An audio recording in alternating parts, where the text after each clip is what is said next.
This skeleton, just for a few bottles of calcium, is willing to become a servant and is trying its best to help this young man escape danger. Just because after transmigrating, he immediately discovered that the original owner of this body, Shunyi, had his soul taken by a curse. At the same time, he also discovered that he unexpectedly has the ability to summon a door leading to all the myriad worlds. Through this gate, he can travel to different worlds and embark on adventures. Thereby, he can train and make contracts with various monstrous creatures. Only in this way can Shunyi become stronger and find out who is plotting against him. But it seems like the first monster isn't very friendly. Just after a simple greeting, it almost sent this young man to the afterlife. At this rate, how can he successfully make it sign a contract to protect him? Just when he didn't know what to do, the young man suddenly remembered. This skeleton is all bones, so it definitely can't digest him. So he pulled out a few bottles of calcium supplements and promised it that as long as it guaranteed his safety, it wouldn't have to worry about lacking nutrients. What the heck is this, dude? Using health supplements to lure monsters? The journey to collect super cute pets officially begins.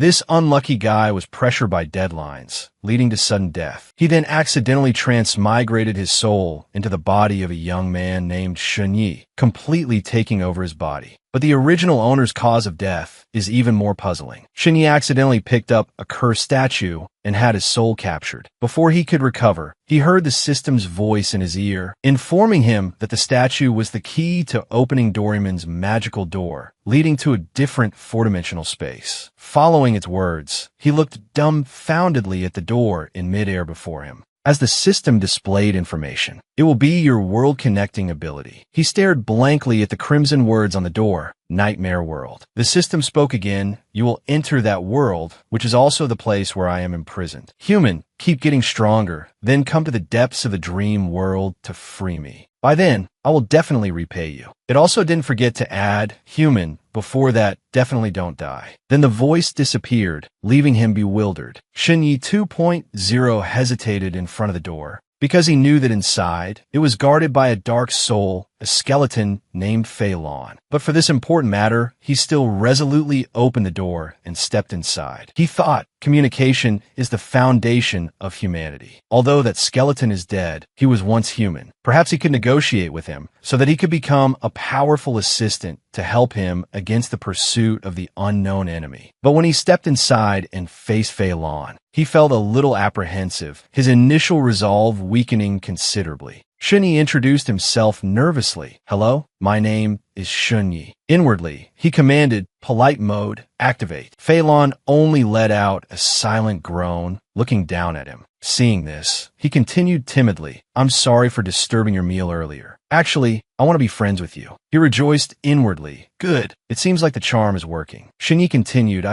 His words were cut short as Phelan's crimson skeletal hand reached out and grabbed him. He quickly backed away, yelling in surprise. Then he blurted out, do you have to be so violent? I just wanted to talk to you. As if enraged, Phelan slammed the iron door flat. At the same time, Shunyi was thrown back onto the hospital bed, crying out in pain. He muttered, that was dangerous. If the door is broken, it'll disappear immediately. The gray love token is really trash. I wonder if I can get a new one this time. Just then, the system popped up. Love token appraisal can only be used once per day. Today's uses have been exhausted. He clicked his tongue as expected. I can't farm infinite love tokens. Shunyi shouted again, hey, the door. He thought to himself, asterisk if the skeleton keeps blocking the door, I won't be able to get a better love token tomorrow. The assassin could come at any time. I don't have much time to waste. I'll bet on my reputation as a top salesman from my past life. I must win you over. Asterisk in reality, he had been a salesman in his previous life. He opened the door and called out, excuse me, sorry to bother you, I'm back. However, Phelan continued gnawing on the door. He raised his head, the sound of crunching echoing. But to Phelan's surprise, Shunyi reappeared beside him. He said, it's useless. He chuckled and reminded him, you can't eat me. I can freely travel between the two worlds. We can only communicate. Phelan ignored him and continued destroying the door. Shunyi reappeared a short distance away. He asked, do you want to hear my proposal? It seemed that Phelan realized he couldn't destroy him and started to leave. Shunyi called out in a panic, hey, don't go. Shunyi pointed to his severed arm that I've noticed it since earlier. You're injured. When you were eating that person, your left arm, which was broken, gradually grew new bone. Not only your left arm is injured, but your skull, ribs, and spine also have many injuries, right? Hearing that he was right, Fei Lan stopped. Shunyi held up his phone, displaying a bottle of calcium pills. He began his sales pitch. Although I can't let you eat me, my world has many things that would be beneficial for your bones if you consume them. For example, these calcium pills are specifically used to treat bone and joint diseases. There are also many other things that are more nutritious than me. He tried his best to persuade Fei Lan that if we were friends, I could buy them for you. After all, we have a saying in our world, one would sacrifice themselves for their friends, let alone just buying some calcium pills. Of course, in my opinion, if it were you, sacrificing yourself wouldn't be a problem either. Finally, Shunyi asked anxiously, so what do you say? At this moment, a strange power appeared. That power gathered in Fei Lan's hand. He thought that Fei Lan would attack him. Asterisk, still no good? Looks like I have to think of another way. Asterisk, but that power transformed into a piece of paper with scribbled writing. He received a contract. Shunyi rejoiced. Oh, it's a contract. Success. Written on the paper was signature, the Darkbone Mother, the ghostly executioner king, the defeated Mctika ruler. He was a little surprised. Asterisk, this monster's background is quite astonishing. Wait a minute, why are there ellipses after the last part of the name? Asterisk. After the ellipsis were the words, Battlefield Acquisition Officer of the 5th Squad of the Skeleton Army. He understood. It turned out to be a very minor official. The paper continued to display text, the content of a contract, an equal exchange. I remember 7,000 years ago, humanity at that time, relying on their talent for creating culture, art, and science, caused the eternal destiny bell to ring 20 times. The situation at that time, even the gods narrowed their eyes at humanity. I hope you can help me restore my power. I have never signed a contract with anyone other than a god, so you best understand the value of this contract. This is a fair contract. If either party is dissatisfied, both sides can cancel the contract at any time. Please sign your name on the line below, and this contract will be established. Signed, Shunyi cautiously placed his hand on the contract. He used his finger to write his name.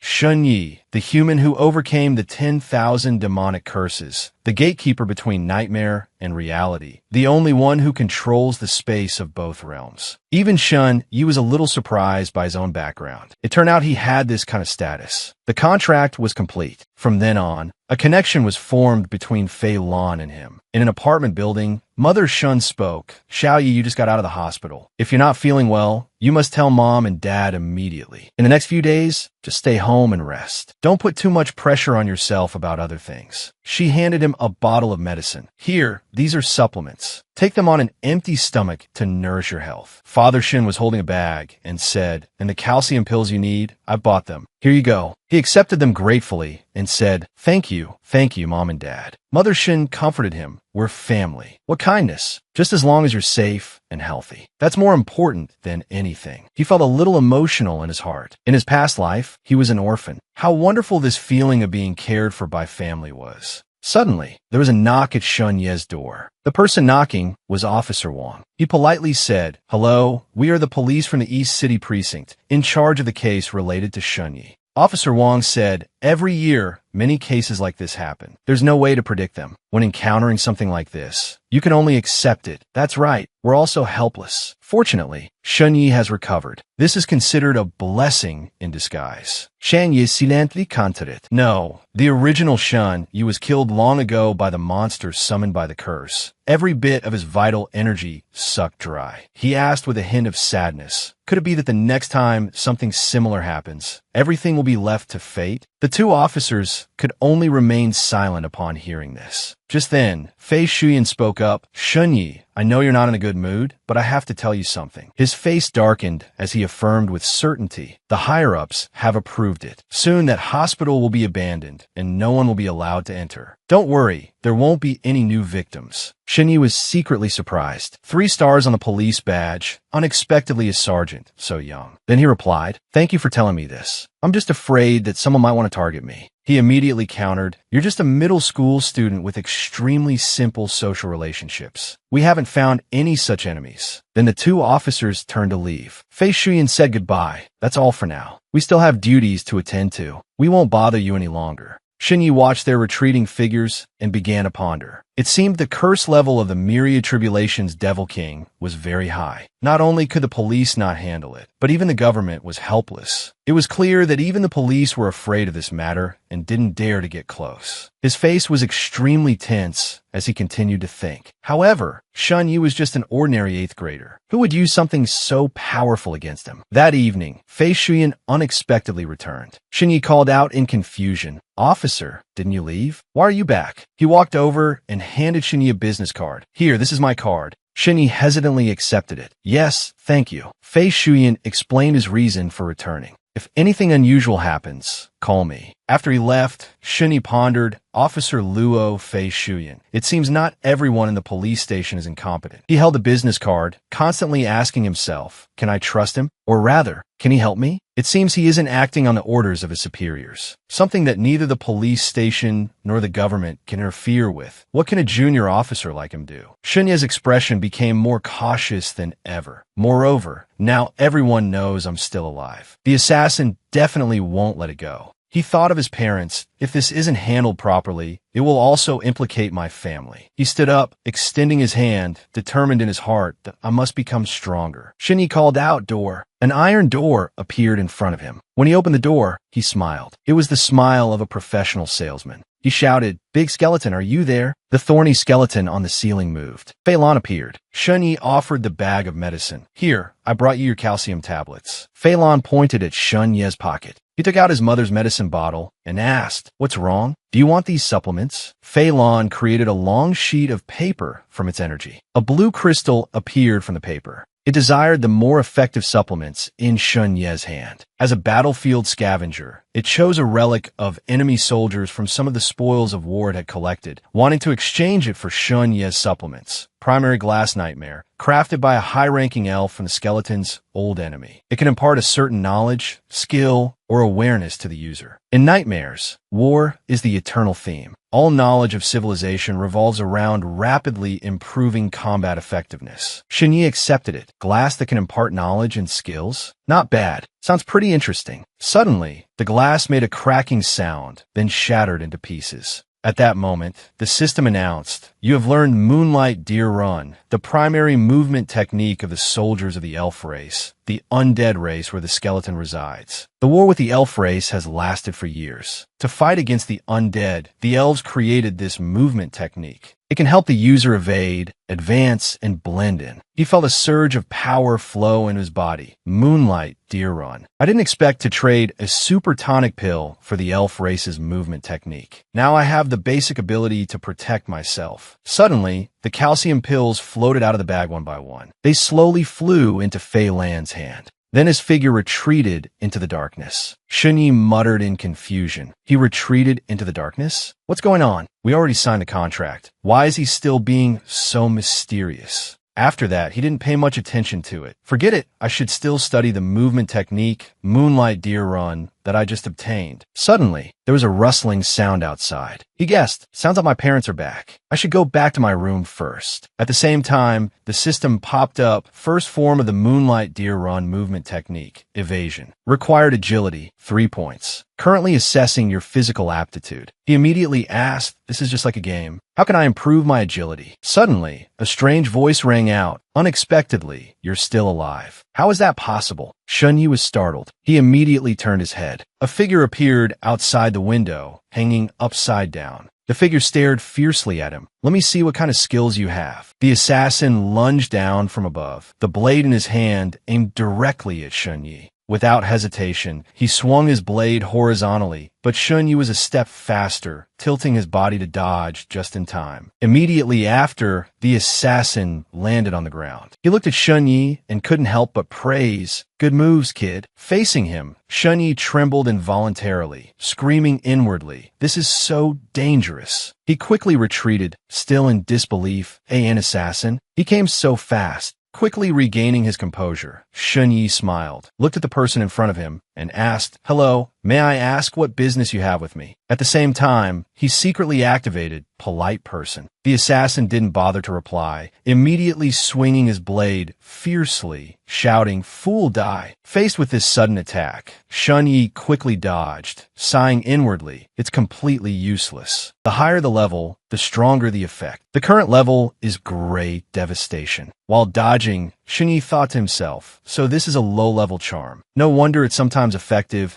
and sometimes not. Damn it, I still can't use Moonlight Deer Run yet. Seeing this, the assassin just snorted coldly, just like a slippery fish. As soon as he finished speaking, he immediately pointed a gun at Shun Yi, shouting loudly, "That's just child's play. Your agility can't dodge bullets." Shun Yi grew increasingly anxious, inwardly exclaiming, "I'm screwed." The system then spoke up, reminding him, charms can be devoured to gain attribute points. The higher the level, the more points you receive. Like grasping at a lifeline, he exclaimed, "What? Charms can be devoured? Why didn't you say so earlier?" At the same time, he silently activated Devour Polite Person. The system quickly reported Devour successful. Without hesitation, Shun Yi immediately commanded, "Quickly increase my agility." The system replied, "Agility increased from 2 to 3. Moonlight Deer Run, first form, evasion, activated." After activation, Shun Ye's entire body suddenly lit up, startling the assassin. He took a ready stance, aiming straight ahead at the door.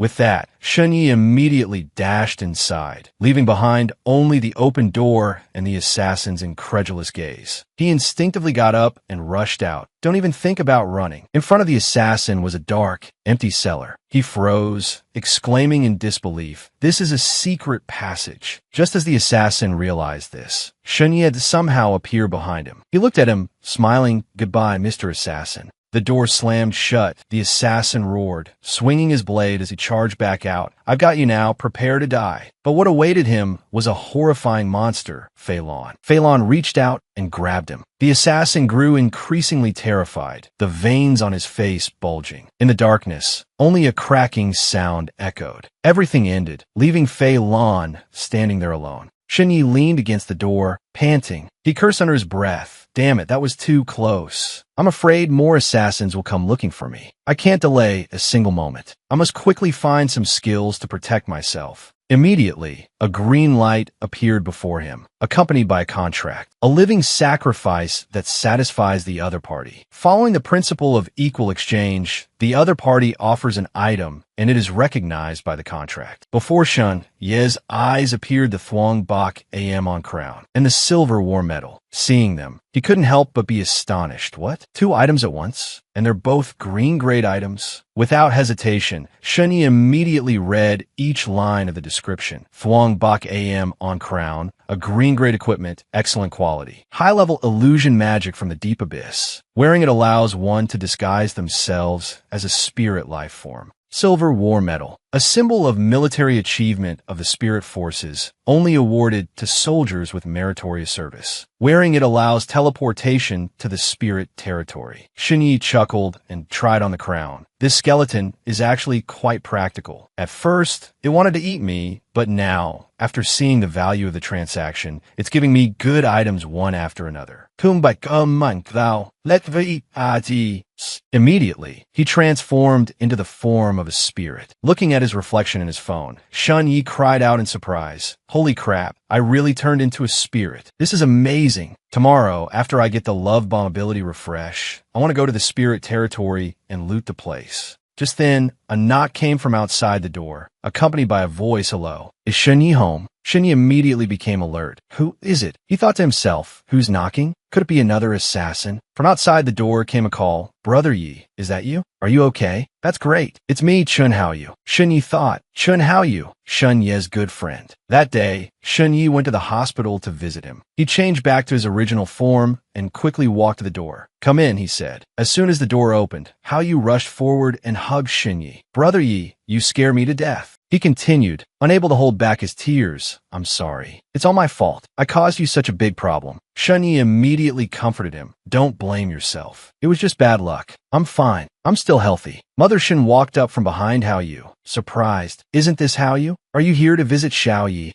Seeing his mother, Shun Yi quickly looked out the door and asked, "Mom, you're back? Why are you alone?" "Where's Dad?" Mother Shin replied, "Your father went to find your grandfather. He's seeing if they can help us by some tonic medicine. Have you taken the great tonic medicine yet?" He nodded. "Yes, I've taken it." Hearing this, how you couldn't help but be surprised. He exclaimed, "Great tonic medicine? That medicine is extremely rare. Even rich people can't necessarily buy it. Your family is truly hiding their wealth." Mother Shin gave a wry smile that it took a lot of effort. Chen Haoyu looked at Shunyi and sighed. "Shunyi, your parents are so good to you. You have to recover quickly so you can take the high school entrance exam." Hearing this, Shunyi was momentarily stunned, thinking to himself, asterisk the high school entrance exam, right? The original owner was a middle school student. Asterisk he was currently going through the crucial high school entrance exam period, but because of the curse, Shunyi had missed the first exam while he was in the hospital. Chun Haoyu lowered his head, sobbing, "I was top of the class. I definitely could have gotten into a key high school. It's all my fault." Mother Shin quickly comforted him. "Don't blame yourself, Haoyu. Although Xiao Yi missed the first strength exam, as long as he does well in the second agility exam, he can still get into a regular high school." Shinyi looked at his own hands, thinking to himself, asterisk this world's high school entrance exam is different from the ones I've taken. Besides the academic subjects, they also test strength and agility. These are attributes.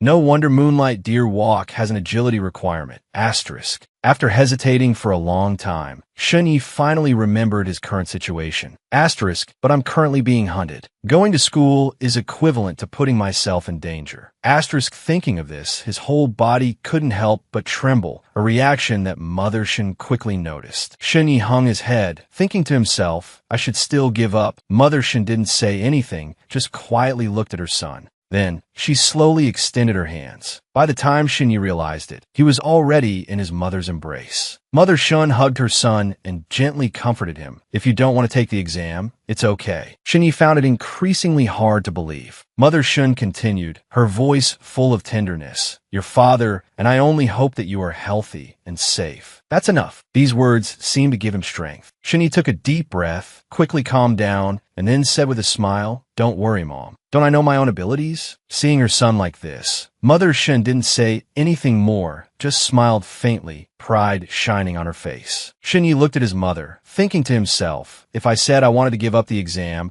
she would definitely agree happily, but I can't do that. Immediately afterward, he said firmly, "Tomorrow, I'll go to school to participate in the intensive review sessions." In that fragment of memory, Shinyi caught a glimpse of his grandfather. Shinye's memories kept flooding into his mind. His grandfather and his clan seemed to have an extraordinary background with vast resources. He also saw images of his parents with him when he was young. However, the relationship between his parents and his grandfather and the clan wasn't good. His parents had never asked his grandfather for help. They relied on their own hard work to make a living. Although their family was ordinary, they lived quite well. Thinking of these things made Shunyi even more certain of one thing. So they couldn't afford that tonic medicine. The more he thought about it, the less he could give up. Asterisk, they must have worked so hard, swallowing their pride to beg grandfather. Their son, Shunyi, is already gone. So I can't let their suffering be in vain. Asterisk, thinking this, he immediately called out, "Mom, I'm so hungry. Make me something to eat." The next morning, at Shunye's school, looking at the pile of books on the desk, he muttered to himself, Body, Introduction to Spiritual Power, Strength Training. Shinyi picked up a book and carefully examined it. This world's subjects are really different, he thought. With so many people in the school, they wouldn't attack in a crowded place. If I can get into a good high school, there should be many talented teachers who can protect me. As Shunyi was thinking, a boy stood before his desk and called out, "Shunyi, Zhao Yibing is looking for you in the hallway." Hearing this, he was slightly surprised. Zhao Yibing. Shunyi quickly walked out. Looking at the girl in front of him, he thought to himself, Zhao Yibing, I remember she's Shunye's friend. She used to stick to him every day to discuss studies. Shunyi asked, "Are you looking for me?" Yibing glanced at him briefly and then said, "I heard you're back and preparing for the exam. I did very well on the first subject, and I'm confident about the rest. I'm sure I can get into the provincial key school."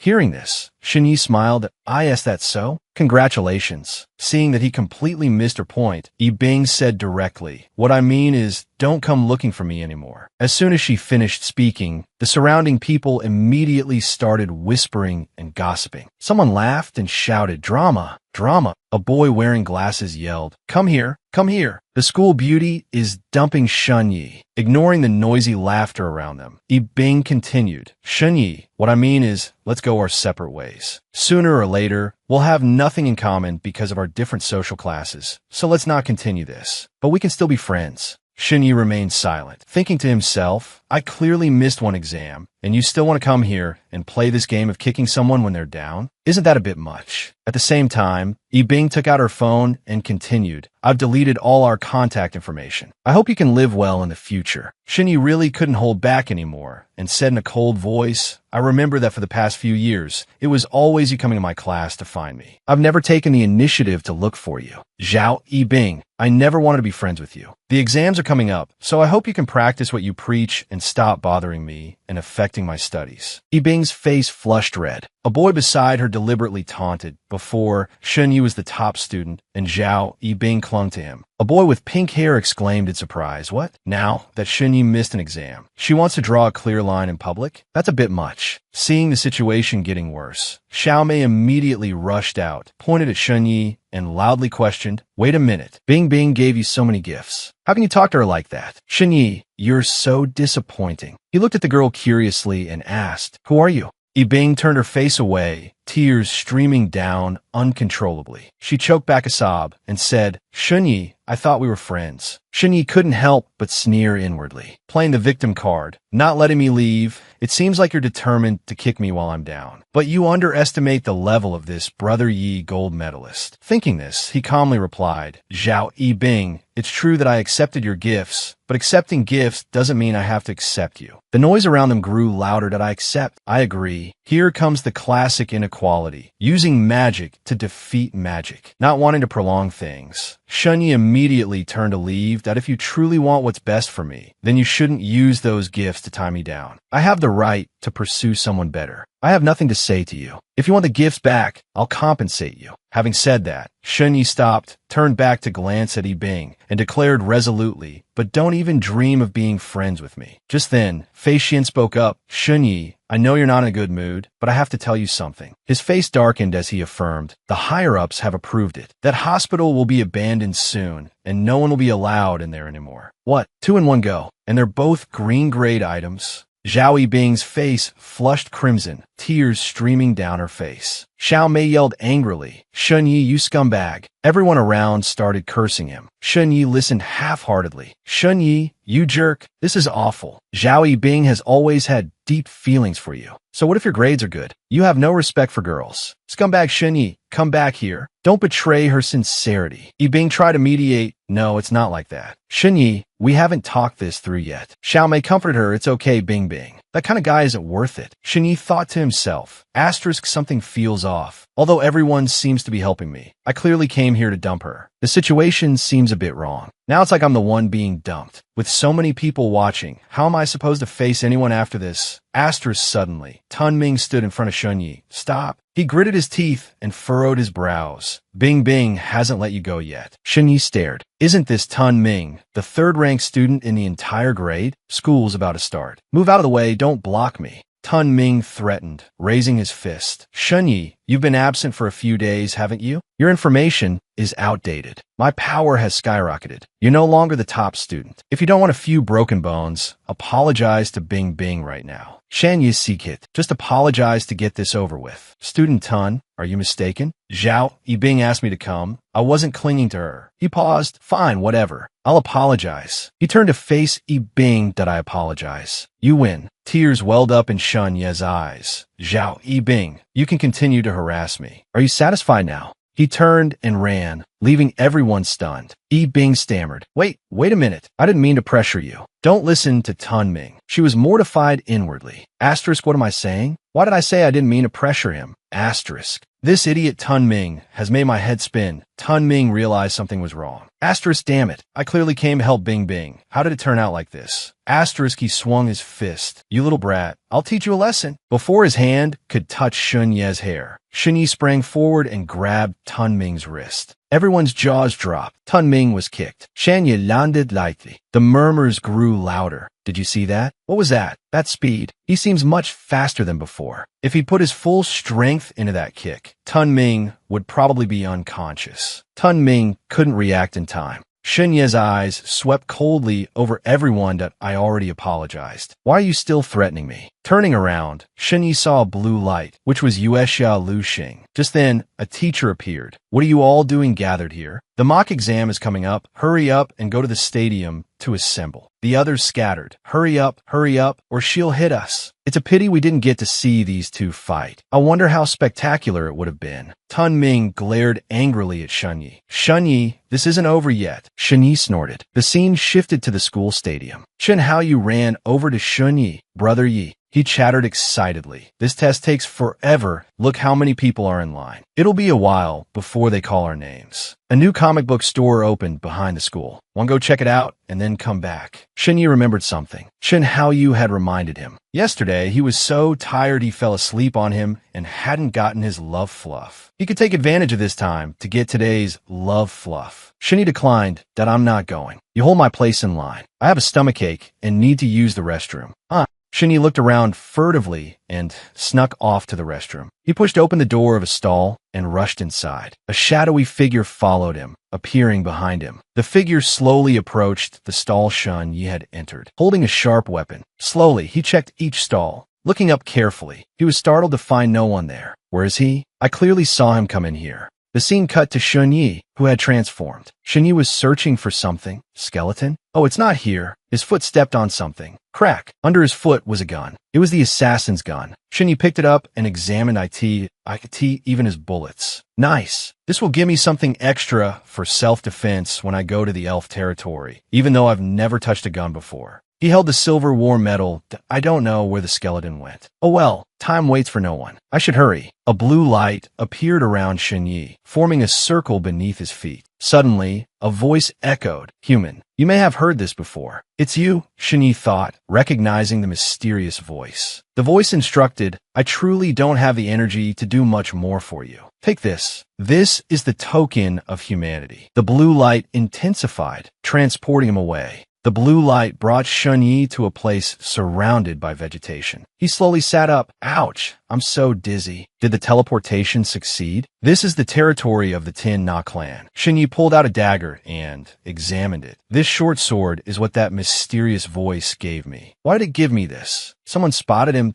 Who's over there? Several figures gathered at, Fallon. Shun Yi repeated the name in his head, Fallon. They looked at him with disdain. Humph, you finally arrived. You're late. If you hadn't shown up soon, we would have declared the mission a failure and gone back to report. Shun Yi explained, there were some complications, so I'm a little late. All three of them wore the Thuong Bak AM on crown. They, like him, were not true elves. One of them turned to Shun Yi. All right, you finally made it. We've gained the elves' trust. They think we're wounded soldiers returning from the battlefield. Tonight, we'll assassinate their leader and steal their treasure. Fallon, are you ready? Shun Yi reached up to adjust the circlet on his head. Of course. My hands are itching to get started. They cried out in alarm. Don't do that. Shun Yi rubbed his head in confusion.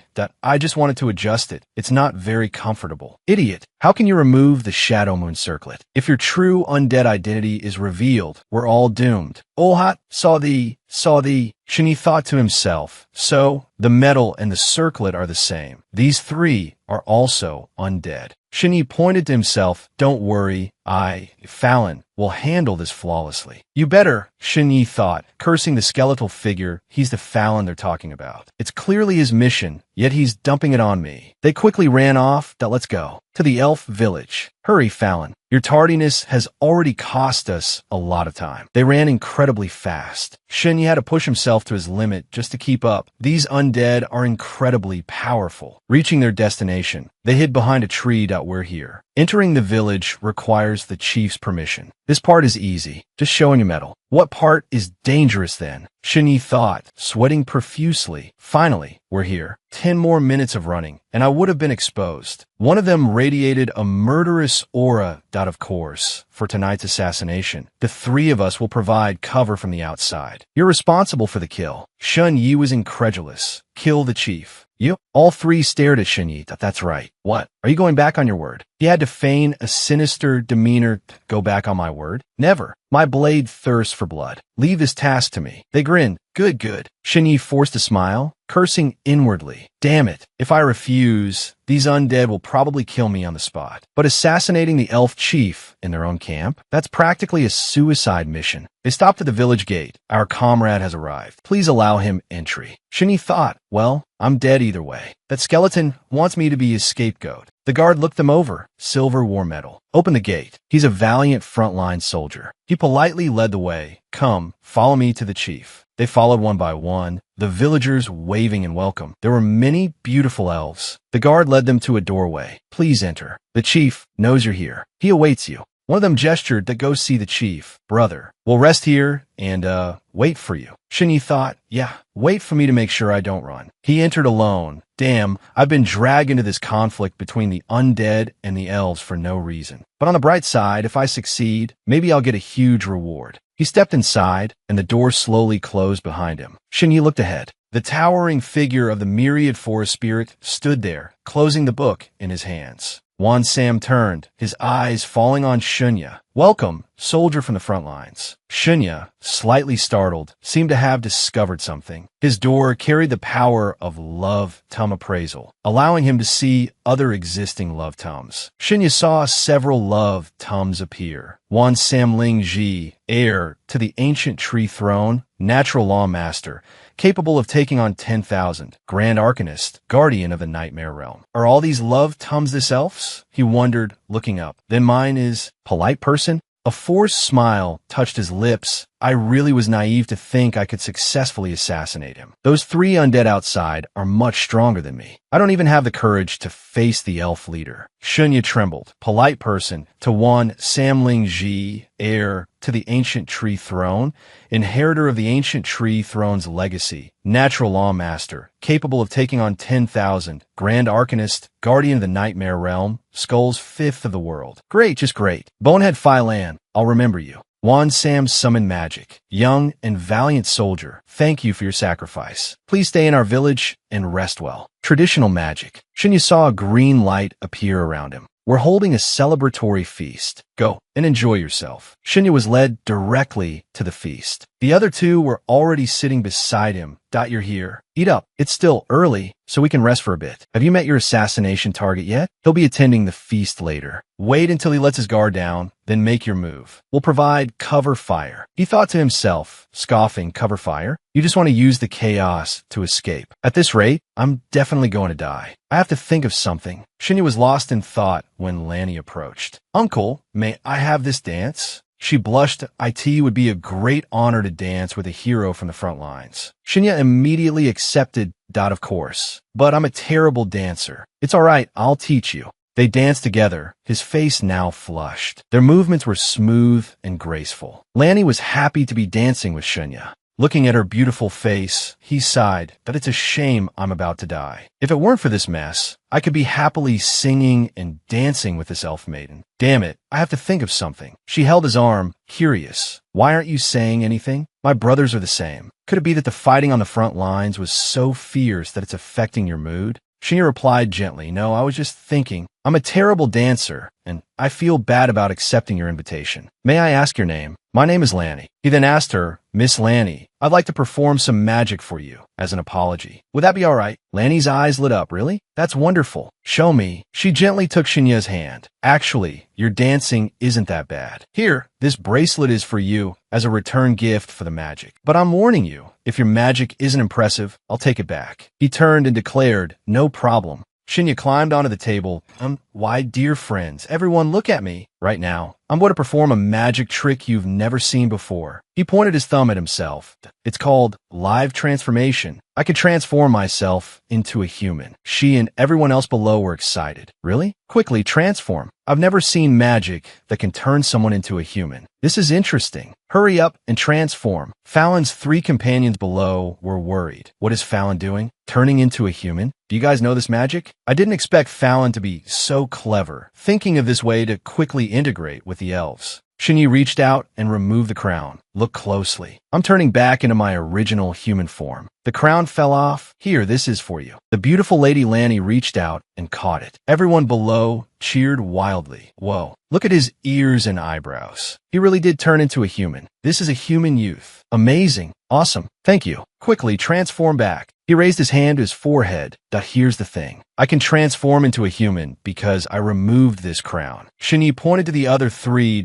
These 3 brothers of mine also know this magic. His face turned grim. But if they remove the crowns they're wearing, they'll turn into undead. Everyone heard the word undead and turned around. Everyone was on guard. The 3 were sweating profusely. What's going on? A door appeared behind Shinyi. He announced, after my 3 brothers transform, I'll be right back. Stop. Turn back into elves. Whoa. When did that door appear? He leaned into the door and waved gently to Lanny. Farewell, Lady Lanny. The door gradually disappeared. Huh? He's gone. What kind of magic is this? Lanny's eyes were filled with sorrow. Everyone shouted, catch those 3 undead first. Be careful. Who knows what other tricks they have up their sleeves. The 3 were entangled by vines, bound tightly and unable to move, but still talking tough that we were just about to have some fun with you all. What a shame. Wan's son appeared. You undead wanted to infiltrate our village, but you didn't expect that humans had infiltrated your ranks long ago and even led your mission. He taunted. One of them spoke up. Isn't there some kind of misunderstanding? We have badges. Before he could finish, his crown was removed and the undead reverted to their original forms. Wan's son picked up the crown. This crown carries high-level shadow magic from the deep abyss. This is truly beyond my expectations. Every village has undead spies infiltrated. With this, we can find their weakness and launch a counterattack. Wan's son turned and looked at, I owe you a favor this time. Lanny looked sad he won't come back. Shinyi returned to where he started. I didn't expect the door to adapt to its surroundings, transforming into a form that fits the environment. That situation just now was too dangerous. I must remember this lesson. He realized the skeleton was Fei Lon. Shinyi marched towards him, fuming. You rotten skeleton. I was struggling in the elf territory while you were leisurely feasting here. Fei Lon was surprised that you're still alive. Shinyi pointed at him.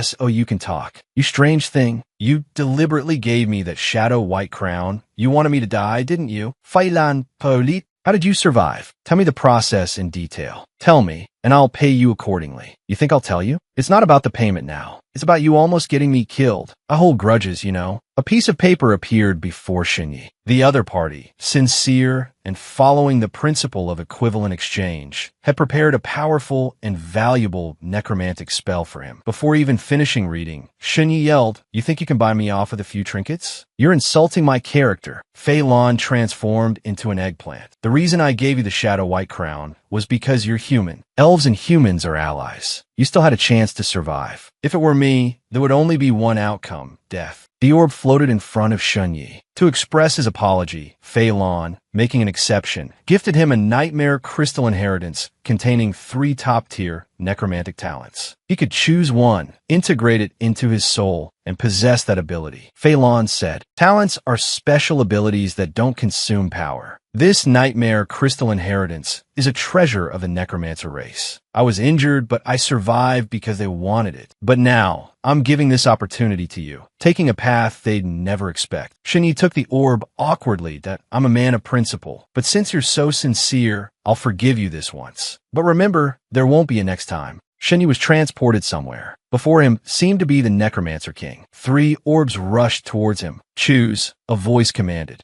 The Necromancer King offered choice. He could choose one of these ancient inherited talents to use. The first was a stone emitting a green glow. Gloomy Dirge, elementary, evolvable. Use corpses to summon the dead to tell their stories, helping their souls find peace. Death is the most profound lesson. Next was the Holy Heal Fragment, elementary, evolvable. Convert damage into power temporarily escaping the fate of death for 5 seconds. Resets daily. Those who wish to control his life and death will meet a tragic end. Finally, there was undead resurrection, elementary, evolvable. Use soul fire to enter the bodies of fallen undead to revive them. A profound and sublime spell, representing the source of the necromancer race's power. Shinyi pondered. Undead resurrection, elementary, evolvable. Use soul fire to enter the bodies of fallen undead to revive them. A profound and sublime spell, representing the source of the necromancer race's power. He reached out and grabbed Gloomy Dirge.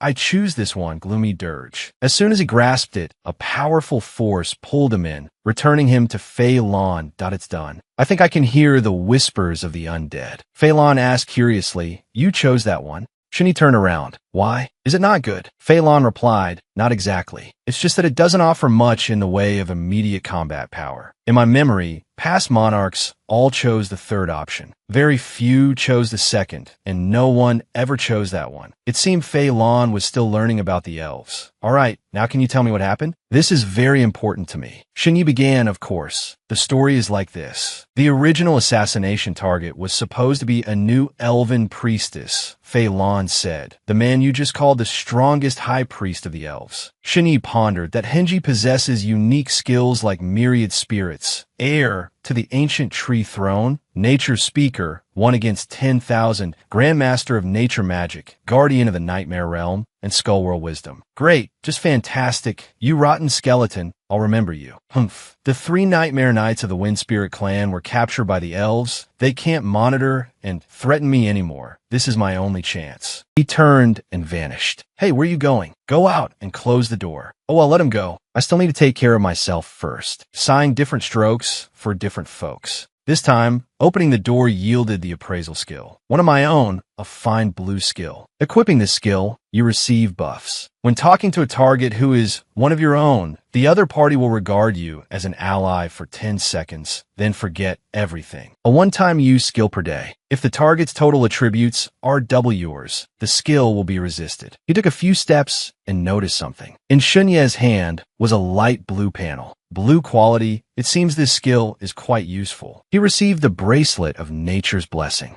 Shinyi looked at the bracelet in his hand. A bracelet? It's the bracelet Lanny gave me. Unexpectedly, it's blue quality. Good stuff. Jewelry, fine blue quality, rare. Wearing this bracelet will gradually increase your spirit power. Without another word, he turned and headed back to school. Not bad, not bad. A short sword, a blue appraisal skill, a blue bracelet, and a gun too. Quite the haul. I need to put these things away. Don't want anyone else seeing them. Back at the school stadium, Hao-Yu was in position. The PE teacher announced loudly, movement skill test. Next up, Hao-Yu, prepare yourself. He shouted begin. Hao-Yu immediately dashed forward. Shinyi yelled from the crowd. Hao-Yu, go for it. Stay calm. He dodged while grinning. Thanks for the support, Brother Yi. But this is just a small matter, my friend. I can handle it. Not 2 seconds later, he was hit in the face with paint. Someone giggled mockingly. How-Yu got hit in the head. Idiot. Serves him right. Who told him to be so cocky? He hung his head dejectedly, tears welling up. The PE teacher announced his score and called Shunyi. Hao-Yu, 71 points. You should be grateful this isn't the official third-year exam. Next, Shunyi. He replied, present. He also got into position. The PE teacher reminded, Shunyi, prepare yourself. Begin. As soon as he finished speaking, Shun Yi dashed forward. Someone exclaimed, so fast. The paint can't keep up with Shun Ye's speed at all. Everyone was shocked. His posture is so relaxed too, like he's ice skating. Why does it feel like his agility has increased so much since he was discharged from the hospital? As he ran, Shun Yi thought, asterisk with my training experience, this test is a breeze. Just using a bit of elven footwork allows me to easily dodge the paint. Asterisk. In the distance, his image was reflected in a pair of sunglasses. Relying against a tree, Principal Sun praised, this kid's movement skills are quite interesting. The headmaster proudly replied, he's the top student in our grade. He missed the first subject's test, which I found to be a real shame. So I called you over to see if we could give him a chance. Old Chin puffed on his cigarette. This kid's got a real talent for destruction. If his mental strength could also reach the maximum score, I'd give him a chance. It's not entirely impossible. Besides strength and agility, this third-level exam also tests a special attribute, mental strength. Mr. Sun was startled. Maximum mental strength? Manager Qian, isn't that requirement a bit too high? I remember Shun Ye's mental strength being quite average. Qian calmly replied, let's wait for the mental strength test results. Maybe he can achieve a high score. A high score won't do. Only the maximum score meets the requirement. Meanwhile, Shunyi smoothly glided through the paint test. The PE teacher exclaimed regretfully, a perfect score in agility. Oh, Shunyi, if only you hadn't missed one subject. Shunyi responded, thank you, teacher. I haven't given up on the exam yet. The teacher reminded everyone, lunch break. Those who want to eat, go ahead. The rest of you will continue the exam this afternoon. How you, covered in paint, exclaimed, as expected of Brother Yi. Amazing. A perfect score. Let's go eat stir-fry. Shinyi gently push him away.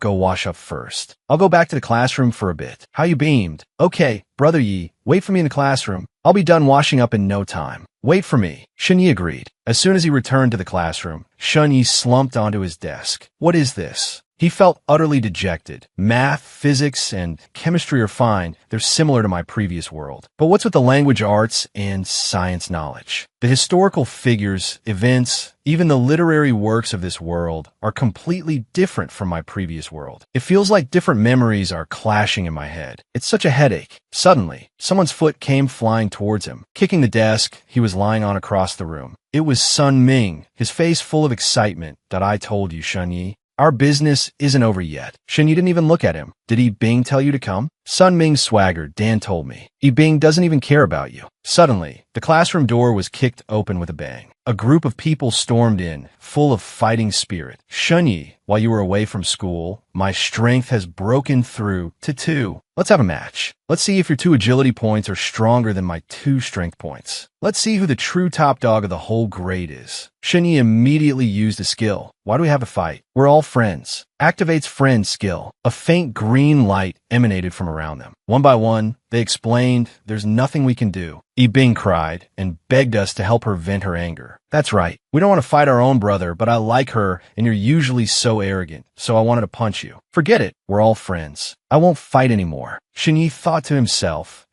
luckily, this is just a fight between students. None of them actually want to kill me. The friend skill only lasts for 10 seconds. It's almost over. As soon as that thought finished, the group returned to normal. Shunyi, we're gonna beat you to death. Shanye Jursit Inyardli. This skill only has this effect, and I can only use it once a day. It's completely useless. The notification panel popped up. Successfully restrained the blue skill. Increased 3 attribute points. Restraint.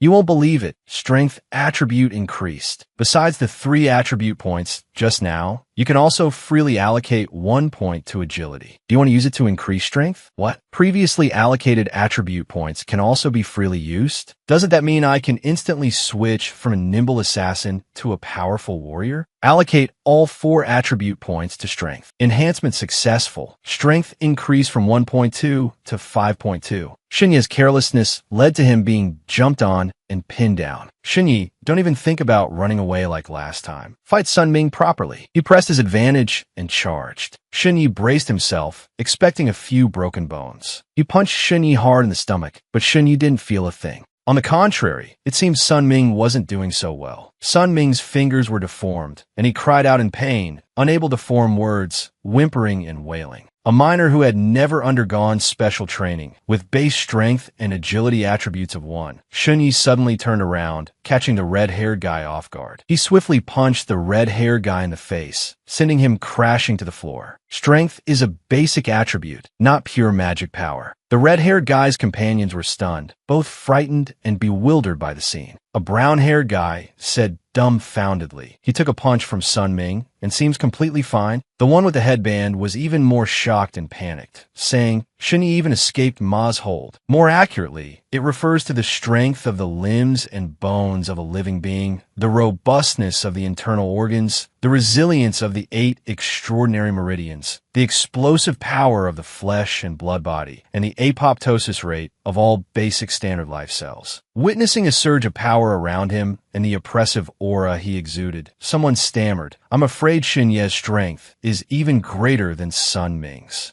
Someone retorted, "How is that possible?" But they didn't know that strength, when combined, is called the power of the individual. The red-haired guy lay unconscious on the floor. Shen Yi slowly walked towards Sun Ming, calmly confronting him. "It's clear I skipped one exam, yet you guys still wanted to beat me up. With the high school entrance exams coming up, you, out of pure jealousy and envy, ganged up to ruin someone's life." Sun Ming trembled in pain on the ground, cursing, "Damn you, Shen Yi, you deserve to die." Shen Yi gently grabbed Sun Ming by the collar, lifting him up. "If this were another student, or the old me, I'm afraid I would have been seriously injured by you guys." He struggled helplessly in Shen Ye's grip, pleading, "Shen Yi, it was our fault today. Please spare us this time." Shen Yi frowned, rejecting Sun Ming's plea. "You humiliated him, beat him, and ruined his future. Great, just great, you boneless skeletons. I'll remember you. And you want me to spare you?" Shen Yi flung Sun Ming away, causing him to cry out in pain. The whole school was noisy, filled with cries of "help them." The PE teacher quickly threw the door open, shouting, "What are you all doing?" Students crowded the doorway, watching the commotion. Inside, the scene was chaotic. Sun Ming and his group lay scattered and pathetic on the classroom floor, while Shen Yi sat leaning against the wall, looking towards the open door in surprise. He saw the PE teacher and immediately burst into tears, choking out, "You're finally here? They were bullying me." He looked bewildered, confused, and a little surprised. "Are you kidding me? You beat them up like this, and you're saying they bullied you?" The onlookers were equally surprised. Among the crowd, Yi Bing stood there, horrified, thinking to herself, "I miscalculated." Her face darkened, sweat dripping down her forehead as she continued her inner monologue. "None of these guys are a match for Shen Yi." Yi Bing glanced at her phone screen, which displayed their chat history, and muttered, "He's that strong? No matter, it's not a problem." Xiao Mei, beside her, startled her with a question, "Bing Bing, do you regret it?" Yi Bing immediately sank into her thoughts and memories. Regret? Yes. If only she had encouraged him at the stairwell, urged him to keep trying, promised to stay in touch, even after he tripled his efforts. The image of her smiling brightly, holding Shen Ye's hand in the school hallway, flashed through her mind. Would the outcome have been different? She wondered. Yi Bing remained silent, lost in contemplation. As the bruised and battered Sun Ming was carried away by the paramedics, she resolutely thought, "No, there's no going back. He caused such a scene, beating up 7 or 8 students. He'll probably be disqualified from the high school entrance exam. I've achieved my goal. Shen Yi is useless now." Seeing Shen Yi intently looking at something on his phone, Yi Bing felt anxious, but reassured herself, "I still have my future, a bright future." She declared, "I hate that I didn't see through his scum-like nature sooner." Just then the crowd erupted in alarm. "Bing Bing, look! Sun Ming, he's awake." Yi Bing panicked. "No way. That idiot Sun Ming, why is he staring at me? Don't tell me he's going to drag me into this. Hey, don't look at me like that, you jerk." Seeing Sun Ming's expression, like he was about to speak, Yi Bing grew even more afraid. "Don't say anything. Hey, shut your stinking mouth, you stupid pig. Just die. Don't."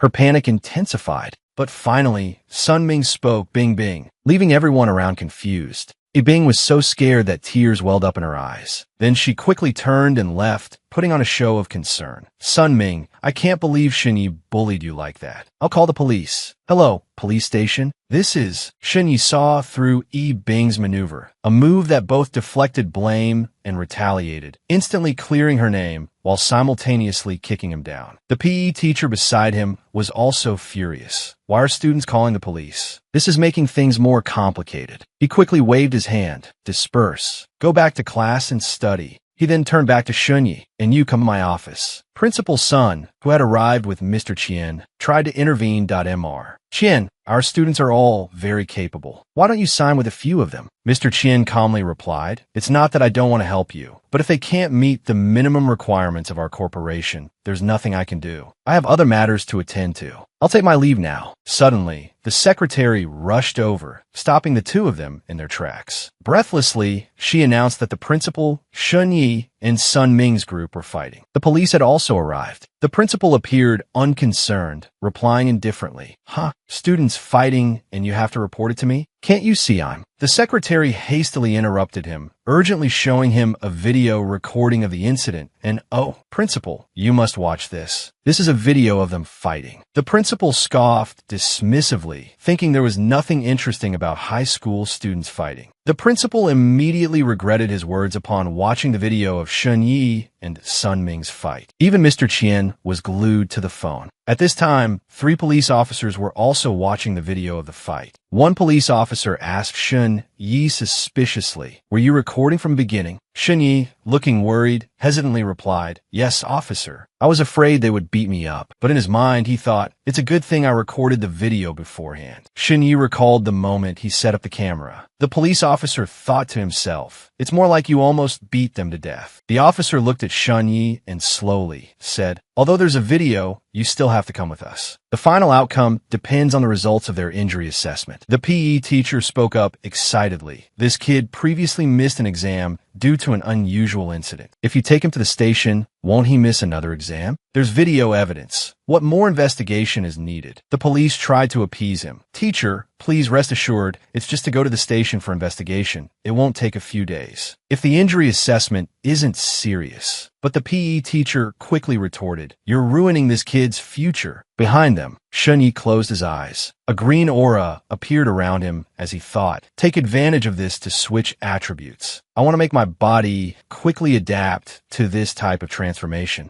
Suddenly, the principal appeared with Mr. Qian. He said calmly, "Shun Yi, it's a good thing you recorded the whole process with your phone. Otherwise, their injuries would be enough to get you expelled." The PE teacher was overjoyed to see him. "Principal, you're finally here." Mr. Qian chuckled. Indeed, his physical constitution far surpasses theirs. Fighting them isn't even interesting. The PE teacher behind him laughed heartily. "Manager Qian." Mr. Qian approached Shun Yi, handed him a business card, and said with a smile, "I watched the video of your fight. Although it only showed half of what happened, you actually held back, didn't you?" Shun Yi took the business card and slowly replied, "Yes, I was afraid I'd kill someone." Mr. Qian was pleased. "What a good boy with noble character. Your movement technique in the trial test also received full marks, enough to earn my recommendation. I'd like to discuss something with you." Shun Yi took the business card and read it carefully, silently reciting in his mind, "Human Martial Arts Group, Regional Manager, Rushan." Immediately, an image appeared in his mind. Human Martial Arts Group, 2 sophisticated and luxurious skyscrapers. Shun Yi thought to himself, that's the corporate group that holds the inheritance of martial arts knowledge, owning the intellectual property and copyrights of abundant martial arts manuals. He immediately imagined joining the group as if stepping onto a stairway to heaven for ordinary people. If he could join the Human Martial Arts Group, it would basically be like a carp leaping over the Dragon Gate, escaping the common class. This was a path to the heavens. Shun Yi's eyes suddenly widened in astonishment. He carefully observed Mr. Qian, who seemed to be radiating a dangerous, aqua blue aura. He thought to himself, "Asterisk, this man is just standing there, yet he makes me feel completely vulnerable. No matter how I distribute my attributes, I couldn't even scratch him. Asterisk." Mr. Qian smiled faintly and said, "Student Shun, the brain system analysis shows your strength attribute is at least 4.5. May I ask, what is your specific strength attribute?" The brain system is the world's most advanced AI. It can accurately assess all aspects of a person. Shun Yi's eyes widened, his face darkening as he thought, "Asterisk, he's so strong. With his protection, I wouldn't have to fear any assassins." Asterisk, then he slowly replied, 5. Both the principal and the PE teacher were surprised by his answer, exclaiming in unison, 5. Mr. Qian seemed quite proud of Shun Yi's response, chuckling, "Indeed, very impressive." Shun Yi blinked, his eyes full of innocent curiosity as he asked Mr. Qian, "Is a strength attribute of 5 a lot?"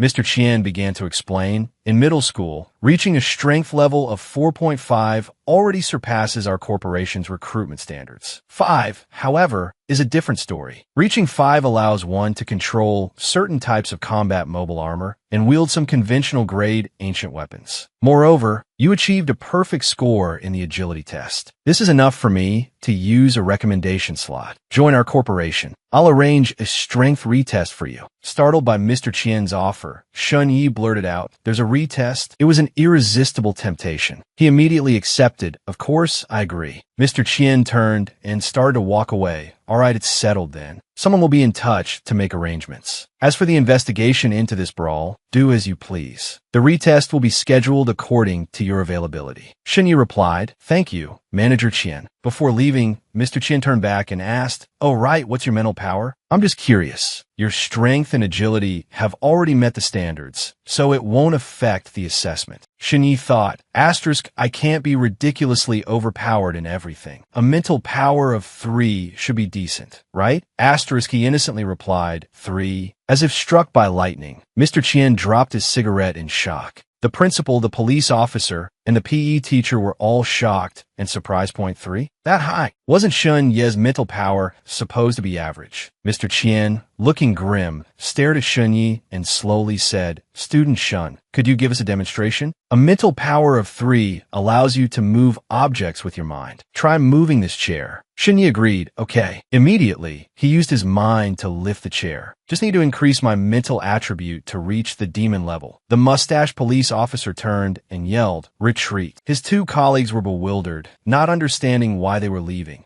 One of them asked, Captain, we're just leaving like this? The mustache police officer replied, so what if he pays? That student, Shun Yi, has a strength of 5, and his movement skill reached the maximum score. His agility must be at least above 4, plus a mental power of 3. Do you know what this means? The 2 officers looked bewildered. What does it mean? It means he's about to skyrocket. A folk genius like this isn't someone our level can handle. Let's go. As soon as the mustached officer finished speaking, Shenyi also completed Mr. Chien's request. He smiled, relieved that I could only hold it for that long. Mr. Chien laughed heartily. Unexpected, truly unexpected. Down and out on the streets before, today he sings a song asking the immortals. When opportunity arrives, heaven and earth exert their full force. Come with me to Cloud City. Mr. Chien finished singing. Master Shun, you've made it. I made it too. The principal clapped, flattering him. Beautifully sung, Mr. Chien. I've never heard such a wonderful melody. Shenyi felt awkward.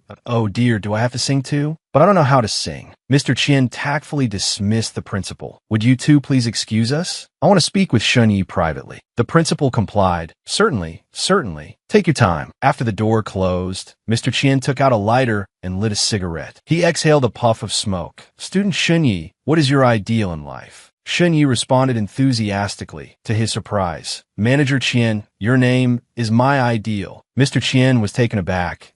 That's just the basics. I want to know what you desire most in your heart. Shunyi recalled the memory of that night. Desire, at the very least, not to be bullied by others, and to be able to protect myself and my family. Hearing this, Mr. Chien was satisfied. Very good. Now, is the moment closest to your dream in your life? Come, attack me. Shunyi immediately retorted. You cheesy, long-haired pervert. Mr. Chien said helplessly, not a verbal attack, but with your fists. Shunyi got into a fighting stance, red aura surrounding his body. All right, then excuse me. Internal command. Attribute points transfer to strength. A flash of red light then sparked from his clenched fist as he lunged forward. Mr. Chien raised an eyebrow in surprise at the sight. Shun Yi was immediately enveloped in a golden light. He was astonished that, I can't move. Mr. Chien explained, this is a type of magic that can immobilize an attacker. Learning this magic can protect yourself. Shun Yi was incredibly interested. Amazing.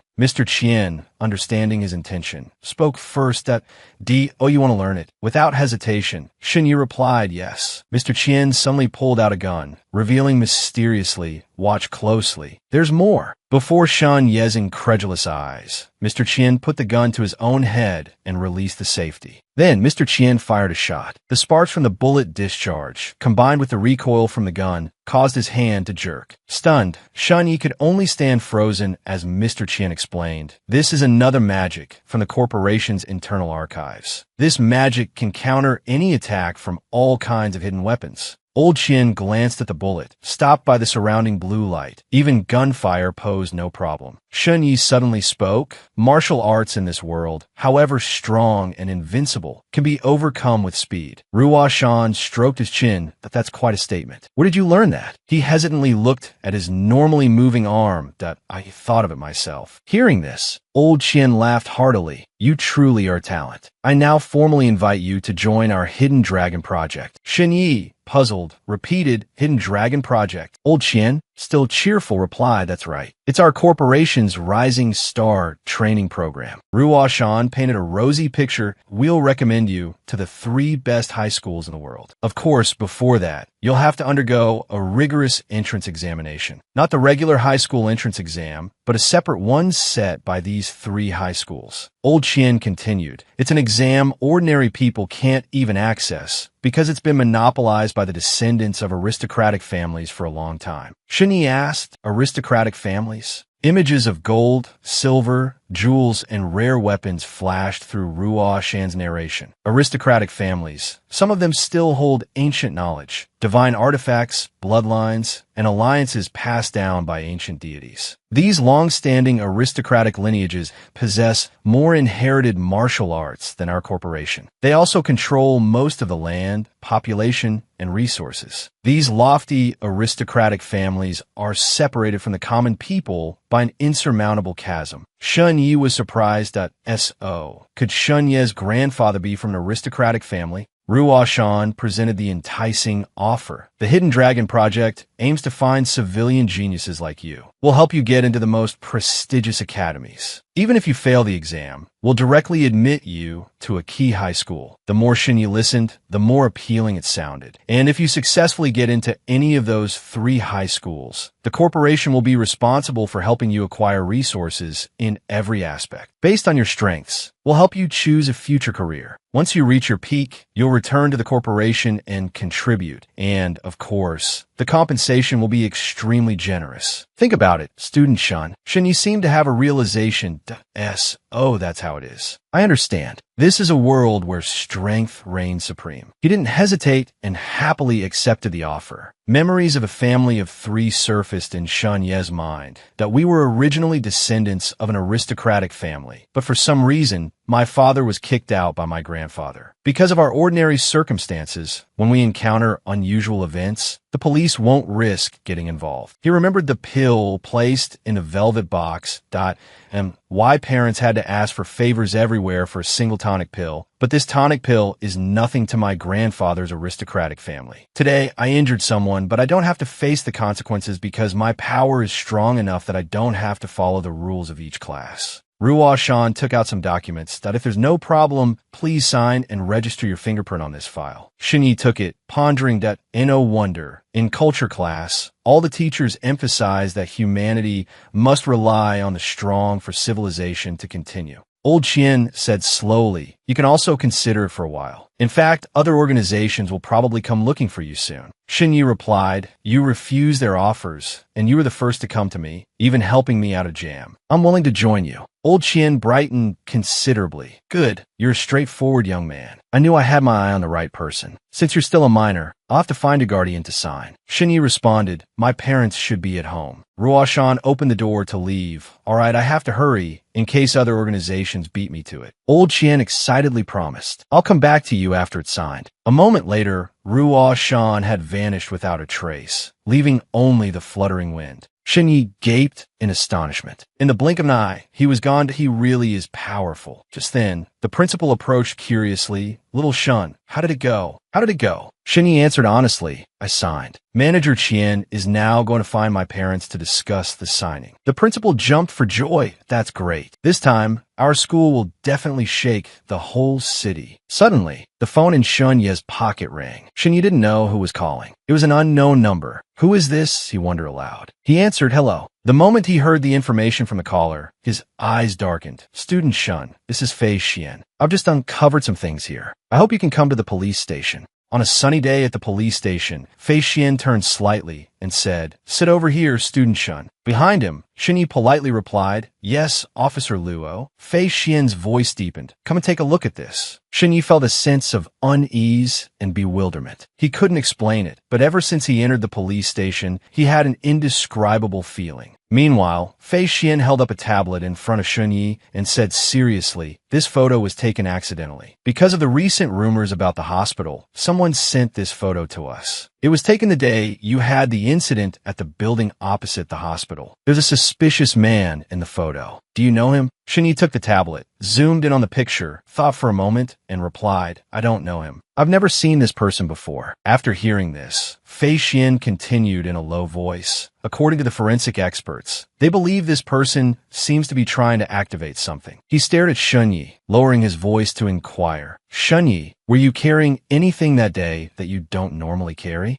The man in the photo and the cursed statue made Shunyi fall into deep thought. The thing that man was activating was the cursed statue of the myriad evils Demon King. But clearly, Officer Luo hadn't caught this man yet, and the statue had already crumbled to dust. The clues were broken. He couldn't reveal anything related to the statue. Shunyi looked up and confidently replied, Officer, I was just like any other day. I wasn't carrying anything different. After speaking, he thought, everyone died because of the curse from the statue, but I'm the only survivor. Telling anyone about this now would only bring trouble. Fei Xian asked suspiciously, nothing? He continued in a curious tone. So, there was no feeling of suffocation, loss of control, or loss of consciousness. Shunyi still answered firmly, no. But inwardly, he realized Officer Luo's questions are as if he already knows something. He observed the room, deducing in his mind, moreover, ever since I stepped into this office, I've felt uneasy. It's like something is hidden around here, and if I make a sound, something unprecedented will happen. To confirm his thought, Shunyi said aloud, I remember now. My backpack was unzipped, but I clearly zipped it up after school. Fei Xian carefully inquired, have you checked your backpack? Shunyi calmly replied with a hint of regret, not yet. I should have checked it. He recalled Fei Xian's previous actions and had a hunch. What did Officer Luo mean by raising his hand just now? It seemed like he wanted to do something. As a precaution, Shunyi silently manipulated his stats, shifting all his attribute points to agility. No matter what happens, I have to be ready to run. But can I escape? Officer Luo's stats can definitely crush mine.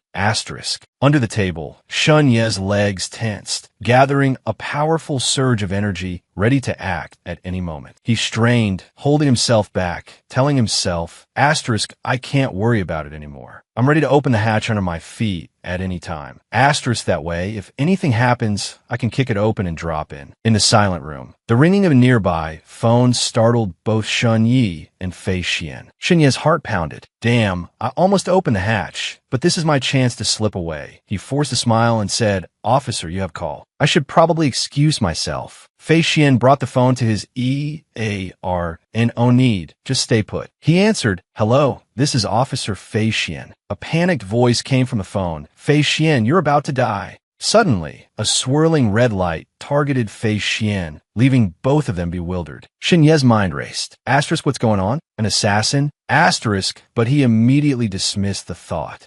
No, that's wrong. It's clearly aimed at Officer Luo. Shunyi watched the red light engulf Fei Xian and guessed, is this the magic that the previous owner was guarding? Fei Xian strained. Damn it. Right outside the police station, something whizzed past, smashing into the window with a loud crash. Only then did Shunyi notice that Fei Xian had been propelled through the glass. Red alert sirens blared. The security system announced, warning. Attacker detected. Shunyi stammered in shock. What the? The loudspeaker continued. Attacker has infiltrated the police station. Non-combat personnel, please find a safe place to hide. Still dazed, Shunyi looked at the scene before him and wondered. Is this the ocean? Why? Were we just in the city? A man stood on a rocky outcrop by the sea. Shunyi recognized him as the caller. It's not the man with the sunglasses in the photo. The man cleared his throat. Fei Xian, you've killed so many members of our church. I want revenge for them. Shunyi said, full of suspicion. Did he do all of this? Fei Xian calmly replied, we'll talk later. I'll give you an explanation. I'm busy right now. Nearby police officers called out, boss. The man raised a glowing staff. Your life is the only explanation we need. Shunyi stared in astonishment at the scene unfolding before him. Suddenly, the view outside the window reverted back to the city. He exclaimed in surprise, it's back. The two of them are gone. I think that man took Officer Luo to that ocean area. Shunyi clutched his chest in discomfort, muttering, Damn it, that strange feeling again. What's wrong with me? Is there a ghost in this room? He snapped. Whoever or whatever you are, show yourself. Suddenly, something strange happened to his body. A blue light emanated from his eyes. The system announced, the gloomy and ominous netherworld whisper ability has been activated. If you question a spirit, it will return to its body to answer you. If it cannot answer, it will never rest in peace. Shinyi asked in confusion, what? Netherworld whisper? He thought for a moment, then concluded, based on the body, is there a body in Fei Xian's office? Suddenly, a voice spoke from behind him. Thank you, Shinyi, causing him some alarm. Shinyi spun around and shouted, who's there?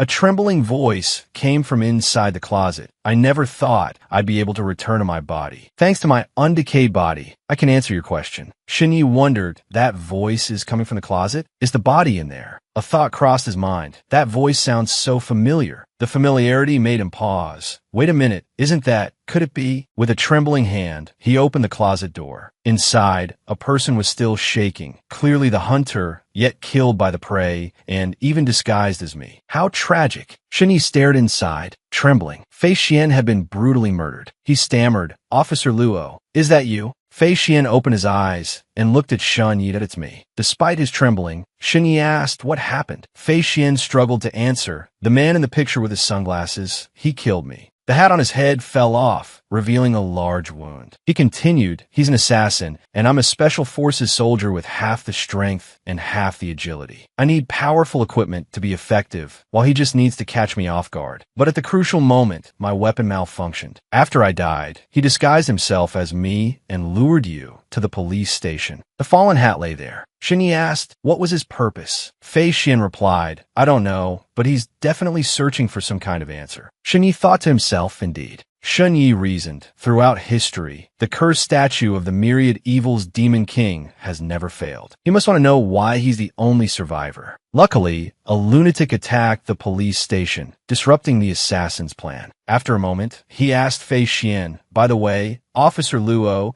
the imposter has been taken away by someone in flowery pajamas using magic. Outside the police station, the city remained peaceful. Fei Xian asked in confusion, magic? What kind of magic? Shinyi quickly explained, the area outside the police station turned into an ocean, then quickly changed back. But the fake Officer Luo and the attacker seemed to have disappeared. Fei Xian softly replied, the prey disguised itself as the hunter, but it didn't know that a bigger problem lurked behind the hunter. What you saw wasn't magic, but an anomaly. Shangye repartit une surprise anomalie. Fei Xian carefully explained, other worlds suddenly connect to ours, besieging, seizing, and plundering an area, or directly taking certain beings. These are called anomalies. There's also a more severe case, called a calamity. Shinye's eyes widened in realization. What's a calamity? Fei Xian clearly stated, a monster from another world devastating this world. A powerful monster from another world uses some method to suddenly descend upon the main world. This scenario is highly likely to cause a major calamity. He asked Officer Luo, do you know Jiangnan City? Luo replied solemnly, Iido. I heard an unprecedented earthquake leveled the entire city. Fei Xian recalled the image of the earthquake and continued, earthquake is how ordinary people like you describe it. It was a classic calamity. More than 13 million people in the entire city perished. Shunyi lamented, that's horrifying. He reminded him, we don't have much time left. We can't chat for too long. We must take advantage of this anomaly. It's only a minor one with a time limit. Who knows? The assassin might return soon. Shinyi panicked. So, does that mean my situation is still very dangerous? Fei Xian urgently instructed, you must go to the weapons storage room on the 3rd floor. Enter the password into the silver wall outside the storage room. Go to the drawer, get a pen and paper, memorize the password. Then he recited a long string of characters. Shinyi complained as he wrote, that's so long. Fei Xian urgently instructed, there's a special pen outside the storage room. Write the password on the wall, then report to Captain Shun. He stared at Shunyi, lowering his voice to ask, Shunyi, were you carrying anything that day that you don't normally carry? You will be protected. Time is limited. This is the only way to protect yourself. Go quickly. The system announced, Soul has departed.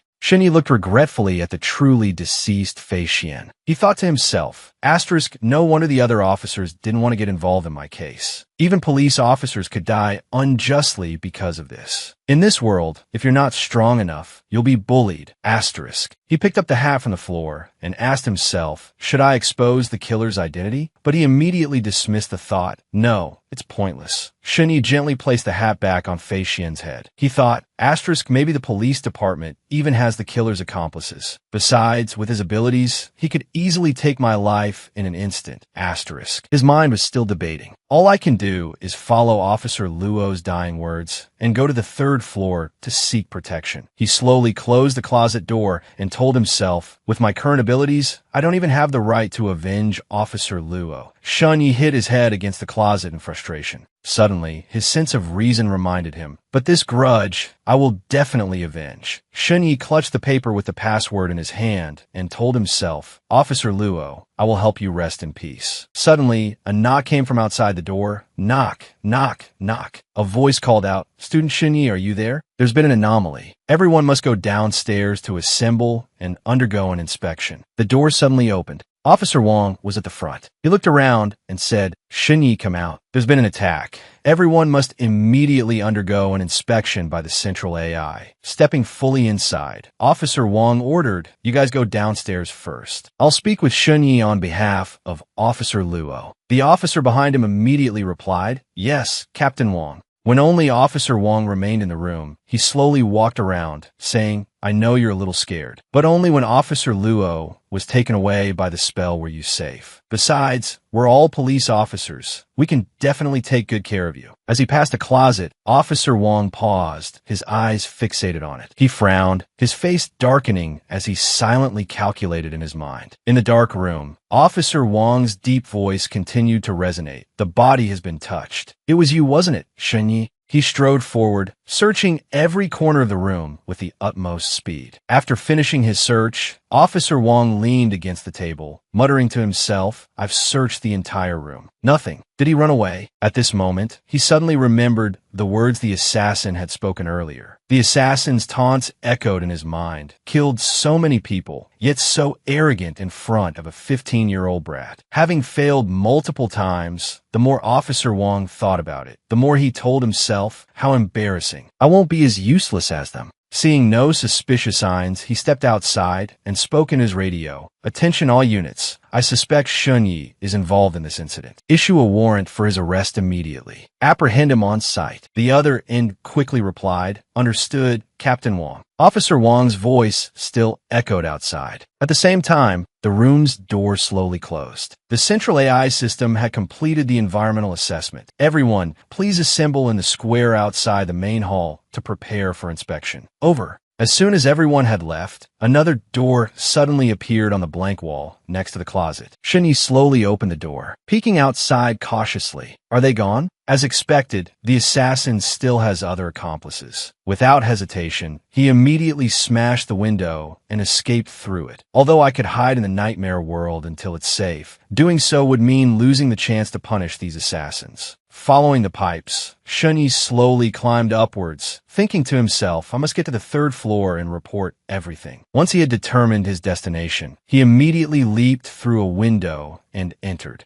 Shunyi stood alone in the deserted hallway. In front of him was a closed room. Without further hesitation, he rushed forward, holding a pen and paper in his hand, thinking, this is the place. Quickly write the password on the wall. Just as he was certain he was safe, a voice suddenly sounded from behind him. That explains why I heard noises upstairs. Shunyi slowly turned around, his face growing increasingly pale. Officer Wong approached, his voice growing colder. So it's Student Shunyi. What are you doing here? Shunyi suppressed his panic and hurriedly wrote the password on the wall as quickly as possible. At the same time, he tried to make up an excuse. I'm about to take the high school entrance exam. The teacher gave me a math problem today, and I have to hurry up and calculate it. Inwardly, he couldn't help but curse, strange, why is this password so long? Officer Wong frowned, his expression growing darker and more suspicious. That's the emergency activation device linked to the World Government Headquarters. Does he have the password? Not letting Shunyi continue writing, Officer Wong immediately threw a knife forward. Who authorized this? Damn it, I can't let him write it down. The knife slammed into the barrier in front of the door, which Shunyi had created using his own abilities.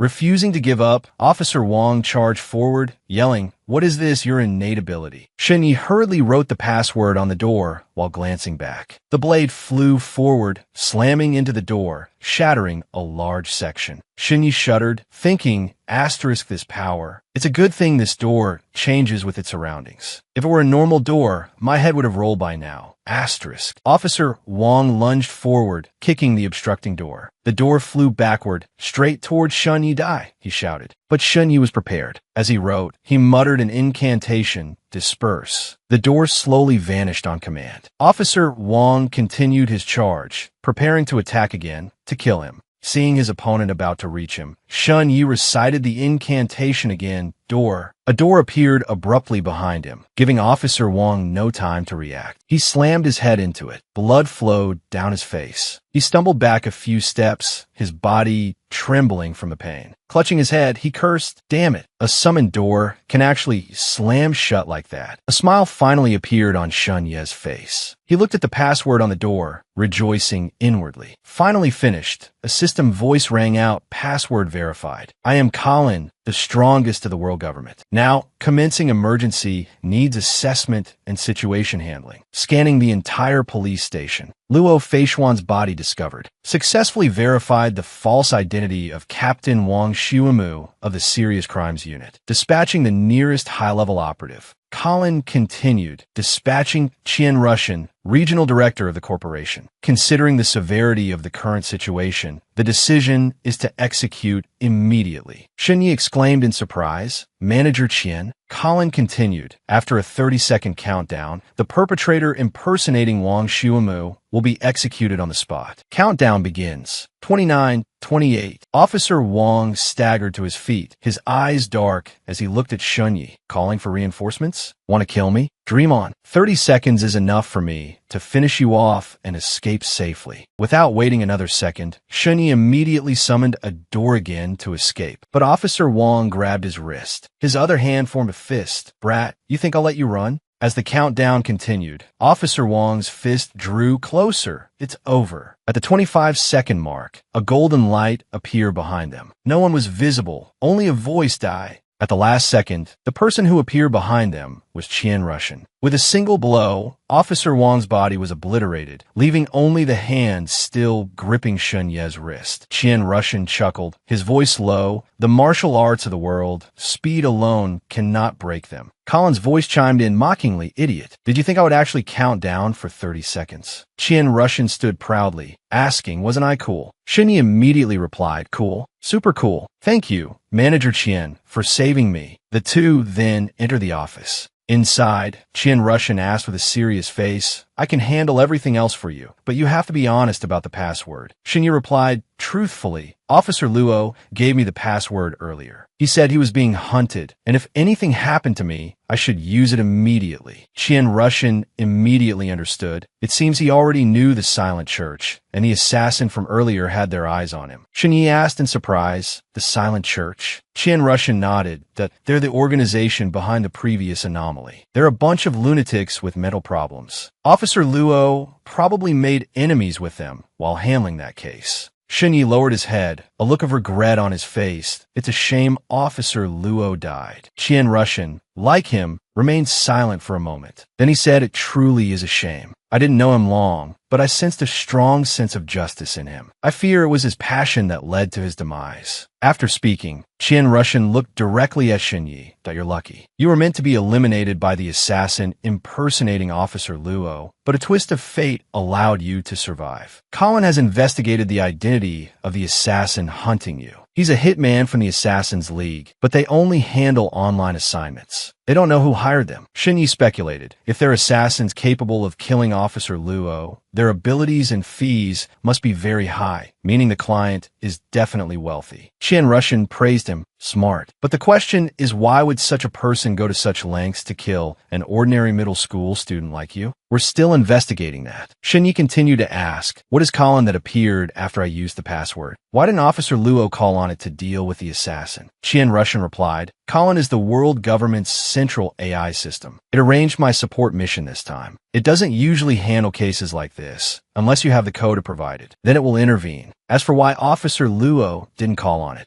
Suddenly, a voice came from behind Shin. That's because he didn't know his weapon was compromised. The secretary continued, "This is Officer Luo's prosthetic iron hand, also his weapon. The spring inside was infected with a virus, rendering it unusable." The circle on the hand glowed as she continued, but as soon as Officer Luo died, it returned to normal. Clearly, this was Renwei. Moreover, it must have been someone very close to him. Colin has tasked us with investigating this further. Shin Yi sat silently, his eyes fixed on the iron hand before him. So that's why he told me his weapon was malfunctioning. This outstanding and capable officer had specifically left his business card at his house and then diligently investigated, even providing clues after his death. The more Shin Yi thought about it, the more regret he felt. Such a person, yet when he faced his enemy, he couldn't even use his weapon before he died. Qian Russian suddenly spoke. "Shin Yi, you're part of our corporation now. Today, I'll teach you your first lesson. I hope you remember it well." His expression became more serious. "Always be wary of those with malicious intent. They're more terrifying than monsters." Shin Yi replied in a low voice, "I'll remember that." Qian Russian nodded in satisfaction. "Good. Now follow me. I've arranged a meeting with your parents. They're still inside the anomaly." Outside in the hallway, Qian Russian walked and talked, saying, "Professionals will handle the aftermath. This place is about to be locked down. We need to leave immediately." Shin Yi asked in surprise, "Why aren't you staying? With your influence, dealing with those two at the police station should be easy, right?" Qian Russian replied, "Don't be naive. Who knows what they might have brought out of the anomaly?" He continued, "I remember a kid who, after escaping an anomaly caused by the church, seemed normal, but was actually just a skin suit. Underneath was an undocumented monster. It ended up slaughtering half the city and was only eliminated after its weakness was discovered. I'd rather kill someone than get involved with anomalies or the church. Don't worry, those two will meet a worse end than the guy plastered on the wall." As he said this, Qian Russian suddenly froze. Immediately, he called someone, "Right, Luo Feishuan, surname Luo. Hello, it's me. Help me investigate someone named Xiao Mingyu. Investigate her relationship with Luo Feishuan." It was unclear what Qian Russian heard, but he grew increasingly panicked, his voice trembling. "What? This is bad."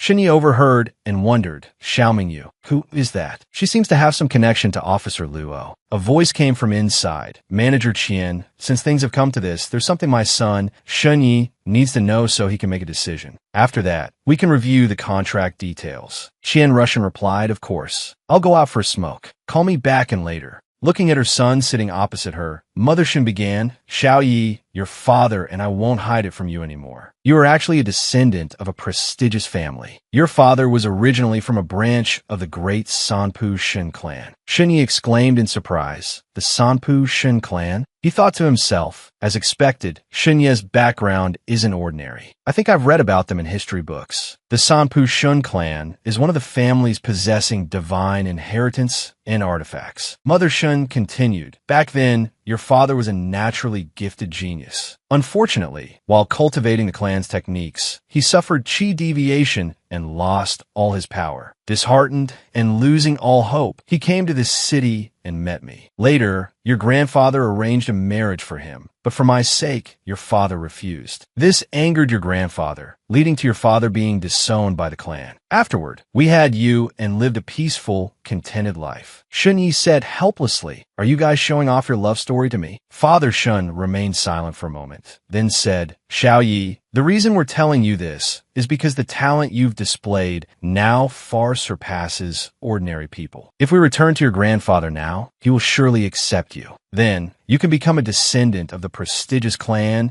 and enjoy abundant resources and preferential treatment." His next words shocked Shun Yi. "The clan's inheritance is something countless people desire but can't obtain. Xiao Yi, if you join the human martial arts group, you will never be able to touch the clan's secret inheritance. We leave the choice to you. Rest assured, no matter which path you choose, your mother and I will fully support you." Shin Yi pondered for a moment, then decided, "Dad, Mom, I've made up my mind. I want to join the human martial arts group." Shin Ye's mother was astonished. "Have you thought this through? We can go plead with your grandfather. If he agrees, you'll be set for life." Shin Yi looked at his parents with determination. "No, I won't go back. I don't want you to beg anyone. If you can support this family, so can I. Have faith in me." Shin Ye's father was silent for a long moment before speaking. "This is your life. We respect your decision." Shin Ye's mother was overjoyed. "Xiao Yi, you've really grown up? Shinyi immediately stood up. Then I'll go tell the manager. He suddenly recalled the past. Over the years, their family had rarely returned to his grandfather's place. Thinking back, every time they did, his grandfather had never been warm to them, and the other relatives were even more distant and cold. Alongside those memories, he also remembered the happy moments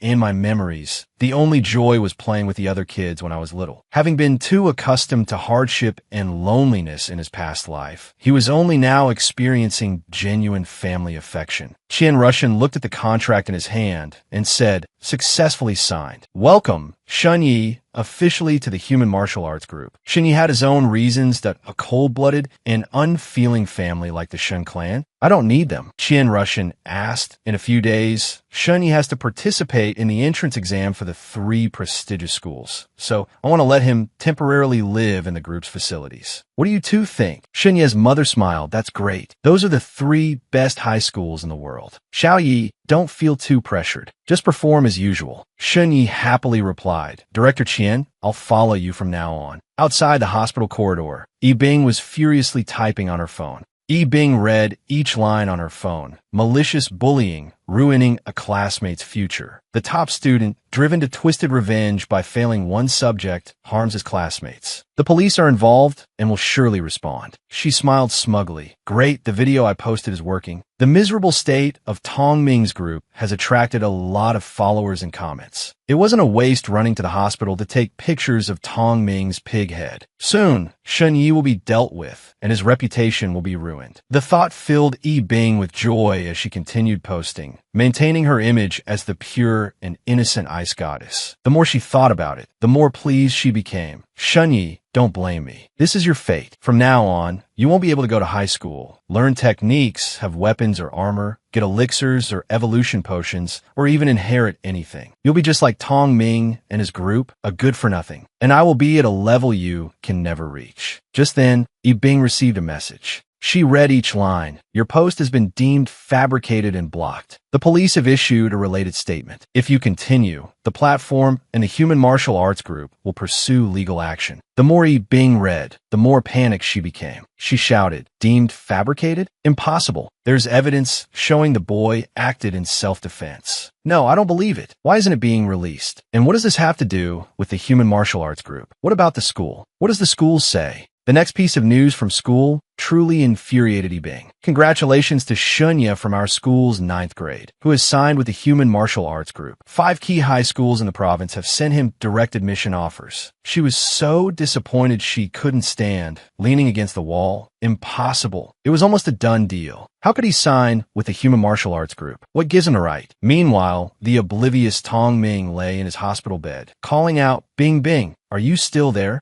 Inside the elevator, Qian Russian and Shun Yi stood together. Qian Russian, checking his phone, said, the police station just sent a message. It's over. A huge fight. Quite a few casualties. Shun Yi asked in a low voice, was it that brutal? Qian Russian let out an, oh, and replied, I killed that guy. Got 5 military merit points. Shun Yi asked, surprised, military merit? Qian Russian explained, it could be used as currency to buy special items, like cultivation techniques, materials, intelligence, weapons. Actually, this whole incident was thanks to your report, but you don't have an official position, so you probably won't get any merit. Shinya sounded dejected.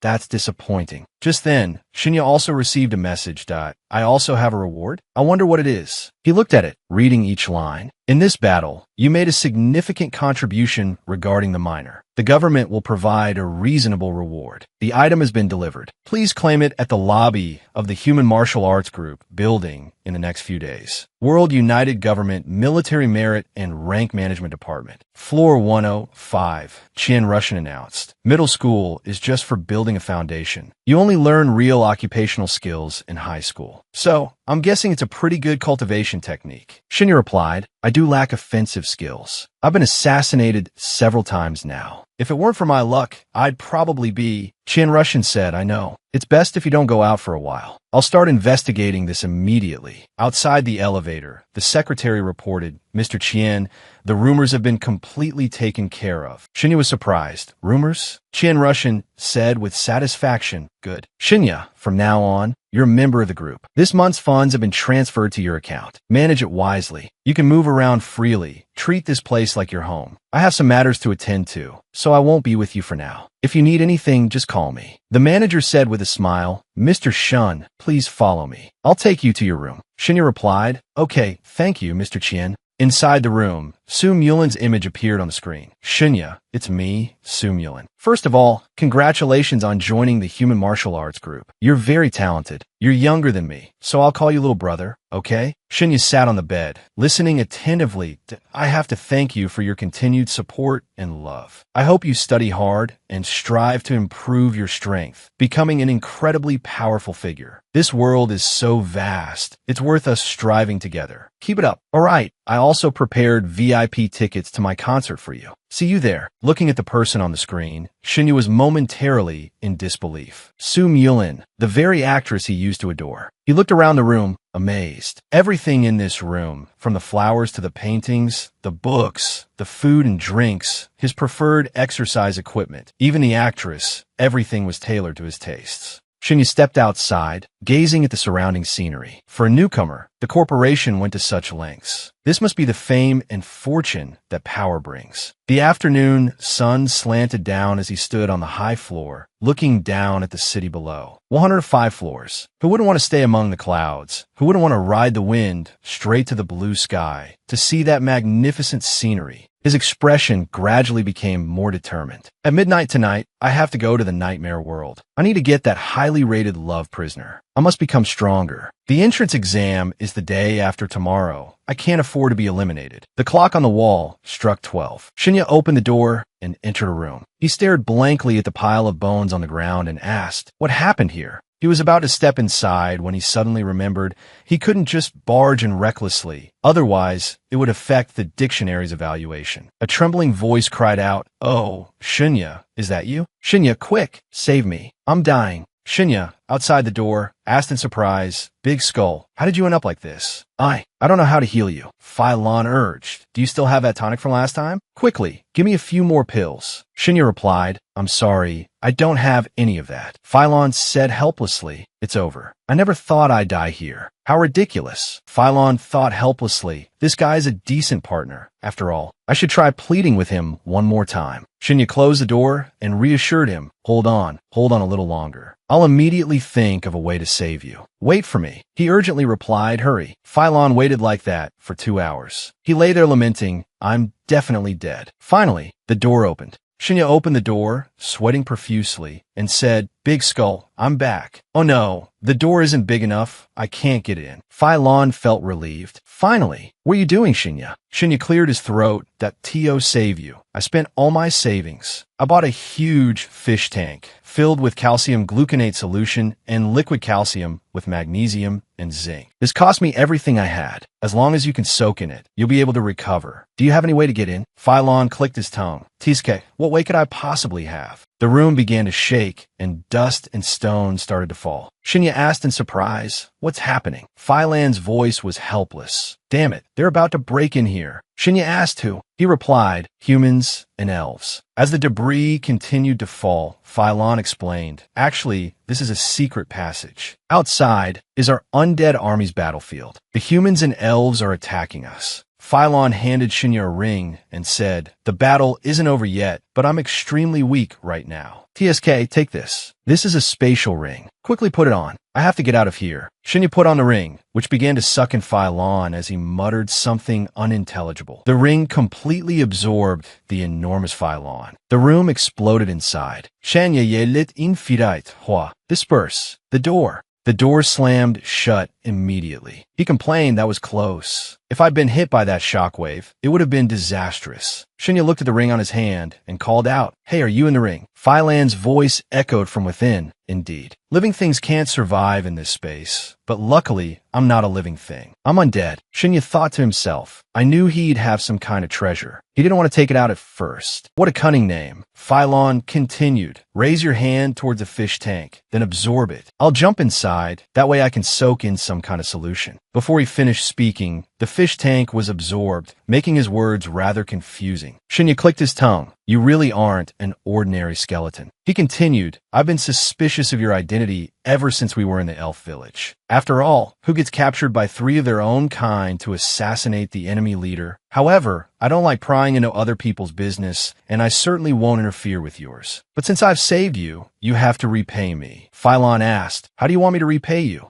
Shinya clenched his fist. I have to go to your world today, and you have to help me with all your might. Phylon exclaimed in surprise. Didn't you see how fierce that battle just was? You're going there to die. Forget it. You respect my privacy, and I respect yours. Besides, I've already used up all the powerful treasures on me, so I can't give you much. Shinya questioned, aren't you the battlefield scavenger? Phylon, enjoying the comfort of the solution bath within the ring, replied, I am in charge of collecting spoils of war, but don't think I can actually pick up anything good. The truly powerful treasures are taken directly when their owners are defeated. Shinya thought to himself, asterisk outside the secret tunnel is the undead army's battlefield. So, I'll pretend to be an undead soldier, walk around the battlefield, and come back. Wouldn't I have another word then? Asterisk, he asked towards the ring. Do you have any undead soldier equipment? Preferably something that can conceal a human's aura. Phylon hesitated slightly. Conceal aura. Let me see. Then, an old set of armor was tossed out from within the ring. Rummaging through the armor, Shinya complained, what is all this tattered junk? Are you collecting scrap metal? Phylon tried to explain. These broken pieces of armor are a constant reminder of the cruelty of war. Look around. Maybe there's something usable. After searching, Shinya stood up with a sigh. Phew, I managed to scrape together a set. He examined a card in his hand. This horse token is pretty good too. It says I can summon a skeletal warhorse. Phylon then produced a mask from within the ring, praising, excellent. Your whole body is radiating the aura of death now. Just in time, here's a centurion's mask for you. Shinya was a little puzzled. What does this mask do? As he put on the mask, Phylon continued to explain, it carries a high-level death aura. Wearing it, combined with your equipment, will absolutely prevent other undead from seeing through your disguise. With the mask on, Shinya now looked exactly like a true undead warrior. If you're quick enough, you might even be able to use that horse token to get a skeletal warhorse, Phylon commented. Shinya imagined himself riding a skeletal warhorse, swaggering across the undead battlefield, and fleeing instantly if he encountered danger. Maybe I can even steal a word like Ghost Rider, he mused. Shinya stopped his thoughts and pushed open the door. All right, I'm going over there. Phylon offered a parting reminder. Don't die, okay? If you die, they'll take the ring from you, and then I'm definitely doomed. The open doorway seemed to suck everything inwards. Shinya cleared his throat that I'll try not to die. Shinya entered through the doorway into the thoroughly ravaged place. He climbed up the rubble to survey the area. Right, the last time he came to the elf territory, he obtained a sword. This time, it would be handy for self-defense. Spotting a hole above, he climbed through. As soon as he poked his head out, Shinya was startled to find nearly a dozen spears pointed at him. Roman and his soldiers stood there, coldly staring at him. There's an undead left here. Kill him. Panic welled up inside Shinya. Humans? Wasn't this supposed to be the undead battlefield? Could the undead have lost? He quickly pulled off his mask. Don't attack. I'm one of you. Look, I'm human. Ignoring him, Roman swung his sword. Undead sympathizer. Shinya hastily raised his own sword to block the attack. Seeing the purple glow emanating from the sword, Roman hesitated. That sword is a duskblade. Shinya wasn't sure what that meant. A duskblade. That's the standard sword of human scouts, a blade used for assassination. Humanity has placed a blessing of silent purity upon it. Confirming the sword, Roman stopped and helped him up. Only humans who haven't fallen can wield a duskblade. He's one of us. All right, there's nothing more to do here. Continue pursuing and eliminating the remaining undead. The soldiers replied in unison, yes, sir. He turned to Shinya and made a hand sign. Brother, do you need our assistance? Shinya was bewildered. In Lam Tin's sign language, it meant I love you. Was this a love confession at first sight? Was a nightmare world this advanced? He followed Roman's gaze. No, he was staring intently at his mask. This hand gesture definitely had some hidden meaning. Could this mask represent something else? This deceptive skeleton. Every item he pulls out is special. Whatever, I'll bluff him first and figure out later. Shinya put on a mysterious air and mirrored the hand sign. As you can see, my current situation is quite difficult. If you can assist, I certainly won't refuse.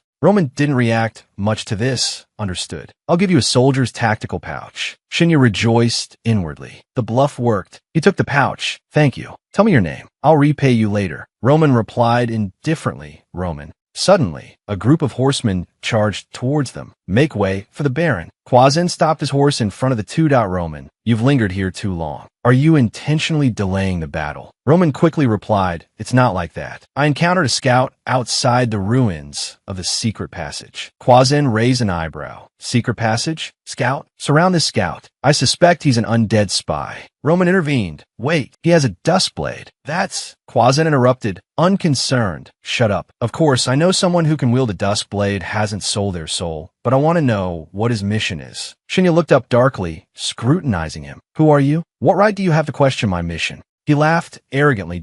I am Baron Quasin of the Southern Eagle Fortress. A mere scout like you dares to ask my name? Let's see. First, I'll strip you, give you 20 lashes, and then get to the bottom of your secrets. Shinya sneered. Quasin, you damned pervert. I'll remember you. He muttered under his breath, enraged. He waved his hand and ordered. How dare a mere scout threaten this Baron? Kill him. 3 or 4 soldiers simultaneously thrust their spears at the spot where the boy was standing. Suddenly, a second later, the spot was empty. Where was he? The soldiers couldn't believe their eyes. Strange. He vanished? My lord Baron, there's no secret passage or trapdoor into the ground. Quasin was also taken aback by the situation. How is this possible? Roman calmly spoke. I heard that some anonymous assassins are also participating in this operation. He looked at Quasin pointedly. They are experts at hiding in the shadows, specializing in assassinations. You were very brave just now, Quasin, revealing your name like that. Quasin's face paled after hearing this. Specializing in assassinations. The battlefield is unpredictable. What if he takes advantage of the chaos to assassinate me? Quasin hurriedly turned his horse. Damn it, let's go. Meanwhile, Shinya dropped down from the ceiling into the room. He sat down, sighing in relief. Damn it, Baron Quasin, huh? Quick to act. I'll remember you. Good thing I opened the trapdoor beforehand. Otherwise, I'd be in deep trouble. That skeleton, damn him. There's something wrong with that mask. Didn't you see him signal me? A voice suddenly echoed in the air. You can't blame me. How could I know the intricacies of the human military? Besides, aren't you back safe and sound? This time, opening the door yielded a family item, blue, excellent, evaluated as ordinary human. The highest level item he received was white, but thanks to his ability to borrow strength to escape danger, he received special consideration. Shinya was annoyed that a blue family item again? Seriously? Attention! This is the second time you have received this item through special consideration. A special event is occurring. If you receive a blue family item next time, you'll have the opportunity to receive an honorary stamp allowing you to receive the same item 3 times in a row. This will awaken resonant power and hidden abilities, and you only have one chance to obtain this ability. Be cautious. Shinya was utterly astonished. Receiving 3 identical items can activate hidden abilities? So if the next item I receive is still family, I can successfully activate it. But if it's not, I'll lose the chance to gain the hidden ability. But how do I get another blue family item? He picked up the pouch and pondered. According to the item's guidance, I need to be in dire straits, use borrowed strength to attack, resolve the difficulty, and escape. Shinya suddenly thought of Lanny and Roman. Thinking back on the 2 times he received family, whether it was the elf village or the undead battlefield, he was in their territory and facing life or death situations. He recalled their belongings, which ultimately led others to abandon their hostility and even willingly help him. That's right. This is the key to unlocking it. Shinya broke out in a cold sweat. This requirement is too high, like dancing on a knife's edge. Moreover, there's only one chance. No, too much night walking will eventually lead to encountering ghosts. If the situation becomes too dangerous, I'd rather give up the hidden ability. My life is more important. Suddenly, he heard the doorbell ring. The intercom screen displayed a message. Mr. Shun, you have a visitor. She claims to be a relative of Fai Shuyan. Her identity has been verified by the corporation. There are no issues. Do you wish to see her? Shinya pondered silently. Officer Luo's family. Officer Luo died unjustly investigating my case. After his death, he even saved my life. His family wants to see me. No matter what, I can't refuse. He agreed, all right. The person replied, a reception room has been arranged for you on the 50th floor. Shinya thought to himself, I hope I can do something for his family. Shinya stepped out and greeted, excuse me, were you looking for me? The young woman turned to look at him. Meng spoke Shinya. He hadn't yet processed it, yes, when his eyes suddenly flashed a blue light, utterly astonished. She looked at Shunya and calmly introduced herself. Hello, I'm Mengyu, Fai Shuyan's younger sister. I'm here to clarify a few things with you. Shunya shook her hand with a look of realization. A family item. I've met so many people, even Qian Russian didn't have a family item rating. In a nightmare world, there are countless humans, undead, and all kinds of spirits, none with a family item. Only the high priestess of the spirits has a long string of family items. This young woman is the second person I've met with a family item. So she's the one who made the regional director's face change when he spoke of her. Shinya thought. Mengyu released his hand. My brother found the assassin who attacked you, the man in sunglasses. When they fought hand-to-hand, weapons were ineffective. He was killed by him. I also found the people who tampered with the weapons. They were two of his classmates, motivated by jealousy of the honors my brother received. Her face hardened. I've killed them all. Shinya was startled, his eyes widening. He questioned, but the regional director said the murderer was just captured alive yesterday. She explained, that's right, so I killed him. Shinya continued, and you also killed the two who tampered with the weapons. Mengyu affirmed firmly, that's right. He realized, speaking so casually, is this a great swordsman? Mengyu fell silent. Why brother was a man of limited talent, so I recommended him to a decent school. I waited for him to graduate, find a good job, then marry a virtuous woman, and continue the Luo family line. Everything was going according to plan. I hoped he would be protected like that, live a peaceful life. Shinya suddenly thought of something. That's not right. I felt Fai Shuyan was definitely a chosen one. How could he be a man of limited talent, according to his sister? However, his end was to be schemed against by villains, his body bound and hidden in a locker. Mengyu asked him coldly, why aren't you saying anything? Are you saying people are allowed to bully him, but I'm not allowed to avenge him? Shinya chuckled nervously and waved his hand. No, I was just thinking if you kill them like that, will anyone come to arrest you? She maintained her cold expression. So that's it. Although you have the surname Shan, you've never lived among the aristocratic families, so you wouldn't understand. No matter how ordinary my brother was, he was a descendant of an aristocratic family, yet he died shamefully at the hands of an assassin. I, representing the Luo family, sought justice for him. No one dares to say anything. Mengyu opened up. Also, my mother's surname is Xiao. I took her surname. Shinya listened to her, I understand. Please continue. She continued her story. I asked the assassin's name. He didn't know who wanted to kill you, and he didn't know he had offended the Luo family's descendants. Now, they're all dead, and the clues are broken from here. Mengyu seriously raised a question. This time I came to find you to ask you, regarding the person who wanted to kill you. Do you have any clues? Do you have any suspects? Even a vague guess would do. Can you give me some names? Just give me the names, and leave the rest to me. Shinya shrugged. Honestly, I don't have any clues about the mastermind behind this. But by killing those assassins, you've avenged Officer Luo. Mengyu drew her sword. Not enough. With sharp eyes, she continued, I have to find the one who hired the assassins to kill you. The assassin killed my brother, so I will kill both the assassin and the mastermind behind it. Then Mengyu slashed out a sharp sword strike. With that, I will comfort my brother's soul in heaven. The sword strike tore through the clouds, revealing the pitch-black night sky.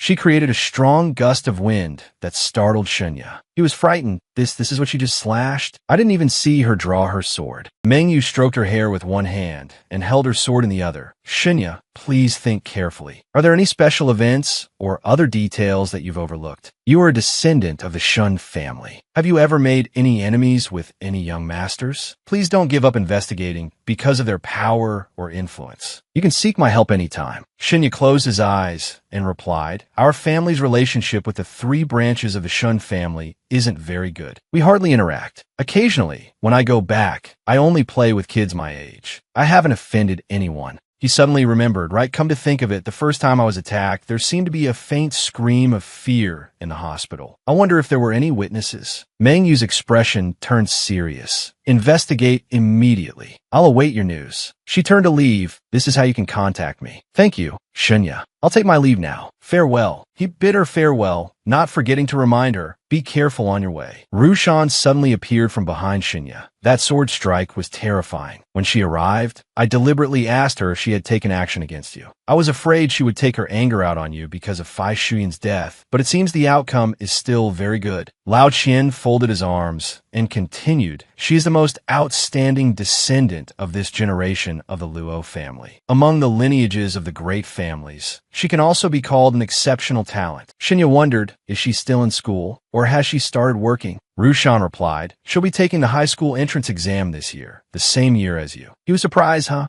Lao Qian looked at Shunya. Don't be discouraged. Descendants of aristocratic families have always had inherited secrets, and their training starts from a young age. It's normal for their abilities to far surpass those of their peers. If you had grown up in a Shun family from a young age, you wouldn't be much worse than her. Shunya yawned as he replied, I'm happy about it. Now that she's on my side, once I find a mastermind, she can help. He headed back to his room to sleep. Rushan said, go on. Tomorrow I'll arrange for some tutors and go over some key points for the exam. Back in his room, Shinya slammed his hand on the bed in frustration, as expected of a descendant of an aristocratic family so strong. Aristocratic families, they are a high-class, superior existence in human civilization. What if it really is someone from an aristocratic family who wants to kill me? They could just toss a coin and use someone from the Assassin's League, easily buy my life. Shinya thought to himself, asterisk, I want to quickly learn some attack skills. After all, I can't always rely on having a great swordsman on my side. Asterisk, he grew excited again. Hey, big skeleton, do you have any more glass nightmares? The kind with skills attached? A man's got to be able to rely on himself. After all, Shinya sat on the bed, pondering, skeleton, do you have any more glass nightmares? The kind with skills. Phylan's voice came from the ring. All I have are undead skills. You're not undead, and without soulfire power, you can't use them. Shinya asked, then where did the moonlight stag walk you gave me before come from? Phylan explained, I found that one by chance. Shinya pondered, so I have to wait until after I reach level 3 to have a chance to learn attack skills? But I can't wait. Not to mention someone is after me, and the exam is coming up. Those aristocratic kids are probably not going to be easy. He suddenly remembered the brown bag lying on the floor. Right, the combat bag that human officer Roman gave me. I haven't even looked through it yet. Ration's first aid kit. Nothing interesting here. Shinya rummaged through the bag. Suddenly, he found a glowing blue glass bead. There's a glass nightmare. Hopefully, it has a good skill. Shinya excitedly clutched the glass bead in his hand. Shadow hand, establishing a communication point in the camp. If you see a tent with 3 sword chains, come and receive your mission. Shinya's excitement deflated. What the heck? It's not a skill. Looks like that human Roman considers me a member of the Shadow Hand. Shinya immediately started thinking, I've already received the Love Tum today. Even if I go to the Nightmare World again, I won't be able to get another one. I might as well use this time to explore a bit. He wondered, skeleton, where did you pick up the Centurion's mask you gave me? Can we find that place again? Phylan directed him. It's near the secret passage. I don't remember the exact location. What do you need it for? Shinya explained his thinking. The undead battlefield outside the secret passage has been captured by humans. I want to disguise myself as a human soldier and go to the Nightmare World again. Do you have any human equipment? Phylan immediately started searching. Let me see. The system transported Shinya to the Nightmare World, fully equipped in armor. Now you're disguised as a human soldier at the border of the territory. See the hound mark on the shield? That's your insignia. The humans in the territory have all been killed by us undead. Disguised as a lucky survivor, no one will suspect you. Shinya looked at the glass bead in his hand.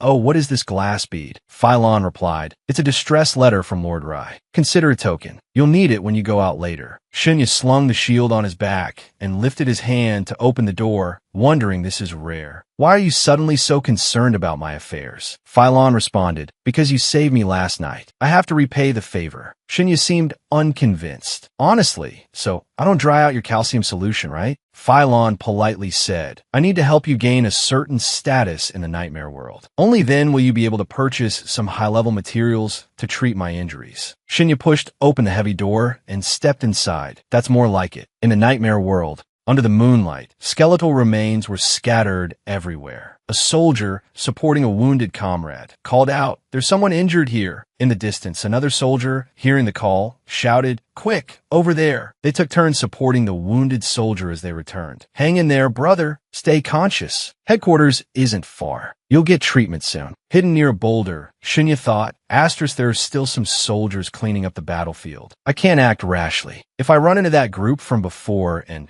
they recognize me, it won't be easy to deal with. He carefully hid behind a boulder. This place is full of corpses. I need to find them and gather some intel. Suddenly, Shinya approached a massive corpse. So big. This is a greater undead. Gloomy decree. Activate.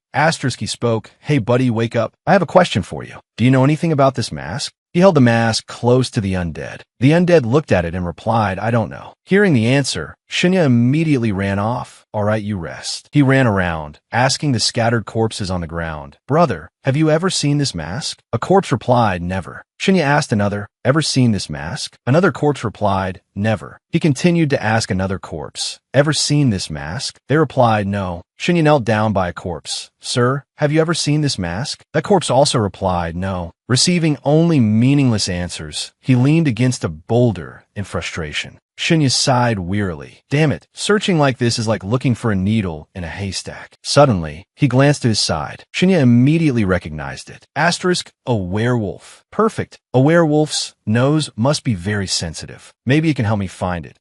He held the mask in front of the werewolf. "Good boy, have you ever seen or smelled this mask before?" The werewolf replied, "I've seen this mask. It belongs to a centurion. He's right over there. He only has one arm left. And also, I'm not a dog. I'm a wolf." Shinya rejoiced. "Good boy. You've made a great contribution. You can go back now." The werewolf insisted again, "Wolf." Shinya walked over to an arm lying on the ground. Thinking to be in this state, it must have been a direct hit from large-scale magic. Only one arm left. Gloomy decree UX0. "Buddy, are you there?"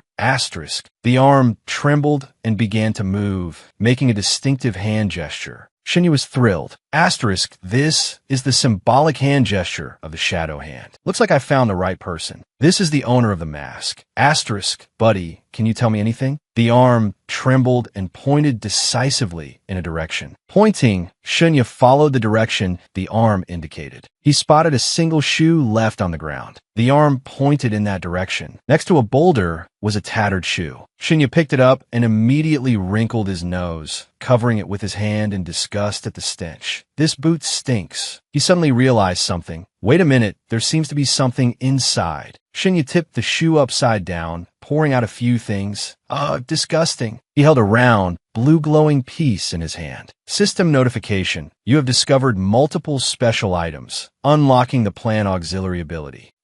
Now, I can see the description of the special item. Item introduction. Shadow Knight Medallion. A light blue item found within the monster medallion. Advanced magic. Runes can activate designated weapons. Without compatible weapons, it's a useless item. Shinya remembered the weapon and wondered if it was behind him. He fumbled behind his back and pulled out a sword. Both he and the sword floated into the air. Immediately afterward, the two objects merged. The system announced an item upgrade. Night Edge had become Night Curtain. The system introduced the item, Night Curtain, a twin sword suited for human assassins, green tier, with the special attributes of high-level sharpness, high-level penetration, and high-level blood absorption. This is an assassination twin sword, also imbued with the Shadow Blessing by the Shadow Hand Brotherhood. Only high-level assassins can wield it. The Shadow Blessing emits a unique energy wave, representing the wielder's identity and allowing them to complete missions for the Shadow Hand Brotherhood and receive corresponding rewards. Shadow protects those who uphold justice. Shinya raised the sword in his hand, filled with adoration. He hadn't expected such a pleasant surprise. Night Edge upgrading to Night Curtain was fantastic. Suddenly, he remembered something. Right, there was also a letter. Shinya opened the remaining letter. Inside, it contained information regarding a mandatory investigation into the unusual movements of the undead. Brothers and sisters, the Human Empire and the Elf Kingdom have jointly issued a large-scale mission. Anyone who can uncover any information about the undead's unusual movements can exchange it for a generous reward. We urge everyone to head to the battlefield. The survival of our people depends on you and me fighting for it. May Shadow protect us. Shadow Hand. Shinya held the letter away from his face, understanding dawning on him. So this was a mission from the Shadow Hand. Shinya remembered the green stone. The Zoman crystal had told him that the camp with 3 upright twin swords was the location of the Shadow Hand. That's right, Zoman must also be a member of the Shadow Hand. Seeing his mask, he decided to lend a hand. Shinya pointed at a nearby skeleton. Use information about the undead's unusual movements to exchange for a generous reward. It's that simple. He stood up. Tell me about the undead's unusual movements. The skeleton straightened up, trembling. I don't know anything. Shinya gestured to the surrounding skeletons. All right, you, and you too. Tell me about the undead's unusual movements. The skeletons straightened up in unison, trembling that we don't know anything. Ordinary soldiers only receive combat orders. He frowned in frustration. This is troublesome. Just then, the ring on his finger hesitantly spoke. Well, actually, I can provide you with some information. Shinya suddenly remembered and raised his hand, looking at the ring with delight. Right? Isn't there an undead right here? But you're an undead. You're actually offering to reveal your own kind's information? Aren't you trying to trick me? Phylon chuckled a few times, his head popping out. The undead are indeed my kin, but they all have ill intentions towards me. Shinya nodded in agreement inwardly. That's right, this guy's situation among the undead didn't seem very good. Tell me, he asked, what kind of information do you want? Earth-shattering or something more common? Shinya spoke. I can't ask for anything too earth-shattering. I'm just an ordinary person. If I present earth-shattering information, others will want to verify it, and I'll definitely be in danger. Phylon replied, well, I do have a piece of information that's just enough for you to exchange for some goods. Shinya immediately asked, what information? Phylon calmly answered, the undead have adopted new fortress components that can increase the power of their soulfire cannons by 20% and their firing rate by 10%. Shinya furrowed his brow in worry, asking if the value of this intel was too high. A green stone flew out, and Phylon spoke casually, not really. Actually, with the war breaking out, I'm sure the human higher-ups already have their suspicions. They just haven't confirmed them yet. He nodded and walked on. This intel is good. We can profit from it, and it won't attract too much attention. Shinya hid behind a rock, looking down and muttering. That's where the army is stationed, where the Shadow Hand's mission assignments are handled. But how do I get over there? Phylon pointed out a wounded soldier being rescued on the other side. Aren't those humans looking for the wounded? You can disguise yourself as one and have them take you there. Shinya nodded in approval. Good idea. Bonehead, what's the level of human medical care on the battlefield like? The man in the bone hid behind a rock, whispering. Their holy healing magic is the best. Not even the elves can compare. The premise is, you have to have money. He asked in surprise, you need money on the battlefield? Phylon answered with certainty, of course. As long as you can pay, you can even have severed limbs regenerated. Shinya was curious. What about the undead? We usually just throw the dying soldiers outside and let them fend for themselves, Phylon continued. He asked, puzzled, don't you treat them at all? Phylon expressed his annoyance. We can, but it's troublesome. We need to use a special ritual, materialize a sacrificial altar, then imprison a group of undead or living beings and draw power from them. This method can help us recover instantly, but the price is the life force of other beings. Only high-ranking undead can do it, and they also need to understand the secrets within. Shinya seemed to understand.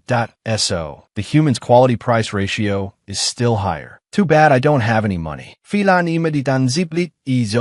feigned innocence. Oh, we have money? Great. He stepped over the weapon of a giant undead lying on the ground and said, I have a way. Shinya used strength enhancement, lifting the large hammer. Phylon was puzzled. What are you doing? He instructed, whispering into the ring. If I can't speak later, remember to find a way to help me. Phylon was shocked. Hey, are you serious? After Shinya released the large hammer, it immediately slammed down on him. He coughed up blood and cried out in pain. Phylon was bewildered. It's just playing a supporting role. Why go to such lengths? He coughed. Playing dead is one thing, but playing a supporting role. Shinya picked up a rock and hit the iron shield beside him, weakly calling out, help. Someone help me. Is anyone there? Help. Save me. Nearby, people heard the cries. Someone shouted, come here quickly. There's a wounded soldier here. They offered comfort. Hold on, we're coming. At the encampment, candlelight flickered in the tents. A priestess was chanting over a figure on a bed. and lying there was none other than Shunya, his body enveloped in a green light. It was visible to the naked eye that as the green light faded, his body was recovering. A group of people stood before a bed, looking down at Shunya. The priestess bowed her head to the leader that my lord, the treatment is complete. His wounds have healed. The elder nodded. You may leave. You will be compensated shortly. Shunya cracked open his eyes, feigning weakness. Where am I? Newton approached, supporting Shunya's body and comforting him.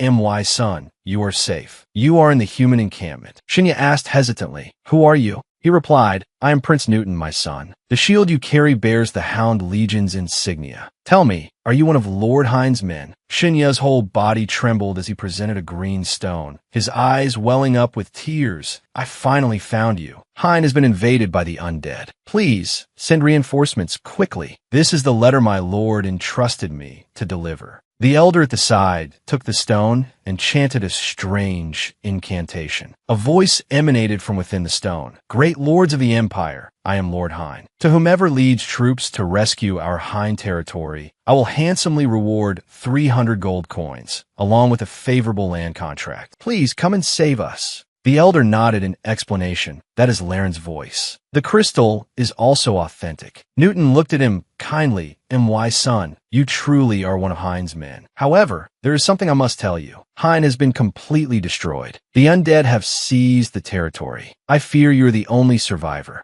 Shunya gasped in disbelief, tears streaming down his face, a perfect picture of despair. He covered his face in anguish, showcasing his superb acting skills. Father, mother, Jellet, grandmother, Kai. Literally, are they all gone? No, I don't believe it. Newton consoled him. My son, you have endured many hardships along the way. Surviving even the giant undead stone hammer is truly a miracle. You are the remaining ember of Hind. Rest for now, and don't worry about anything. Tomorrow, I will arrange for you to go to the Empire's rear to find a safe place to live. Shunya stared blankly, thinking to himself, I still have to find the Shadow Hand's camp and turn in the quest to exchange for the skill. I can't be sent away like this.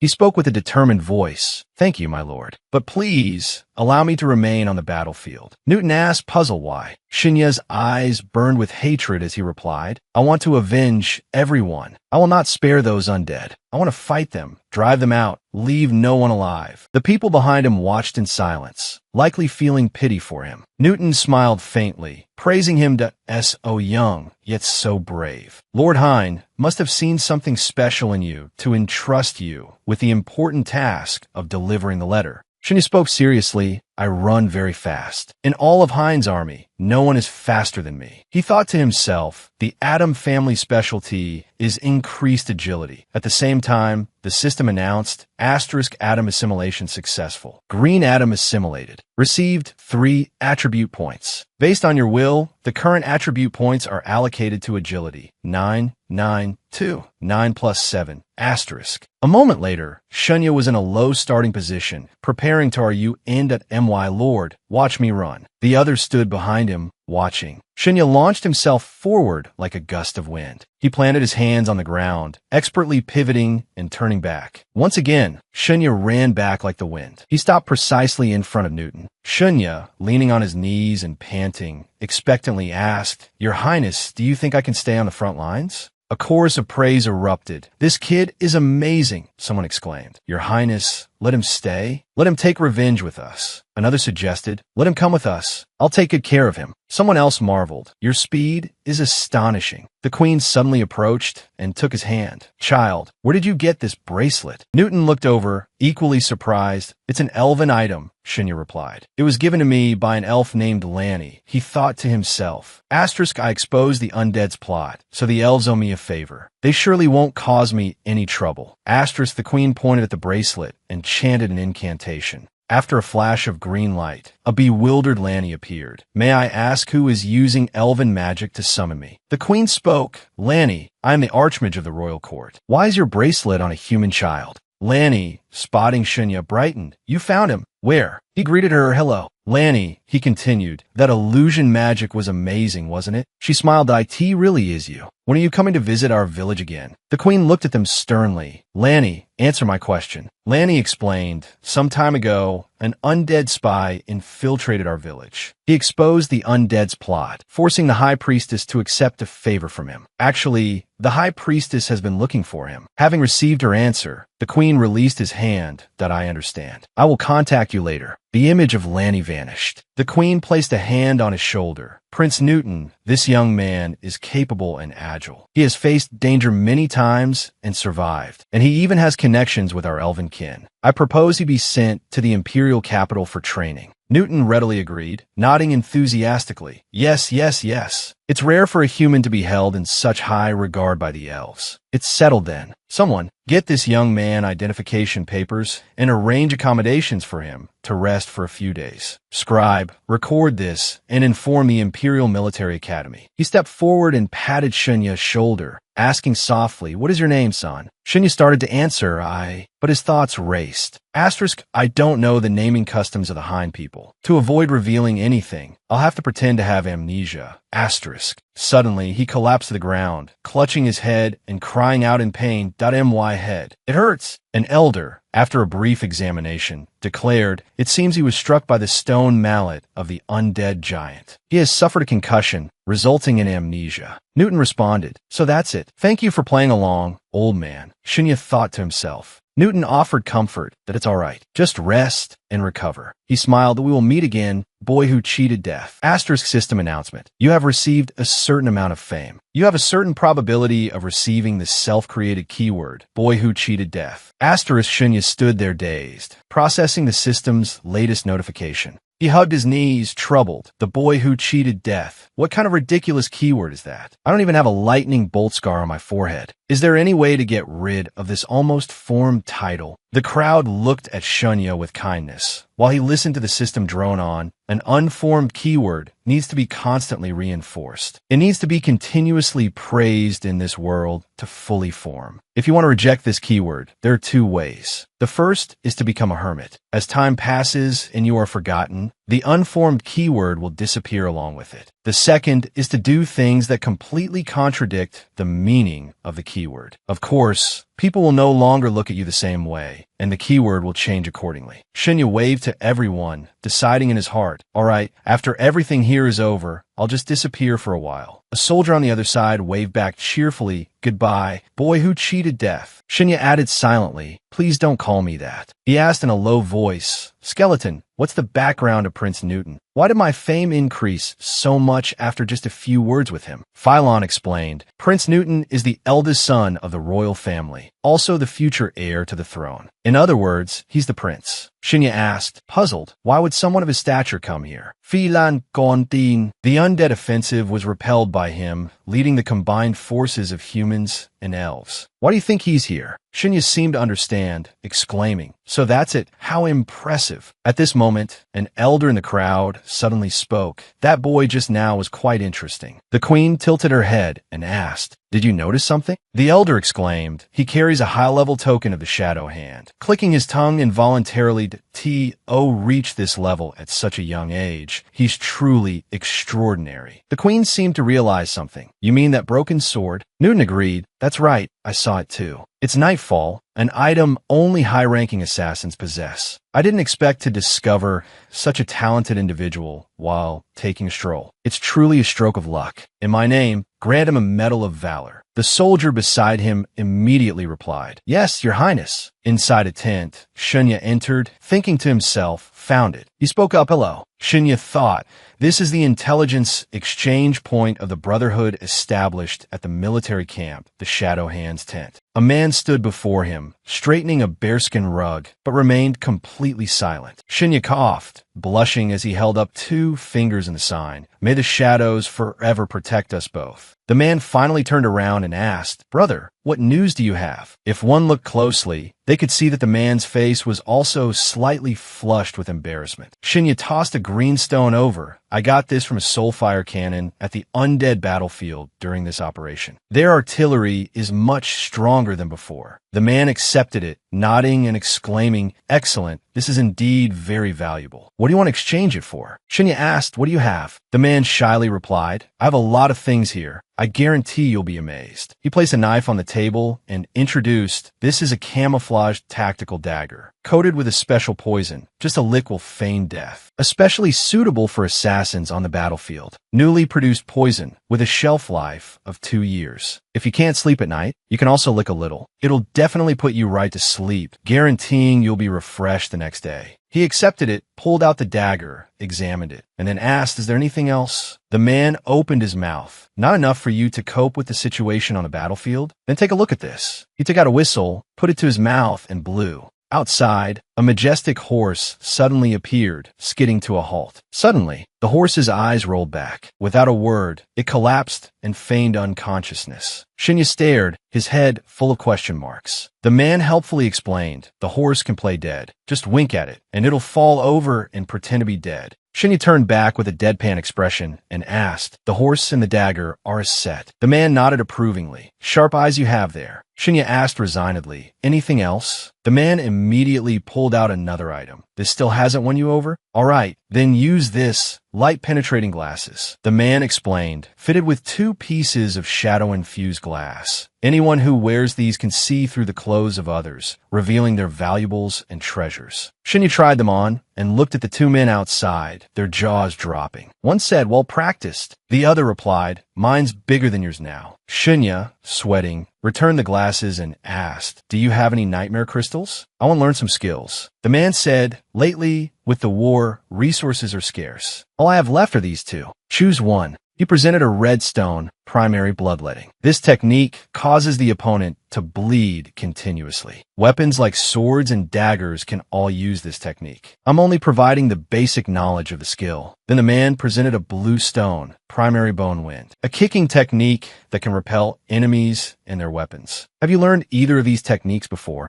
Shinya gritted his teeth, thinking, "I lack both." Suddenly, a voice rang out, "Human, choose bone wind." He was startled. "That voice is—" A strange voice echoed, "Choose bone wind." Shinya realized with surprise, this voice, it's the mysterious person who previously guided me and gave me the wild edge sword. He muttered softly, "Why choose bone wind?" The mysterious person explained, "Because it's not a technique of this world. Next, you need to find a way to obtain the shadow illusion technique of the Wraith clan and the Thunder Palm of the Beast King clan." The mysterious person pointed to 5 colors of 5 stones. Once you obtain them, combined with your Moonlight Deer Walk and Bone Wind, you will unravel the true secret. Shinya pondered. Asterisk learning skills can reveal secrets? Whatever, I'll listen to it. Asterisk, he spoke to the man while picking up the blue stone that I choose Bone Wind. The man nodded. "All right, take it. It's yours." The blue stone in Shunya's hand glowed. A series of martial arts movements flowed into his mind. The man explained, "Bone Wind is just a basic kicking skill, but the value of your mission reward is higher. Do you have any other requests?" Shinya replied, "Not at the moment." He nodded and handed Shinya a bag of gold. "All right then, I'll use this gold to make up the difference." Shinya accepted it. Thank you. Stepping out, he asked in a low voice, "Hey, Boney, did you get any Wraith Clan skills?" Phylon explained glumly, "I told you, Wraith Clan skills require soulfire to use you." Shinya suddenly said, "Shadow illusion technique." "He's difficult," Phylon said. "How do you know this spell?" Shinya replied, "You don't need to care how I know it. Just tell me if you have it or not. I need it now." Phylon had to compromise that I have it, but it's the most basic illusion spell. It's useless. You just need enough agility and mental strength to cast it. Shinya held a glowing purple stone in his hand. Avoid unwanted attention. He explained, his ring now hidden. The system announced, Shadow Illusion Technique. Requires 3 mental strength points, 5 agility points. Description: projects a shadowy image to confuse your opponent. Shinya thought, asterisk, I currently have 7 attribute points. Allocate 3 to mental strength, giving me 3.9 mental strength. Allocate the remaining 4 to agility, bringing it to 6.9. Asterisk, he had met the requirements. The system immediately confirmed, according to your will, attributes have been reallocated. The purple stone in Shunya's hand began to disintegrate. He entered the nearby forest, thinking, find a deserted place. If anyone sees me using undead magic, I'm doomed. Shinya went deeper, cautiously looking left and right. After confirming no one was around, he immediately used shadow illusion technique. A dark shadow flew out from him. The shadow flew a short distance before dissipating. He looked at the flickering phantom before him, resigned. This is shadow illusion technique? It seems like it's only good for startling people. Phylon laughed mockingly. You like this kind of garbage spell? I thought you had better taste. I was clearly mistaken. Shinya frowned. You don't understand my business. He thought to himself, I've now mastered Moonlight Walk, Bone Wind, and Shadow Illusion technique. I just need Thunder Growth. Let's see what happens after I gather all these skills. A soldier ran up, panting. Finally found you. You miraculously survived, young man. Shinya cursed inwardly. Please don't call me that. The soldier cheerfully presented a box. Congratulations for your heroic performance. His Highness Prince Norton has decided to award you a Medal of Valor, along with this letter of recommendation. He accepted the box, puzzled. Why am I receiving a Medal of Valor? Shinya saluted. Thank you, Your Highness. I will certainly work hard and contribute to our country in the future. The soldier said, you can return to the Imperial capital with the troops, or you can go on your own. Either way, take this letter to the Imperial Military Academy and register. Understood. The soldier added, and this too, young man. Make good use of it. Shinya thought, thank you for the prince's kindness. With these coins, I have enough to live on in this world. The gold I got from Shadow Hand earlier can be used to help with expenses back home. He turned and walked away. This otherworldly journey has achieved its goal. It's time to return to the modern world. The sun was high and bright. The system announced, Shinya, your gold has been exchanged for a total of 65,444 yuan and transferred to your designated account as requested. Shinya checked his bank card and replied, thanks. As he turned to leave, he received a call. Xiaoya, why did you suddenly transfer so much money to me? Where did you get it? Shinya explained, after joining the corporation, I received an advance. I transferred it to you and Dad to use. His mother worried, this is so much. Won't you need it? He reassured her, it's okay. I live within the corporation and don't need to spend money. All right, I won't say any more. Go eat at the canteen. While still on the phone, he opened his messages that I didn't look at my phone after going to the nightmare world. I didn't expect so many messages. The messages were mostly along the lines of, congratulations, Shinya, on successfully signing with the Human Martial Arts Corporation. Another person wrote, hubby. Someone else messaged, Shinya, you're our pride. A message from Zhao Yibing read, it's all my fault. Shinya, please forgive me. Can I go to the movies with you tonight? Accompanied by a beautiful picture. Shinya leaned closer to the screen, blushing hopelessly as he looked at it. He sighed and exclaimed, she really is beautiful. What a pity. He quickly typed back, face reality, bing bing.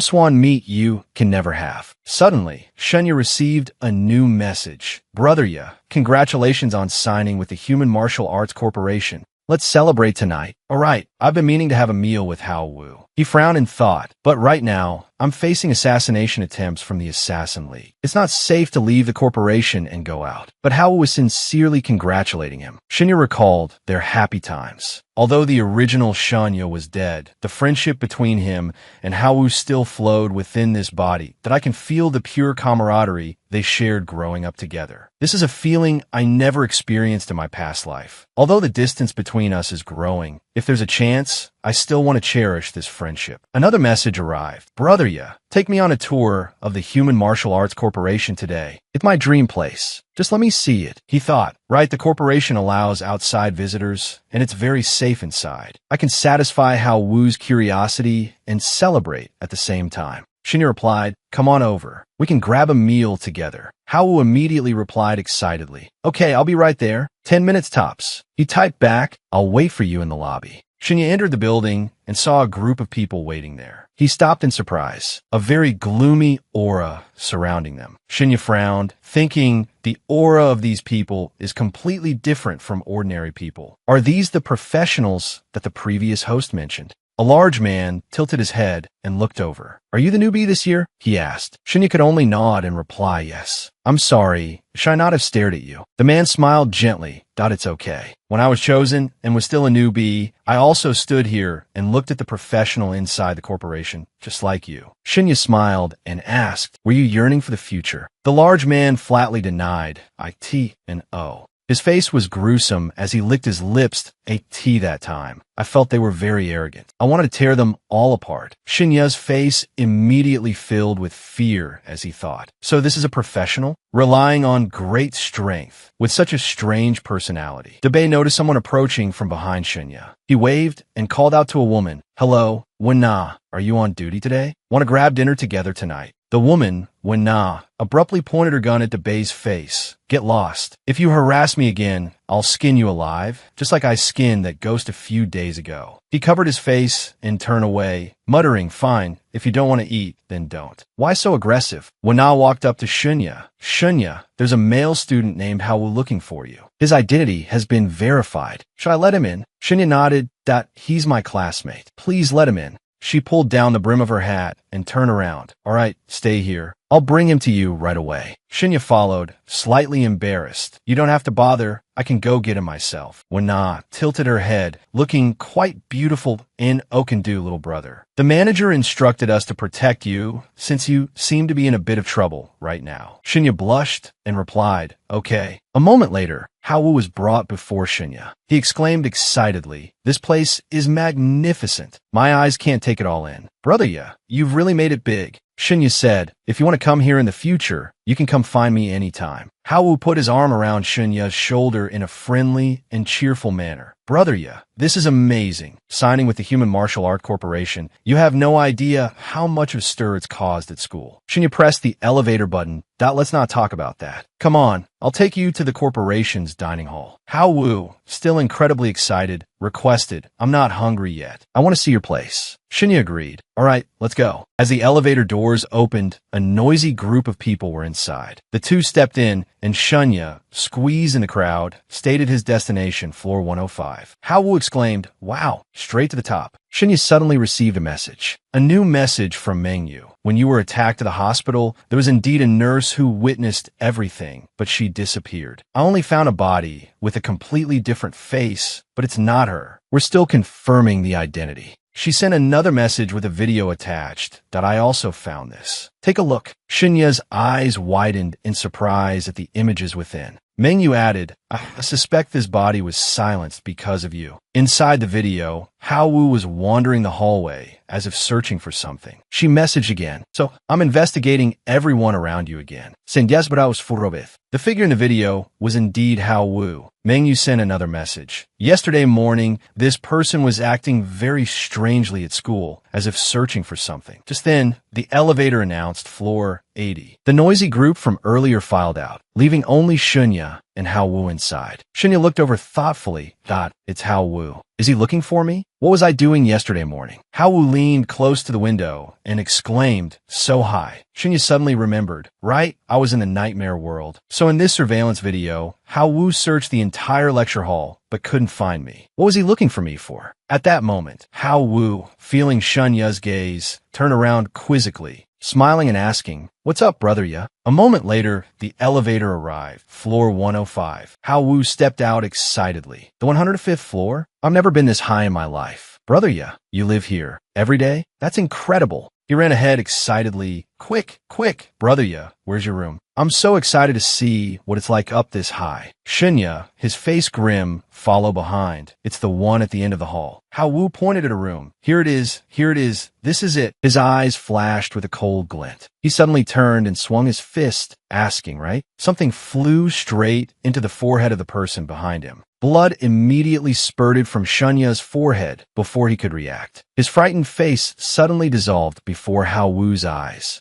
He exclaimed in astonishment, an illusion? How is that possible? Does that kid have such advanced movement techniques? Suddenly, from behind, something flew straight towards Haowu's face. Shinya followed up with another punch. sending him flying. He calmly replied from the ground. System notification, you have continuously allocated attribute points, activating 3 skills: Moonlight Stag's Gate, Shadow Illusion Technique, and Frost Wind. From this, you have temporarily executed the Moon-Crushing Frost Heaven skill of the Moonlight system. Effects are as follows. 1. Guaranteed to repel the enemy. 2. Your shadow illusions manifest in your likeness, creating a deceptive effect. 3. Your movement speed increases by 30% for 10 seconds. Shinya calmly concluded, "You're not Hao Wu." He asked in a low voice, "Where is he?" The system continued its notification. Based on the successful execution of Moon-Crushing Frost Heaven, your body has been tempered beyond normal limits. Your strength has increased by 0.1, agility by 0.2, and mental strength by 0.1. The dust settled, revealing a somewhat monstrous face. He laughed loudly, "He's dead," and pulled out a dagger. He lunged towards Shunya, tossing Hao Wu's mask aside. "You'll be down there, keeping him company soon enough." He raised his leg, his eyes sharp. Shunya's kick was blocked by the assassin. He sneered, "A kick with that little power? I can block it with one hand." His laughter abruptly stopped. Shunya put more force into his leg, guaranteeing to repel the opponent.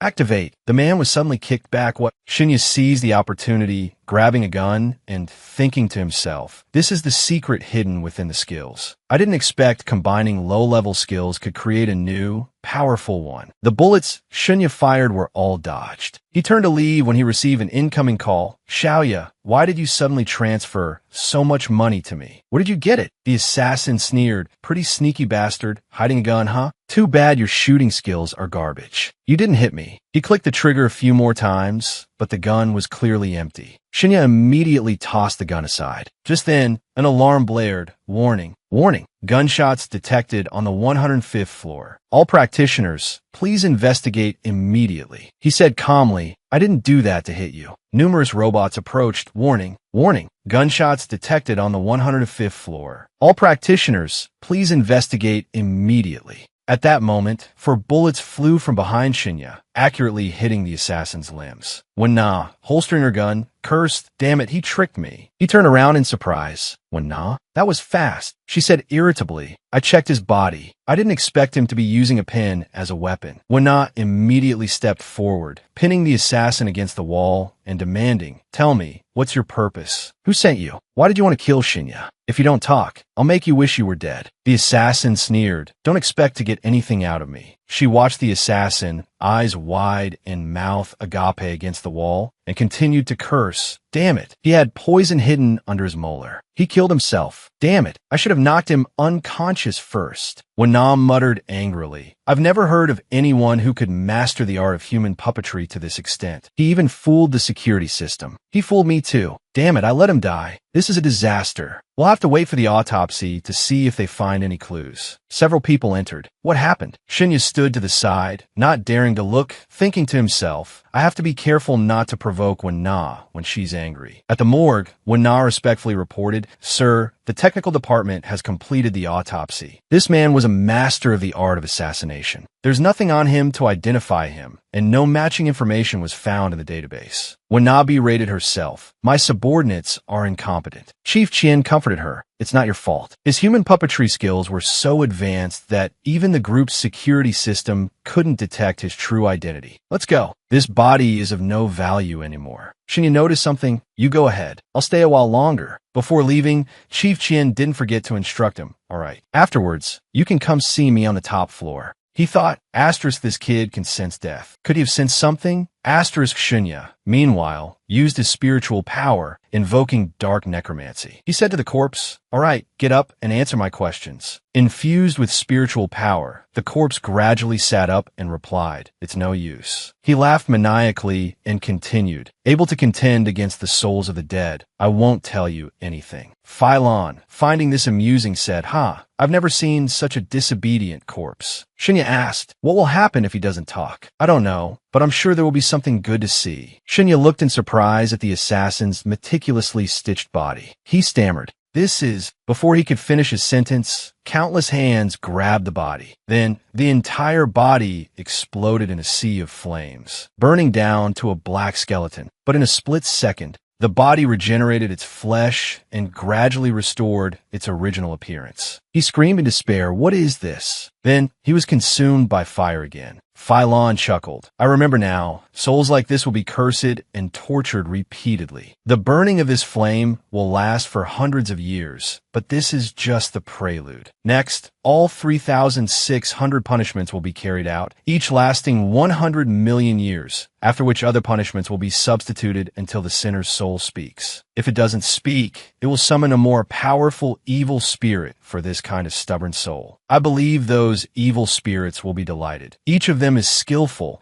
and can keep the soul conscious and intact while enduring the torture. By the way, this long period of time is only for the punished to enjoy. Your tens of billions of years are but a moment to us." He screamed amidst the flames, "Enough! Stop it!" Finally, he broke. I'll talk. Anything." Shinya watched him screaming on the bed, his eyes filled with complex emotions. Phylan's gentle voice rang out, "He's back. It seems he's finally been persuaded." He pleaded with Shunya, promising to reveal everything he knew. Meanwhile, a few minutes earlier, on the roof of the girls' dormitory, Yibing was on the rooftop talking to Mr. Han. He asked something, and Yibing replied, "I'm just a middle school student, so maneuvering won't be effective." He then said, "You've been contracted by the Human Martial Arts Group." She said, "I've done everything you asked, but unfortunately, Shunya didn't fall for the trap." In response, she received a text message, 8 p.m. tonight, meet at the hotel. Don't be late. Suddenly, her phone rang. Yibing hurriedly answered, "Hello, who is this? Really? I've been recommended to a key high school." She was overjoyed that her wish had come true. She quickly texted Mr. Han, "Thank you, Mr. Han. I'll be on time for our appointment tonight." Mengyu appeared seemingly out of nowhere. "Give me your phone." "Who were you talking to just now?" Her actions angered Yibing. "Who are you? You're crazy, standing silently behind people like that. This is my business. Why should I tell you?"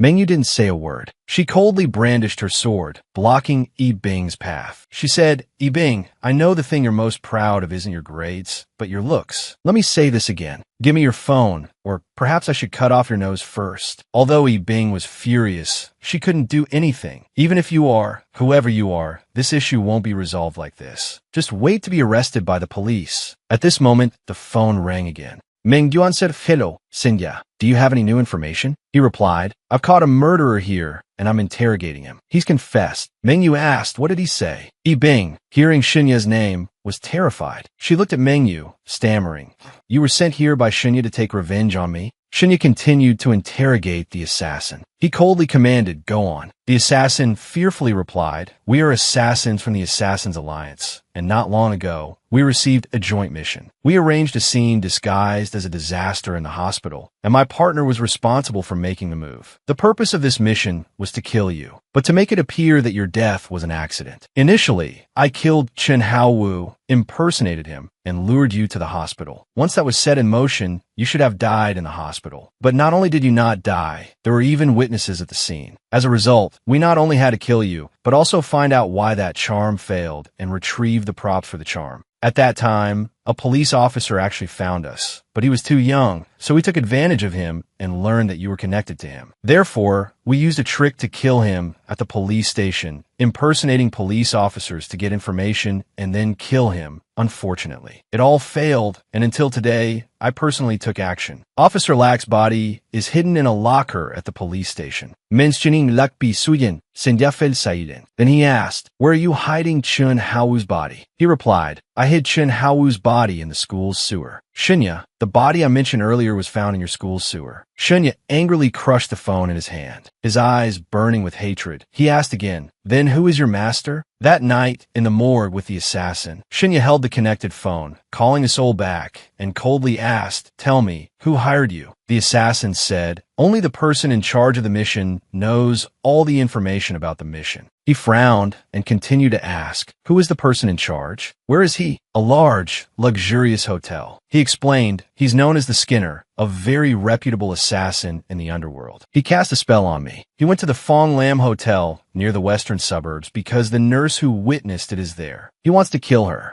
Shinya's voice deepened as he questioned, "What kind of assassin is the Skinner. Does he have any weaknesses? The assassin honestly replied, his strength is unfathomable. I can't see any weaknesses in him. Shinya thought about the mysterious and terrifying Skinner, whom he didn't know, and asked puzzledly, if he's so strong, why didn't he come to kill me himself? The assassin explained, with his status and reputation in the assassination world, personally killing a middle school student would become a stain on his career. He thinks that secretly controlling the entire assassination plan is already giving a lot of face to the mastermind behind this mission. Shinya was suspicious. Doesn't he have any characteristics at all? Tell me everything you know. The assassin muttered. If I have to say, he has a special hobby. Shinya and Mengyu, on the other end of the phone, frowned simultaneously when they heard him say cannibalism. She immediately decided, I'll go meet this Skinner. After saying that, she immediately hung up. Shinya tried to stop her. Mengyu wait. But the sound of the call disconnecting had already rung out. He clicked his tongue in annoyance. She hung up. The assassin laughed creepily. Although I don't know who the girl on the other end of the line is, if she goes looking for the Skinner, I'm afraid the outcome won't be good. The Skinner likes to eat girls, especially young, pure ones. Immediately afterward, Shinya threw a powerful punch at his face. The assassin's stitched-up body was sent flying into the wall by the force of his punch. Shinya's face was extremely grim as he warned, don't answer if I don't ask. Get lost. The green smoke summoning the assassin's soul gradually dissipated. At the 5-star Fong Lam Hotel, like an ancient, luxurious castle, a pair of hands expertly used a fork and knife to cut bright red meat. Sitting opposite Mr. Han was a woman. He casually put the piece of meat he had just cut into his mouth. Mr. Han slowly savored it, smooth in the mouth, but not loose. Chewing thoroughly reveals a slight sweetness. But after swallowing, there's a slight bitterness on the tongue. It seems the time spent in hiding has caused her quite a bit of stress. My sincere apologies. He leisurely raised a glass of red wine and took a sip. Mr. Han sighed, savoring the incredibly rich, delicate, and subtle flavor. The most surprising thing is the perfect balance of sweet and sour. It has a cherry-like taste, and this blood-laced cup perfectly complements the gaminess of the meat. Exquisitely crafted. He looked at the person before him, a woman with one eye gouged out. It's been a long time since I've tasted such high-quality delicacies, he remarked. Under the table were several grotesque items, seemingly taken from the woman. Mr. Han declared, You've truly moved me, nurse. He smiled and decided, because of this touching gesture, I shall now savor. Just then, his phone rang, interrupting him. Mr. Han wiped his mouth with a napkin like a gentleman.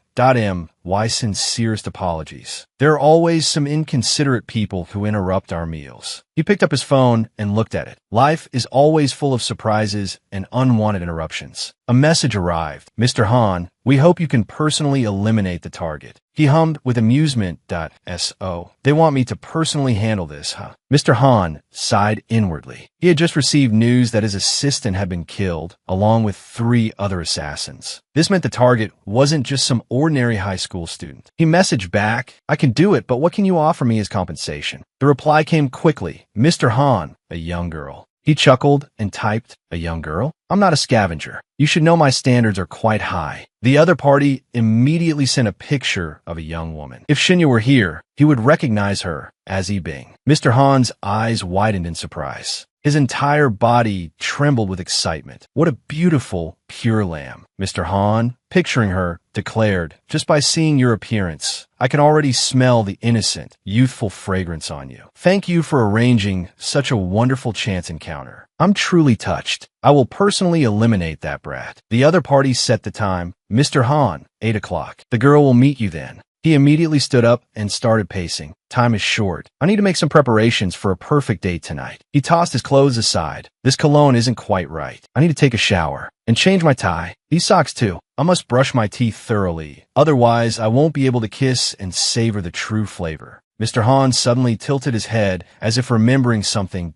Oh, right? He looked at the woman sitting on the chair. I almost forgot the most important thing. Long, thin wires sprouted from Mr. Han's fingertips, wrapping around the woman's body. He acted decisively. I'm sorry, but our relationship ends here. I can't have you scaring my guest. The woman's body was sliced apart. Shinya stood before a giant egg-like sphere. The system on it announced fingerprint match, brainwave match, facial recognition match, identity verification complete. Please speak a phrase. This phrase will serve as your unique activation code. Reciting it will activate me. He recited a line of poetry. 10 steps, 1 kill. 1,000 miles without pause. Rushan immediately gave a thumbs up. Excellent poem. At the same time, the eggshell began to crack open. A vehicle emerged from within. Shinya exclaimed in surprise. A motorcycle? Old Chin patted Shinya's shoulder. Impressed. Amazing. At your age, if I had a bike like this, I don't know how many girls I could have picked up. Shinya's eyes sparkled as he looked at it and asked, what features does this motorcycle have? Rushan explained, a 4-stroke, water-cooled engine with dual radiators and automatically adjustable horizontal suspension. The frame is made of lightweight alloy. The exhaust pipe is classic stainless steel, and it has a wireless electric motor, completely handcrafted. It also has the iconic Angel Wing flight system, switchable between automatic and manual piloting, with a flight time of up to 30 minutes. Shinya exclaimed excitedly, it can fly? Old Chin nodded casually, of course, but you haven't learned how to fly yet. It's best to leave it on autopilot when flying. Just tell it where to go. It'll find a place to charge itself, link to your personal information,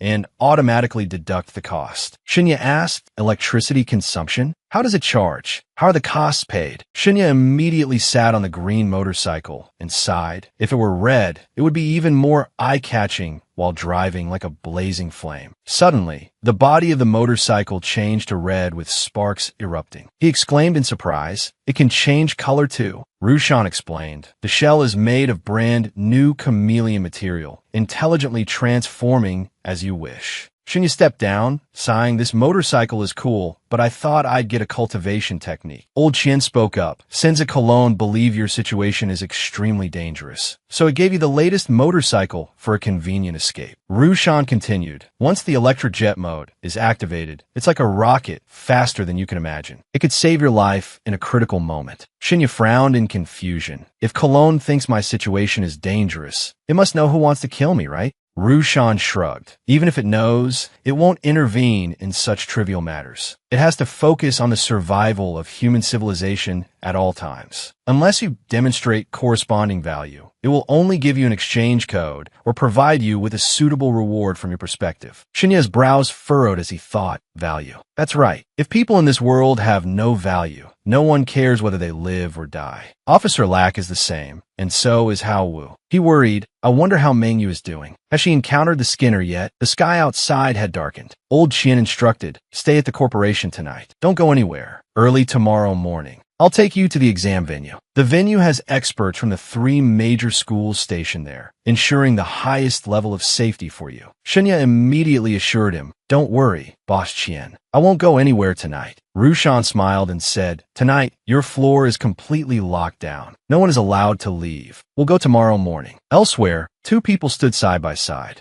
Meng Yu and Yi Bing simultaneously looked towards the 5-star Fong Lam Hotel. Yi Bing looked at Meng Yu in front of her, worriedly thinking, I've brought her here. I wonder if Mr. Han will be angry. Meng Yu sensed a murderous aura from within the hotel in front of her, concealed with expert stealth, almost undetectable. She spoke up, asking, you said that online friend provided you with a large quantity of Danyao pills/elixirs, and high-grade nutritional supplements to improve your performance and even help you get directly admitted to a key high school. Is that true? Yi Bing nodded in response. Yes. As long as I led my classmates to deal with Shunya, slander him, and attack him, I could receive everything they offered. Meng Yu calmly stated, Shunya has signed with the Human Martial Arts Corporation, meaning your mission has completely failed, Yi Bing. Do you know what kind of consequences you'll face? Yi Bing pointed a finger at Meng Yu's face and retorted, you controlled and threatened me. Do you know what kind of consequences you'll face? Meng Yu didn't reply, silently contemplating. This was just a young girl from an ordinary background. She treated the harm she caused Shunya as a transaction for her own benefit. However, She was completely unaware that this transaction would drag her into the abyss. Forget it. She began, Yibing, I'll give you two choices. First, you hide around here and wait until I'm finished with this matter. You'll act as a witness, testifying to everything you know. Second, pretend you never met me tonight. Go straight inside and meet your benefactor. I'll also pretend I don't know you. Yibing gritted her teeth in anger, and without a word, strode forward with a huff. Meng Yu closed her eyes in resignation.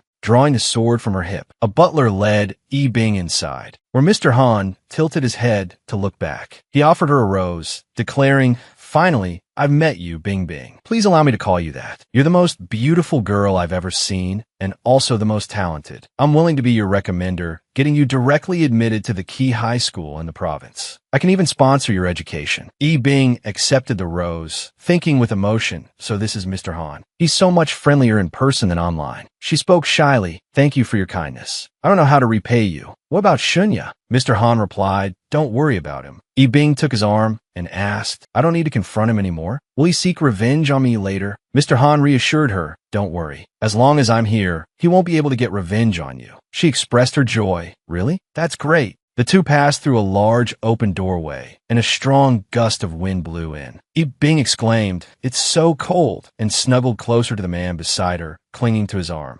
Numerous swords floated in the air, surrounding them. Mr. Han looked concerned and draped his coat over Yibing. Watch out for the wind, my lady, he thought. An incredibly pure sword intent emanated from outside, directed at him. Meanwhile, Yibing blushed, thinking to herself, his clothes smell so good. Mr. Han led Yibing away from the door, thinking as he walked, it seems someone's watching me. I need to speed things up. He spoke, Bing Bing, you're not only very talented, but you also have a kind heart. I've decided to recommend you to the 3 major high schools in the world for their entrance exams. Do you agree? Yibing stammered in astonishment. Oh my goodness. The 3 major high schools in the world? Is this real? Mr. Han, he decided inwardly, I absolutely cannot let this incredibly romantic chance encounter be ruined. A voice echoed from within the mansion, Bing Bing, I can recommend you to the 3 major high schools for the entrance exams. Do you agree? Yibing stood stunned, lost in thought. The 3 major high schools. Those are the dream schools of countless young people, representing unparalleled honor. Once I study there, I'll soar to the top, no longer among those ordinary people. Mr. Han put his arm around her and led her inside. Yibing, surprised, asked Mr. Han, are you serious? As he guided her, he explained, during an archaeological dig this year, I made a significant contribution. Cologne gave me this password key. By using it, my research successor will be eligible to participate in the combined entrance exam for the 3 major high schools.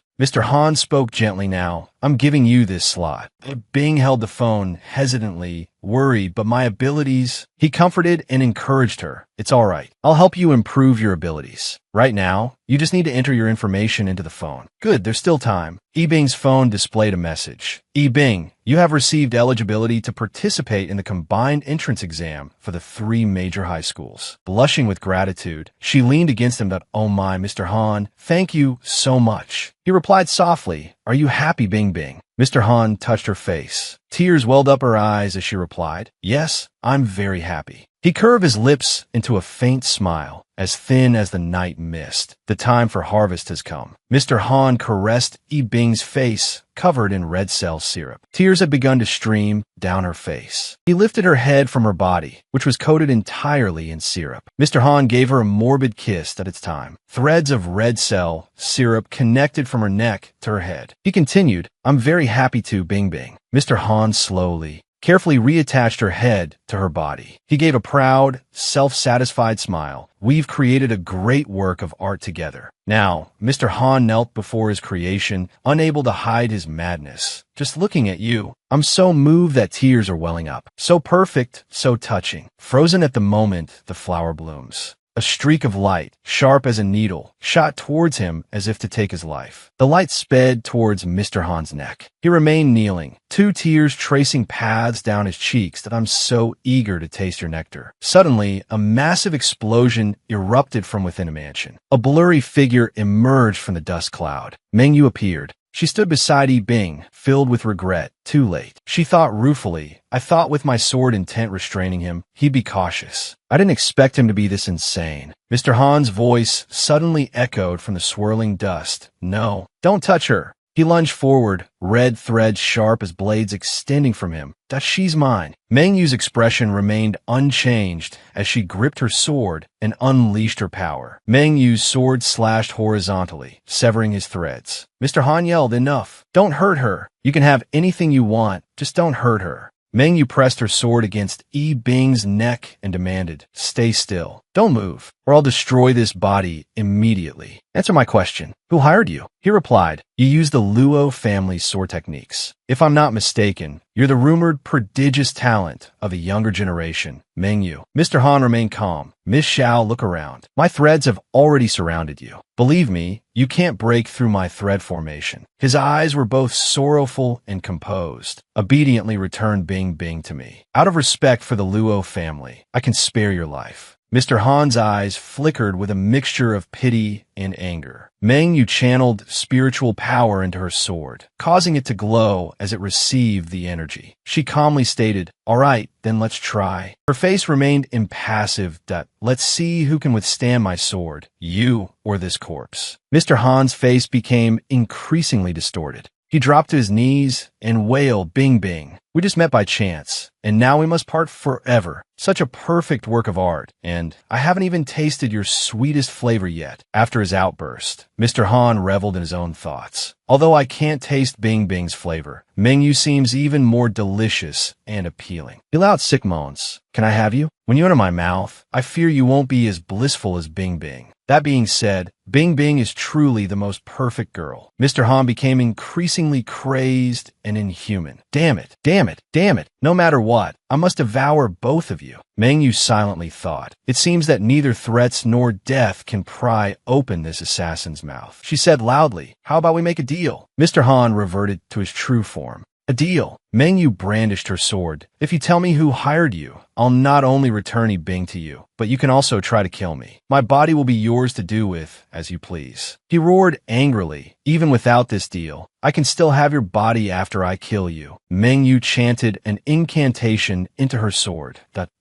"Oh, you sense my power? Perhaps you can defeat me, but if I don't agree, you won't get my body intact. Moreover, I guarantee that whether you succeed or not, I won't seek refuge with the Luo family, nor will I let them seek revenge on you." He pondered silently for a moment. Then he returned to his original form. "Are you serious?" She stopped channeling power into her sword. Of course. Mr. Han laughed heartily. "This is truly a headache. Betraying my client means breaking the Assassin's League's rules. I'll face their pursuit afterward." Meng Yu provoked him. "Are you afraid?" He said calmly, "How could that be, my lovely girl? To have you, I'm willing to make such a sacrifice. Just thinking about holding you tight in my arms, showering you with kisses as fiery as the sun, fills me with excitement." She raged, "My sword will turn you into mud." He bowed respectfully with a cheerful air. "That's another delightful image. Just hearing your voice excites me. What a wonderful night to harvest two perfect works of art. Please allow me to thank you." Mr. Han carried Yi Bing away cheerfully. "The moment I reveal the name of my client, our relationship will begin. Before that, please allow me to take her to safety. Afterward, I will devote all my time to you, my love." Scene change. In a gloomy place, Shunya was lost in thought, gazing at the scenery. He worried aloud to himself, "I wonder how Meng Yu is doing. She's not answering her phone. That assassin's corpse. Meng Yu is definitely no match for the Skinner. Could she really be in danger now?" Shunya anxiously asked Fai Lan, "Old man, what do you think Meng Yu's chances are against the Skinner?" Fai Lan chirped, "Do you want the truth or a lie?" He bluntly replied, "The truth, of course. Why would you lie?" "The truth is, Meng Yu is sure to lose. I'm afraid if I tell you, you'll get the urge to go help her, and we'll both end up dead." Fai Lan deeply. Shunya grew increasingly worried. "In a way. Didn't you see her sword strike earlier? It even split the clouds in the sky." Fai Lan scolded, "That's rubbish. It doesn't know how to dodge or evade. I could fart and break it. Although I don't know much about assassins in your world, the Skinner possesses the cursed statue of the myriad evils Demon King. His experience and abilities definitely surpass this little Meng Yu or whatever." Shunya's expression turned serious. "That you're right. I'm afraid Meng Yu is in danger." Fai Lan responded, Don't overthink it. Just go to bed and sleep. He thought sadly, her brother is dead. Hao Wu is dead. The witness is probably dead too. Shinya's face darkened. How many more people have to die? She's the only one desperately running around for this. I won't let her die. His phone suddenly rang. Shinya thought, asterisk an unknown number. It's not Mengyu. Asterisk he answered, hello. The voice on the other end asked, is this Shinya? He replied, yes, speaking. The voice continued, my mother said if I couldn't reach her, I should contact you and go to the police with you. Shinya asked, puzzled, who is this? The voice on the other end said, my mother is the nurse who saw you encounter the ghost that day. He asked, where is your mother? He then thought, asterisk, it's the witness's daughter. Right, when my predecessor went to the hospital, he registered his contact information with the nurse's station. Asterisk, a panicked voice came through the phone. My mother told me to come to the Feng Lam Hotel on the western outskirts of the city. She said she'd wait for me there, but I can't reach her now. The girl's crying intensified. Anxiously, he asked, where are you now? She replied, I'm at the fast food restaurant across from the Feng Lam Hotel. Shinya instructed, okay, stay there. I'll be right there. Oh, and call the police now. Filan anxiously asked, hey, you're not really going, are you? It could be a trap. Shinya said telepathically, her mother is probably dead. I don't want anything to happen to her too. Whether it's real or fake, I have to check it out. Withdraw my motorcycle into the ring first. Filan lamented, is it worth it? It's so safe here. Why go looking for trouble? Shinya gripped the nightfall sword that I can escape once. But can I escape forever? When the time comes, if the situation gets dicey, I still have the Hellfire motorcycle and the door to get us out of here. Filan was incredibly anxious.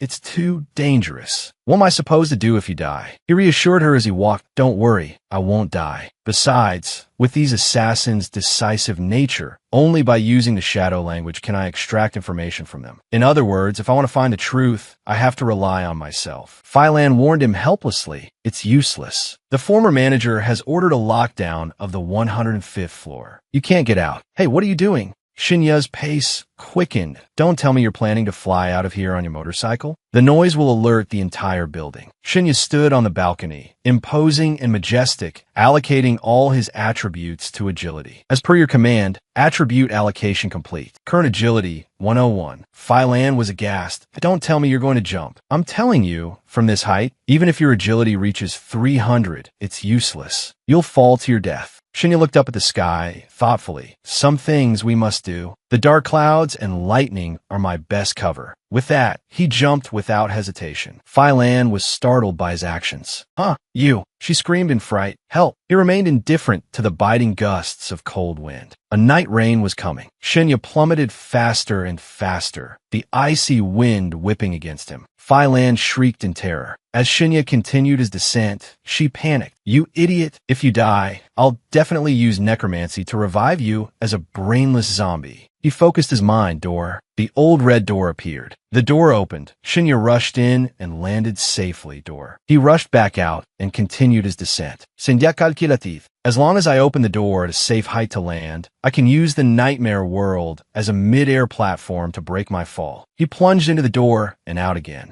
Doors appeared in rapid succession in midair. By repeating this process, it would be like creating countless footholds in the sky. He landed successfully and steadily. Filan was still shaken. Crazy. I almost thought I was going to die in your barren world. Shinya replied as he dusted himself off. Although you're scolding me, you're actually impressed by what I did, aren't you? She was caught off guard. Nonsense. He commanded, get the car ready. We're going to be busy tonight. The car appeared. He climbed in, starting a long night. As he drove, Shinya issued a command, point 10 steps, 1 kill. 1,000 miles, no rest. Command confirmed. He sped through the quiet night. The scene shifted to the western suburbs. Shinya arrived. This is the place. He walked straight in and encountered a little girl. Did you call me? Yes. The girl replied innocently. Have you seen my mom? I can't reach her. Shinya comforted the little girl. I'll go find your mother right away. By the way, have you called the police? The girl replied, I called, but no one answered. He took out his phone and dialed. Let me try. The cold, monotonous beeping tone rang repeatedly. Shinya was a little surprised. No one answered. That's strange. What's going on? The little girl, still innocently optimistic, asked, is my mom still alive? Can you help me find her? The girl gave Shinya some information. My mom's room number is 707, but I'm too scared to go. He inquired, where's your dad? The girl replied, he passed away a long time ago. It's just me and my mom. He concluded, tell you what, I'll take you somewhere safe first. I'll contact you when I find your mother.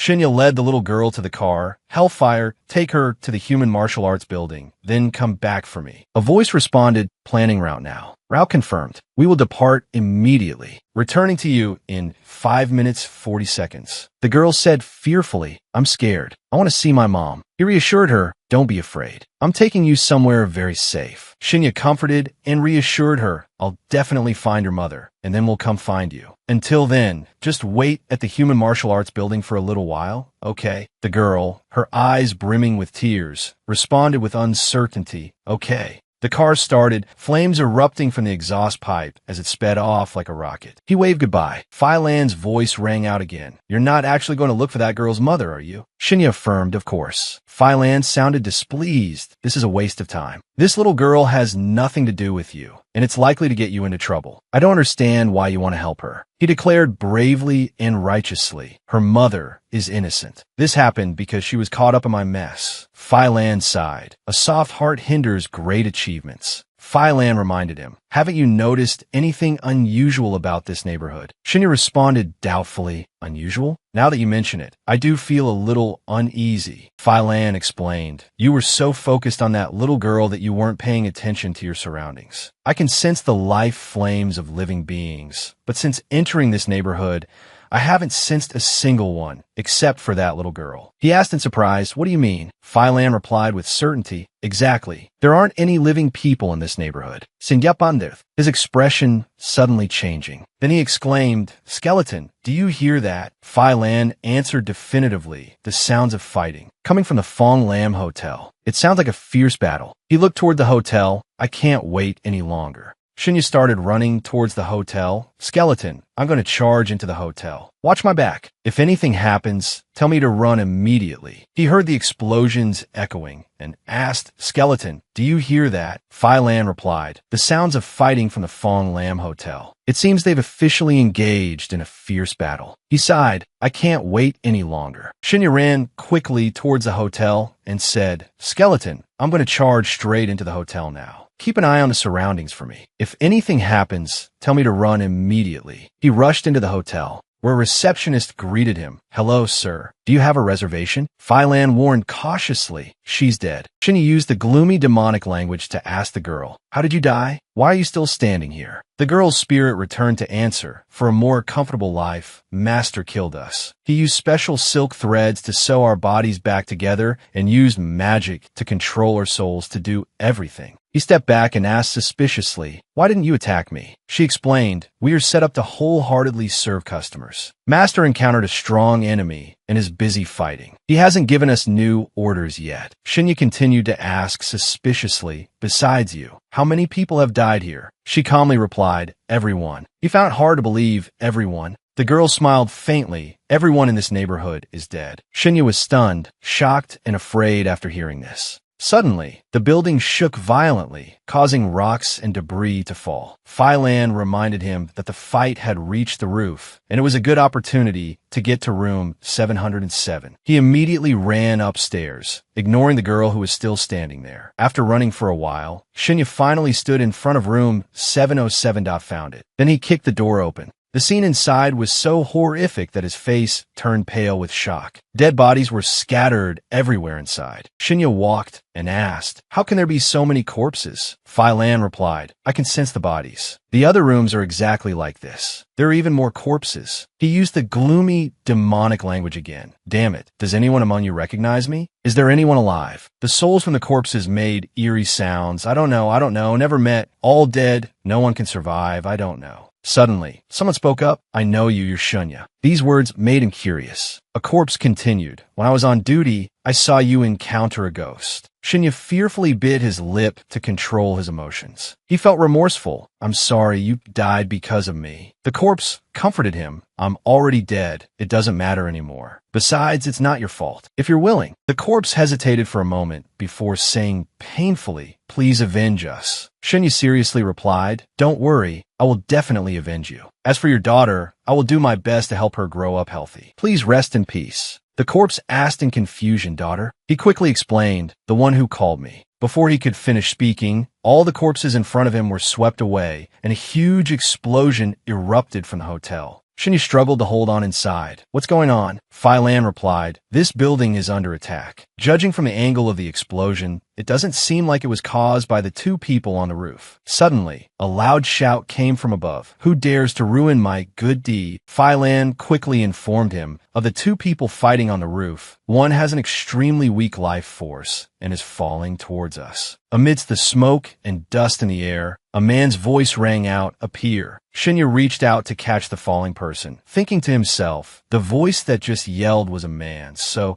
the person falling is... He successfully caught the person falling from above and was surprised to recognize Xiao Mengyu in his arms. She was surprised to see Shinya. Why are you here? It's a long story, Mengyu said, her voice strained, but the short version is I came to save you. She feigned disbelief. With your meager abilities, you dare to come here to help? You really are a fool. Shinya frowned at her words. Cut the crap. You'll be all right. Inwardly, Mengyu sighed. Maintaining her feigned injuries and labored breathing took effort. Her prey was almost hooked, and she thought victory was within her grasp. She hadn't anticipated this boy's sudden appearance. Her plans were thwarted, but she still had a backup plan. Fine, she said slowly. I'll give you face. Before Mengyu could finish, Shinya struck her pressure point, knocking her unconscious. Sorry about that, he muttered apologetically. Asterisk, system notification. Your current power level is 8.3. Asterisk, Shinya thought to himself. Asterisk, she's a master swordsman. A full-strength blow should knock her out. Asterisk, Mengyu, not fully unconscious, managed to gasp. As he lifted her, he said, my apologies, but I can't let you see my secret. Shinya thought. Asterisk door. Asterisk, a door materialized, and he carried her through it, disappearing. A man, Han Tiansheng, emerged from the dissipating smoke, his voice laced with disdain. Gone? Running away. He licked his lips, a predatory gleam in his eyes, playing hide-and-seek with me. How interesting. He strolled forward casually. I'm not sure if you're aware, but this entire hotel is under my surveillance. So, let's play a game. I'll start the countdown. 10, 9, 8. The door exploded, a thick cloud of smoke billowing outwards. Shinya, holding Mengyu and the skeleton, called out, Old man, you battlefield scrap collector, find me a suitable suit of armor. Fai Lan retorted, I'm a battlefield acquisitions officer, not a scrap collector. A pile of items materialized around Shinya. Look at this junk you've brought, and you say you're not a scrap collector? Fai Lan sounded bewildered. Assembling a full set of equipment isn't as easy as you make it sound. As Shinya struggled to carry Mengyu through the night sky, a ripping sound echoed. Shinya's face flushed crimson, his body trembling. Asterisk, Holy Bunny battle suit. Quality blue. Strength, agility, rabbit-like movement, sleek. Possess combat effectiveness. Favored by skilled swordsmen. Special effect. The lighter the weight, the greater the increase in strength and agility. Asterisk, carrying Mengyu. He grumbled, damn it, don't you have anything else? Fai Lan sounded sheepish that I only found something that fits a girl. Shinya was incredulous. How could you find something like this on a battlefield? Fai Lan replied matter-of-factly, you should ask your fellow humans why they bring things like this onto the battlefield. I even took it off a man's corpse. Ivan and Azam were talking when they heard a cry. Help me. Someone come quickly. She's not going to make it. They turned towards the sound and pointed at Shinya. It's him, the boy who survived the catastrophe. Shinya's face froze. This nickname is getting harder and harder to shake. Mengyu is laid on a bed, surrounded by a crowd. Get the injured person onto a bed. Despite her severe injuries, she exudes an icy aura. She's wearing a Holy Bunny battle suit. She must be a formidable swordsman. Her wounds are grave. We need a precious holy rune. Shinya pulled out a pouch of coins. That I have money. Save her. Heal her. He thought to himself, asterisk, this is the coin the prince gave me last time. It should be enough? Asterisk. Adam exclaimed in alarm. This money, isn't it the tuition the crown prince gave you? Shinya froze. How did you know? Adam lifted the money bag.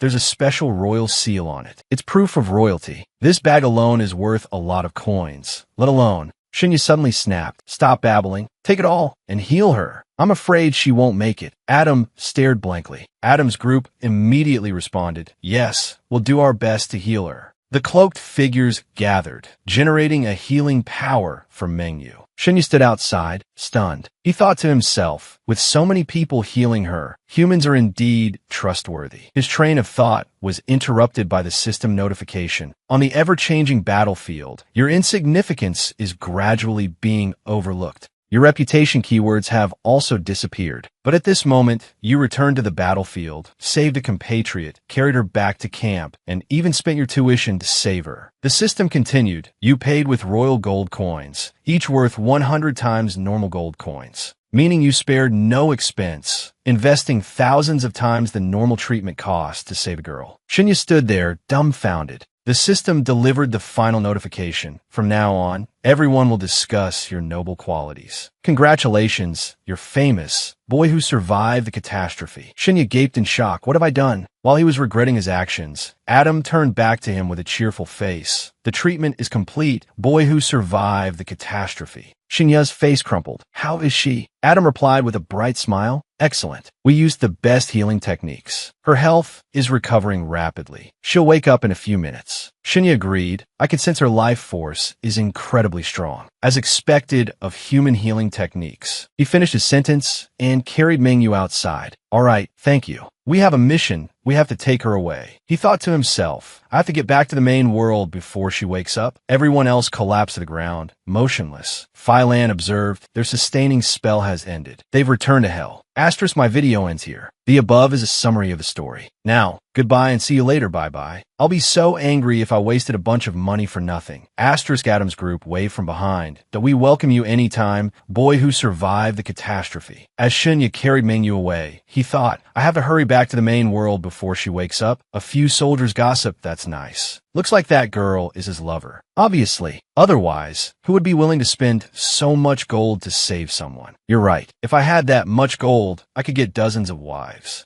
A moment later, Mengyu woke up, her vision blurry. She was still dazed. She suddenly jolted awake when she heard Shunya's voice. You're awake. A flash of light streaked past. Mengyu held her sword to Shunya's throat, her face flushed.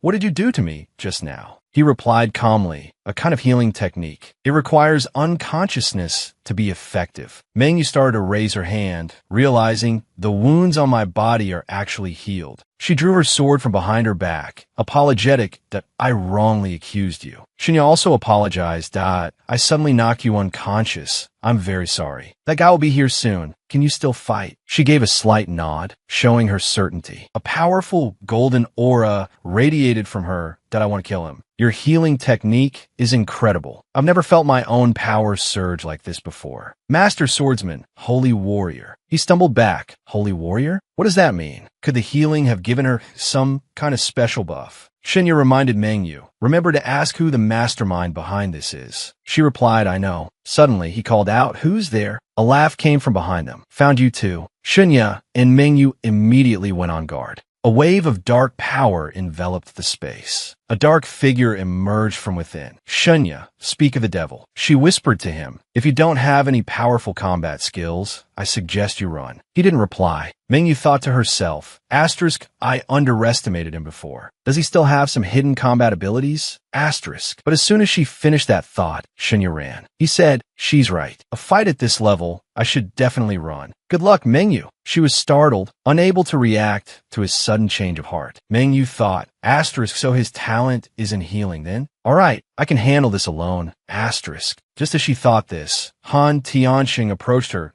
Why dear Xiao Yu? You didn't run away with him? Were you waiting for me? Mengyu didn't say much, just shifted her weight slightly back, drew her sword, and swung. The sword sliced through his face. He was thrown back that you surpassed the peak. At the same time, rocks and debris exploded everywhere. A bolt of lightning struck from the sky, shattering everything, sending bricks flying. From within the falling rubble, a trembling voice emerged. Impossible. Han Tianxing, head bleeding, face contorted, stood up from the debris. You were clearly heavily injured. Mengyu's face was serious. You dodged that. The falling debris continued, but he stood there, unmoving. Oh, that's it. Shinya? First, he set off an explosion that destroyed half the building to create a diversion for you. Then he healed you. The curse nullified, multiple assassination attempts failed. That boy is certainly not ordinary. Mengyu exclaimed. Shinya blew up half the building? No, that wasn't him. Han Tianxing licked the blood from his lips. Well, no matter. Nothing can entice me like Xiao Yu. Your resilience and determination drive me wild. Look, the wound you gave me is throbbing with excitement. He looked up at the sky, his eyes glowing a terrifying red. Let us continue this entanglement. Back in Adam and Ivan's village, Adam's group gathered together. T seems His Highness the Prince thinks very highly of him. I can't believe he gave him so much royal gold. He's spending it so freely, giving it all to us for a friend. Do you think it's wrong for us to take it all? Adam walked over, grinning. Don't worry. While I was healing him, I slipped the leftover gold into your friend's battle robes. I only took 11 coins. This is what we deserve, you know. Keep in mind, I also gave your friend a strength buff. It lasts for 3 hours. Consider it a token of my respect. Another one chimed in. Where did you put it? The others, hearing Adam, yelled, what? Someone exclaimed in surprise. What's going on? The group continued to list their contributions. I gave him an agility buff. I gave him a resonance buff. Me too. I gave her a perception buff. I gave a spirit buff. They stood in front of the tent. Oh, you're saying that girl has every single blessing available. When all the blessings are cast on one person, it becomes the highest level of amplification magic. Adam and Ivan's faces crumpled. Holy, it can double the effectiveness of all blessings, lasting 3 hours. Everyone started to worry that that's supreme magic. Only royalty can enjoy that. Using it without permission is a serious crime. If anyone finds out, Adam immediately signaled them to be quiet. He coughed lightly. Our divine medical team rarely gathers in full force during this campaign, and we rarely bestow all our blessings. Consider it a gesture of deep friendship for the boy who miraculously survived. Good thing I returned some of the gold. Hopefully, he won't mention this. Elsewhere, Mengyu leaped, slashing at the blood threads. She jumped back and forth, blocking every attack from the bloody tendrils. Mengyu paused, thinking the speed and power of the blood threads are increasing. Compared to the beginning, his attacks are twice as strong. Why? Why can he increase his power? There's been a constant noise since earlier. What is it? Is it related to his power boost? She was about to charge forward, but suddenly noticed something.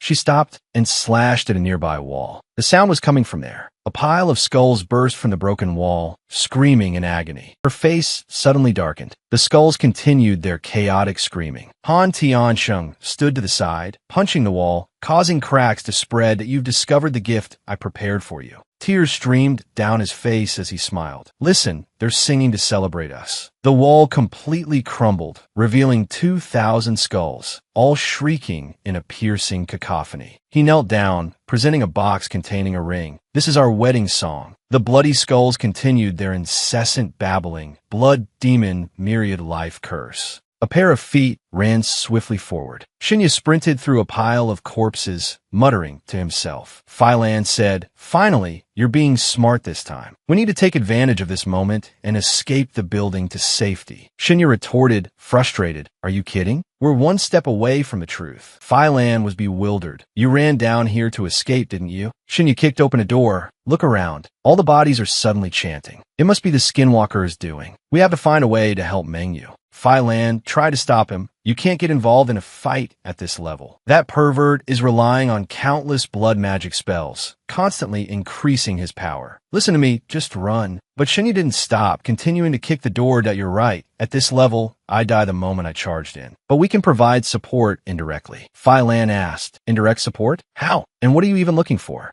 Shinya kicked the door open, yelling, found it. It's here. Inside the room, containing a computer, headphones, and other electronic equipment, Phylan was bewildered. This is what you were looking for. It'll be useful. Without further explanation, Shinya grabbed a cable. Time to test the limits of your world's technology, my friend. Phylan seemed to understand, stammering, you don't mean? Meanwhile, elsewhere, skulls cried out incessantly, wailing and lamenting something. Han Tianxing's face darkened as he presented a ring box to Meng. Why dear shall you? Let me use these threads. The threads, woven into a thick cocoon, enveloped Mengyu as if to devour her. He stood aside, chuckling. Weave your own wedding dress, my love. She wouldn't stand for it, immediately slashing with her sword at every thread she could see. Her blade flashed repeatedly, severing thread after thread. But then Mengyu suddenly turned her head. The threads began to wrap around her sword, tightening their grip. She realized, my sword, it's caught. Han Tianxing swiftly approached her. Let me put this ring on you myself. Mengyu recoiled, startled, too fast. He grasped her hand, attempting to slide the ring clinging onto her ring finger. Refusing to let him succeed, she slashed her sword, freeing it from the threads. Then, with a swift spin, she drove the blade through him. He flew back, blood spraying. His face, now covered in blood, turned halfway to look at her, another sword hidden within the sword. She looked back at him, his face twisted in a slight smile. Such a pity. The incessant chanting continued to echo around them. He spoke with chilling confidence, within this endless blood magic curse. Heal, heal, I am invincible. Han Tiansheng continued to mutter and writhe. Xiao Yu, the more complex the process, the sweeter the fruit in the end. The outcome is already decided. He laughed deliriously. Meng Yu stood firm, her voice resolute. Not necessarily. She held both swords, crossing them before her. Two streams of energy emanated from the blades in her hands. He laughed darkly. He chuckled, sharpening the blade. Long left, short right, using battle chi, imperial, the summoning technique. This is called the Laohu, Ryu technique. I never expected someone so young to have mastered such a supreme technique, such supreme swordsmanship, worthy of my love. It's a shame that sword isn't in your hands. Above Meng Yu's head, two immense streams of energy swirled. He continued to taunt her. Otherwise, tonight, we would surely. What a pity. Her face serious. She spoke softly. With a flash, Meng Yu lunged towards Han Tiansheng, her twin blades leading the way. He turned his darkened face towards her. Yes. Good. Just like that, attack. Han Tiansheng unleashed his demonic spell towards Meng Yu, the great bloodthirsty two-headed serpent demon. The blood sacrifice of the tens of thousands who died here answers my call. The shadows continuously rushed towards her. She flinched as dark power surged through her, little fish. Above Han Tiansheng's head, dark tendrils enveloped Meng Yu. Just like that, sleep soundly in my arms. She suddenly realized this is bad. These are the demonic beings he summoned. Meng Yu opened her eyes wide with worry, unable to dodge. Elsewhere, Shinya shouted loudly, "Everyone here, are you all right?" Standing before the ferocious giant monster, Meng Yu surmised, this is bad. This is the demonic being he summoned. The monster's attack power was so great that it caught Meng Yu off guard. She exclaimed to herself, I can't dodge. Meanwhile, Shinya was yelling into a microphone, "Everyone here, are you all alright?" Han Tiansheng felt a mixture of confusion and anger at his actions. Meng Yu was also surprised after hearing those words. All the corpses simultaneously emitted strange, incomprehensible sounds. Shinya yelled again, "If you can hear me, yell back." A dark incantation was used again, and a series of corpses cried out behind Han Tiansheng. "This is bad. Death. Pain, so much pain. Help me." The two-headed demonic being roared and retreated. He looked back at the red threads around him, wondering why. My blood curse interrupted. Meng Yu seized this opportunity and swiftly approached Han Tiansheng, launching an attack. She unleashed a double strike with her sword, sending him flying. His body was battered, and blood flowed from his mouth. She turned her back without mercy, saying, "It's over." Suddenly, she heard him chuckle. No, the armor on his body was reforming. He continued softly, "You can't kill me." Meng Yu turned back to look, ignoring the screaming corpses, her mind in turmoil. A sword strike with all her might, yet she couldn't finish him? Did that armor protect him from the fatal blow? The corpses began to utter incomprehensible words, and she sensed impending doom. This is bad. The corpses are chanting incantations again. Han Tiansheng regained his strength and taunted her. "That brat interrupted me just now, but it doesn't matter. Let's continue." Shinya's voice rang out again. "Oh, departed souls, do you know how to sing Happy Birthday? Can we all sing Happy Birthday together?" Around Han Tiansheng and Meng Yu, the dead responded in unison, "Yes, why wouldn't we? Who doesn't know how to sing Happy Birthday?" His voice rang out, "Then let's sing. Say goodbye to all your worries. 3, 2, 1. Everyone sing together." Following his cue, the corpses sang in unison. "Say bye-bye to all your worries. Say hello to all the joy." Han Tiansheng roared in frustration. What is going on? Damn it, my blood curse." Despite him, the singing continued. Dear friend, happy birthday. May every day be wonderful." Meng Yu smiled amidst the ongoing singing. Happy birthday, happy birthday, happy birthday. Outside the hotel, despite the heavy rain, the singing could still be heard. "Today is your birthday. I send you my best wishes." A special day with a bright smile. We gather together, bringing overflowing care and love, wishing you good luck always. Mr. Han roared furiously. Damn it, Shunya, I'm going to kill you. He stomped his foot, cracking the floor in several places, dodging the dust and debris. Meng, you guessed, this is bad. He's gone after Shunya. Debris fell from the ceiling. Phylan warned, run. I sent someone running towards you. It must be the Skinner. Shunya heeded the warning, grabbed his headset with a microphone, and ran. As he ran, he said, My departed friends, do you remember the songs you all loved most? Sing them for me, one after another, don't stop. The living corpses began to sing different songs. The first time I became like this, how could I deny this? Thunderclap, cultivation. This heaven-piercing, earth-shattering golden cudgel. Some even sang in Japanese and Chinese. Others yelled, oh, David,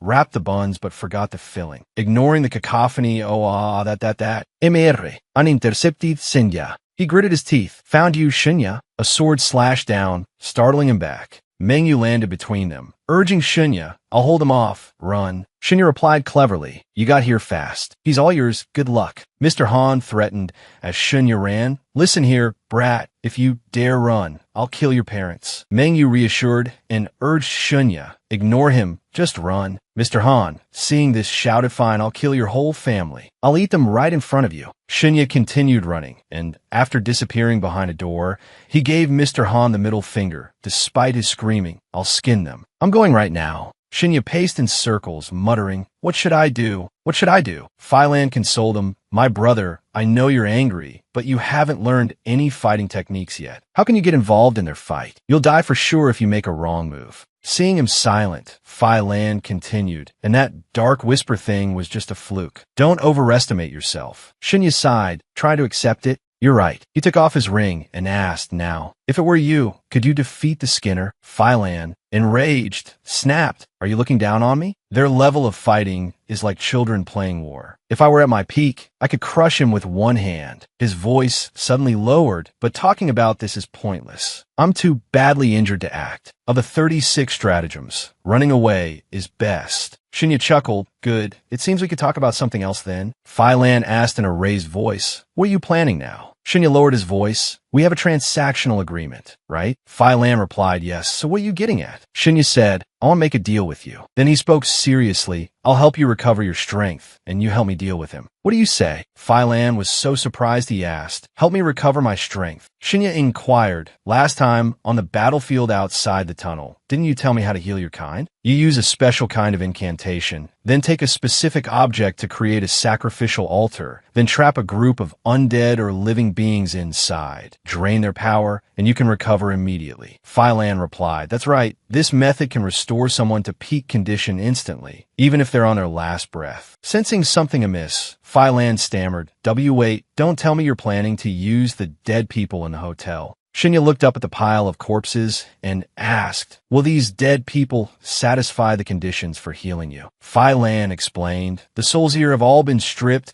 and imprisoned within their bodies by that skinwalker using magic. It's just enough to perform a high-level energy extraction. But I've lost all my power. I can't force these bodies to chant my sacrificial incantation. Shunya lowered his voice. Let me think of a way. Phylan continued. The entire ritual will take some time. If that skinwalker discovers it, he'll frantically try to stop you. Shunya sighed. Yeah, I'll stall him. Phylan pressed. You're definitely trying to kill him, aren't you? Shunya retorted, blah, blah, blah. So what? Are you scared? Phylan scoffed. I'm afraid you'll trip and die horribly. Shunya replied, if I really die, then you can use your undead magic to turn me into your servant. Phylan said, you should have said that earlier. Let me add this to the contract, then it's a deal. The contract was fully written with Party A and Party B. Party A helps Party B recover his strength, and Party B helps Party A deal with the Skinwalker. If the contract is violated, Party B has the right to use Party A's body and soul. Shunya signed a contract. Deal. So the agreement is in effect. He urged, all right, now recite your incantation. I'll record it and play it for those undead. Phylan hesitated slightly. Normally, we chant it in person. Do you really have to use this bland, emotionless method?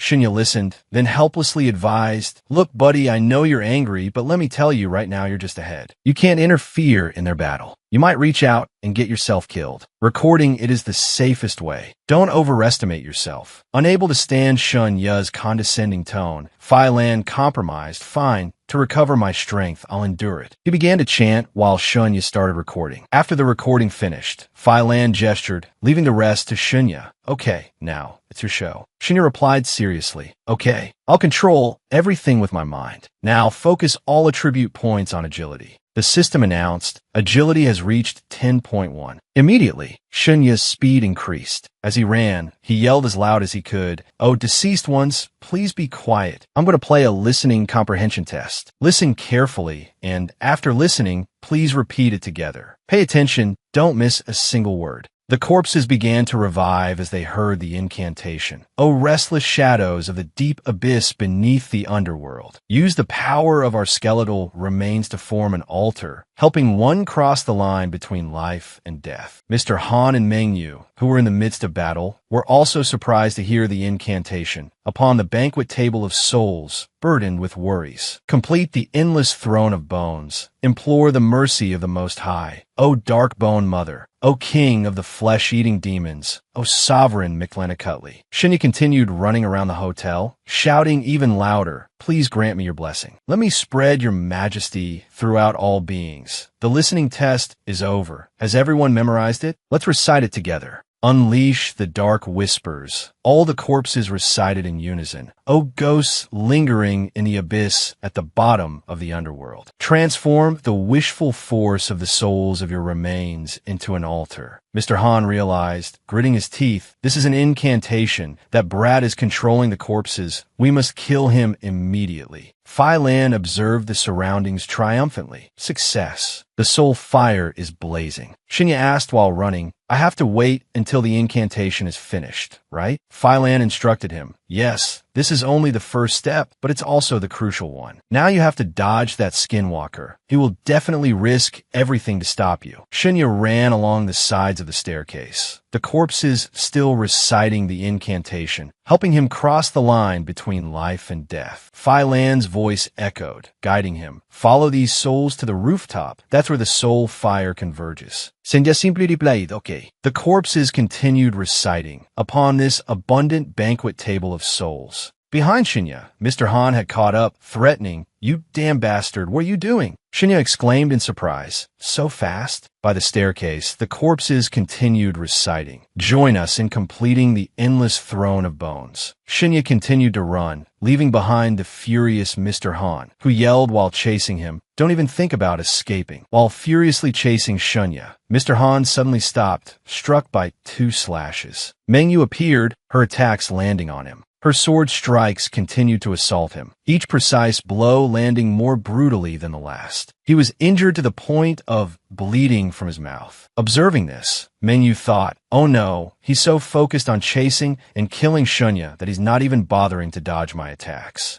Watching his relentless pursuit of Shunya, Mengyu realized he's even using the momentum of these strikes to propel himself forward. The corpses continued their monotonous chanting, implore the mercy of the Most High. Shunya reached the rooftop door and was pushing it open. Mr. Han was close behind, threatening, you can't escape. As he ran, Shunya thought, he's using the momentum of the strikes to get closer. A voice echoed, call upon the mercy of the Supreme Being. Mr. Han shouted from behind, you won't get away. With that, he leaped towards Shunya. Mr. Han was now solely focused on capturing his prey. However, he found himself in a different, desolate place, wondering, where did that little bastard go? A voice echoed, the Darkbone Mother. The king of demons, the sovereign Mictlantecuhtli. The voice continued as Shunya passed through the door, please help me. He continued running, but looked back to say, I'll leave him to you. Mengyu replied, simply, Mr. Han, when did you get here? How did you get past me? You dare to trick me. I'll chop you to pieces. A voice said, let me spread your majesty to all living beings. Phi Lan's voice rang out, it's done. Now I need the dead to willingly pour their power into me, so I can recover my strength. Shunya urged, everyone, it's time for revenge. You only have this one chance. Give your strength to me. He channeled his power,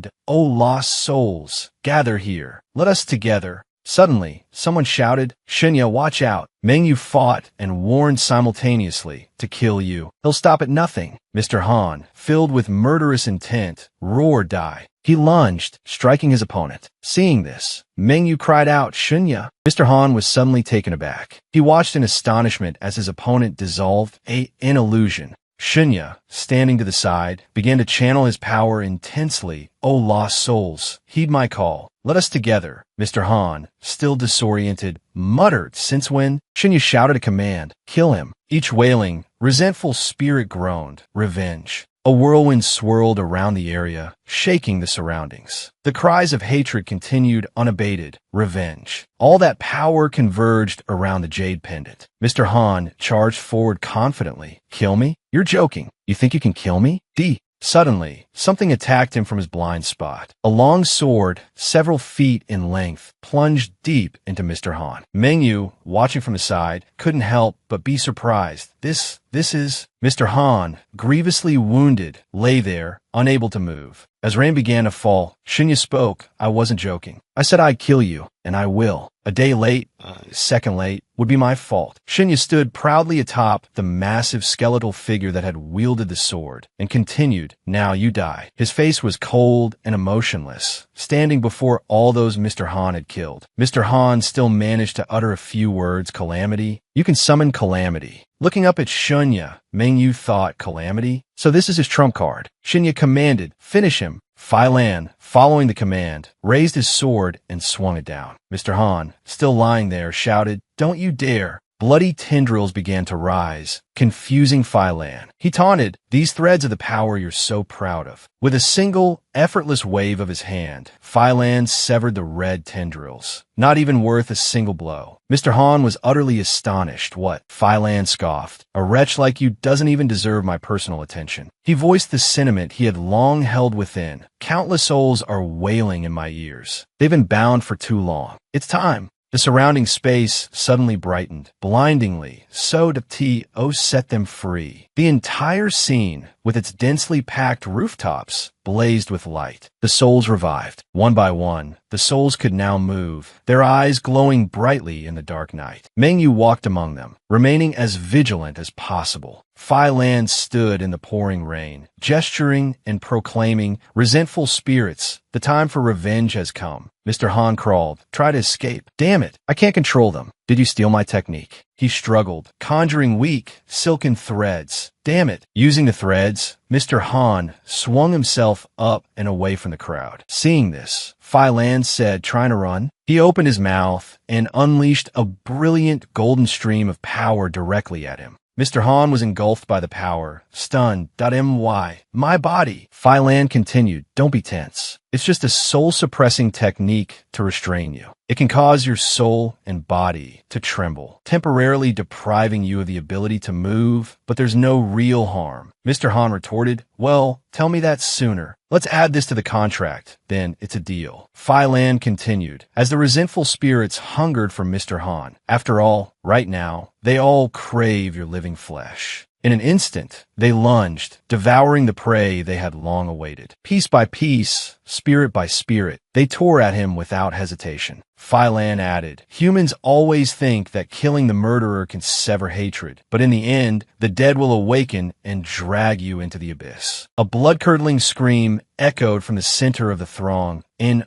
Mr. Han struggled and resisted. I don't want to die. Save me. Oh, great God. I'm willing to offer you everything I have. Fai Lan then made a strange movement, and the resentful spirits reacted simultaneously. A swirling vortex of black and red enveloped Mr. Han. He rejoiced, believing he was saved. Thank you, great being. Descend. Please descend. Take everything I have. Suddenly, Mr. Han realized something was wrong. He questioned why. Great being, why do you reject me? Shinya, observing the situation, said, He's casting a spell. Quick, restrain him. He then charged with his sword, attacking Mr. Han. Not so fast, you bastard. I want to use this sword to avenge Chun Hao Yu. Mengyu shouted from the side, Shinya, be careful. Shinya, noticing the situation, said, He's casting a spell. Quick, restrain him. He then charged with his sword, attacking Mr. Han. Not so fast, you bastard. I want to use this sword to avenge Chun Hao Yu. Mengyu shouted from the side, Shinya, be careful.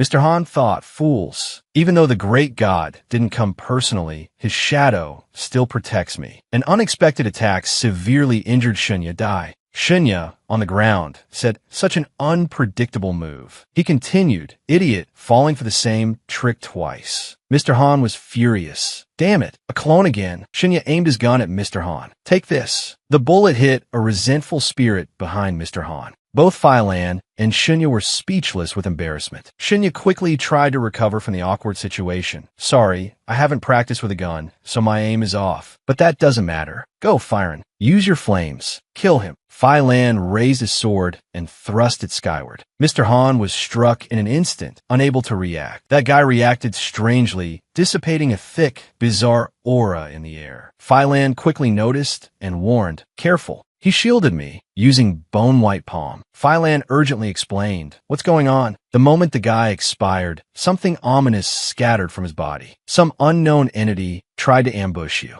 If he hadn't used a defensive spell in time, you would be dead. Meng Yu from behind signaled, look. A dark shadow enveloped the guy's corpse and carried it away. That shadow wanted to take the revealed guy's body. It quickly carried him away through the window. Meng Yu, without hesitation, chased after it. Don't even think about escaping. Shouldn't you try to stop her? Wait, Meng Yu. Fai Lan added, damn it, why aren't we going after them? He explained, I don't want to. If I use all my strength to run, I can't take you with me. If I leave you here and that thing comes back, I won't be able to save you in time. Protecting your life takes priority. What was that shadow anyway? Could it be the same one that blew up the building? Shunya immediately denied it. That's not right. It helped the revealed guy. It's definitely not the one who blew up the building, because the one who blew up the building is helping Meng Yu. He hesitantly offered a guess. Could there be another person here? Fai Lan reassured him, don't be too stressed. Right now, it seems the mysterious person helping Meng Yu doesn't have malicious intent. Use the radio and ask. Shunya agreed. That's a good idea. He quickly made the request. Whoever helped us earlier, please show yourself so we can meet. After waiting for a long time, Fai Lan slumped. It seems this person doesn't want to appear. Shunya was suddenly drawn to something behind him. He asked downwards, Guihua, how is it? Did you get that girl to the martial arts building safely? Did anything happen? The voice below replied, mission failed. Target lost. The voice from a vehicle reported, the target jumped off me mid-trip, landing safely on the road, then disappeared. I don't know which way she went. Shunya was surprised, what? Fai Lan added, that motorcycle was so fast, and she could jump off mid-trip? She's definitely not ordinary. I told you, don't get involved in helping strangers. It's lucky she didn't attack you. A sudden noise broke the silence.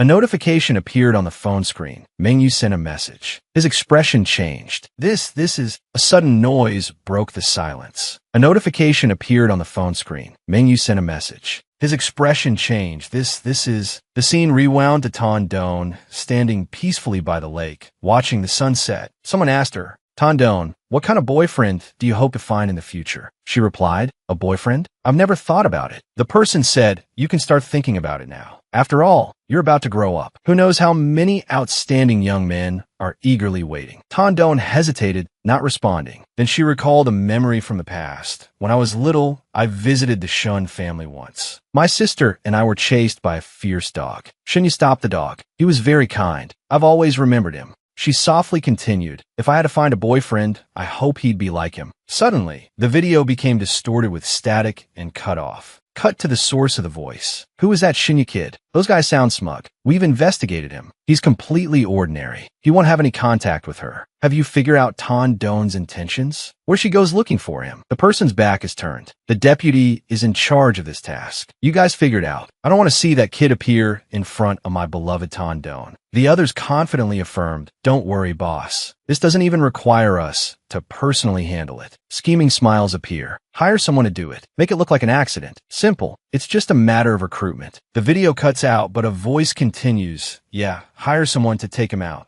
Shunya froze upon hearing the last words of the video. Just consider it teaching him a lesson. He muttered, shaking, are you serious? Shunya's heart was deeply shaken. I'd imagined so many scenarios. I thought someone was targeting the Shun family or wanted to attack my parents by killing me. I even considered that someone might know about the soul from another world residing within this body. But I never thought the truth would be this absurd. The spirits behind him spoke, thank you, young man. They said, "Thank you for helping us, for killing that demonic man. We were no match for him. He killed us all. Only you avenged us. Thank you." They were playful, yet earnest. But I really want to know why that demonic man wanted to kill us. Shanya replied accordingly. Oh, he addressed them all. That assassin was clearly targeting me, but he ended up involving so many of you. I hope you could be reborn somewhere else and live with dignity, unlike now, dying helplessly, full of regrets. Shinya comforted them. Don't worry, and don't be attached to anything here. One day, when I'm strong enough, I'll find the mastermind behind this and kill him. He was full of goodwill. I swear, I will do this. Shinya's mind raced. I'm too weak right now. I couldn't keep up with Mengyu when she chased a shadow. I had to hold the skeleton back to protect me. A hand reached out. A spirit placed a hand on his shoulder. The spirit said kindly, "Regardless, thank you for being willing to avenge us. Take care and live well." Yes, that demon is dead, and we can finally rest. Other spirits also came forward to comfort Shinya. They expressed their heartfelt wishes. You must live a long and healthy life, free from illness and hardship. Gain greater strength, and finish off the mastermind behind all this. We will bless you from hell. Thank you. These spirits, though cold, were no longer saddened by the heavy rain. One by one, they looked up, savoring the remaining moments. Thank you. Thank you so much. A wide shot of densely packed, brightly lit rooftops. The spirits revived. They all collapsed onto the ground, motionless. Phi Lan observed, the spell sustaining them has ended. They returned to hell. My video ends here. The above is a summary of the story. If you have any comments, please leave them below. Don't forget to like, subscribe, and hit the notification bell for more interesting videos. And now, goodbye and see you later. Bye-bye.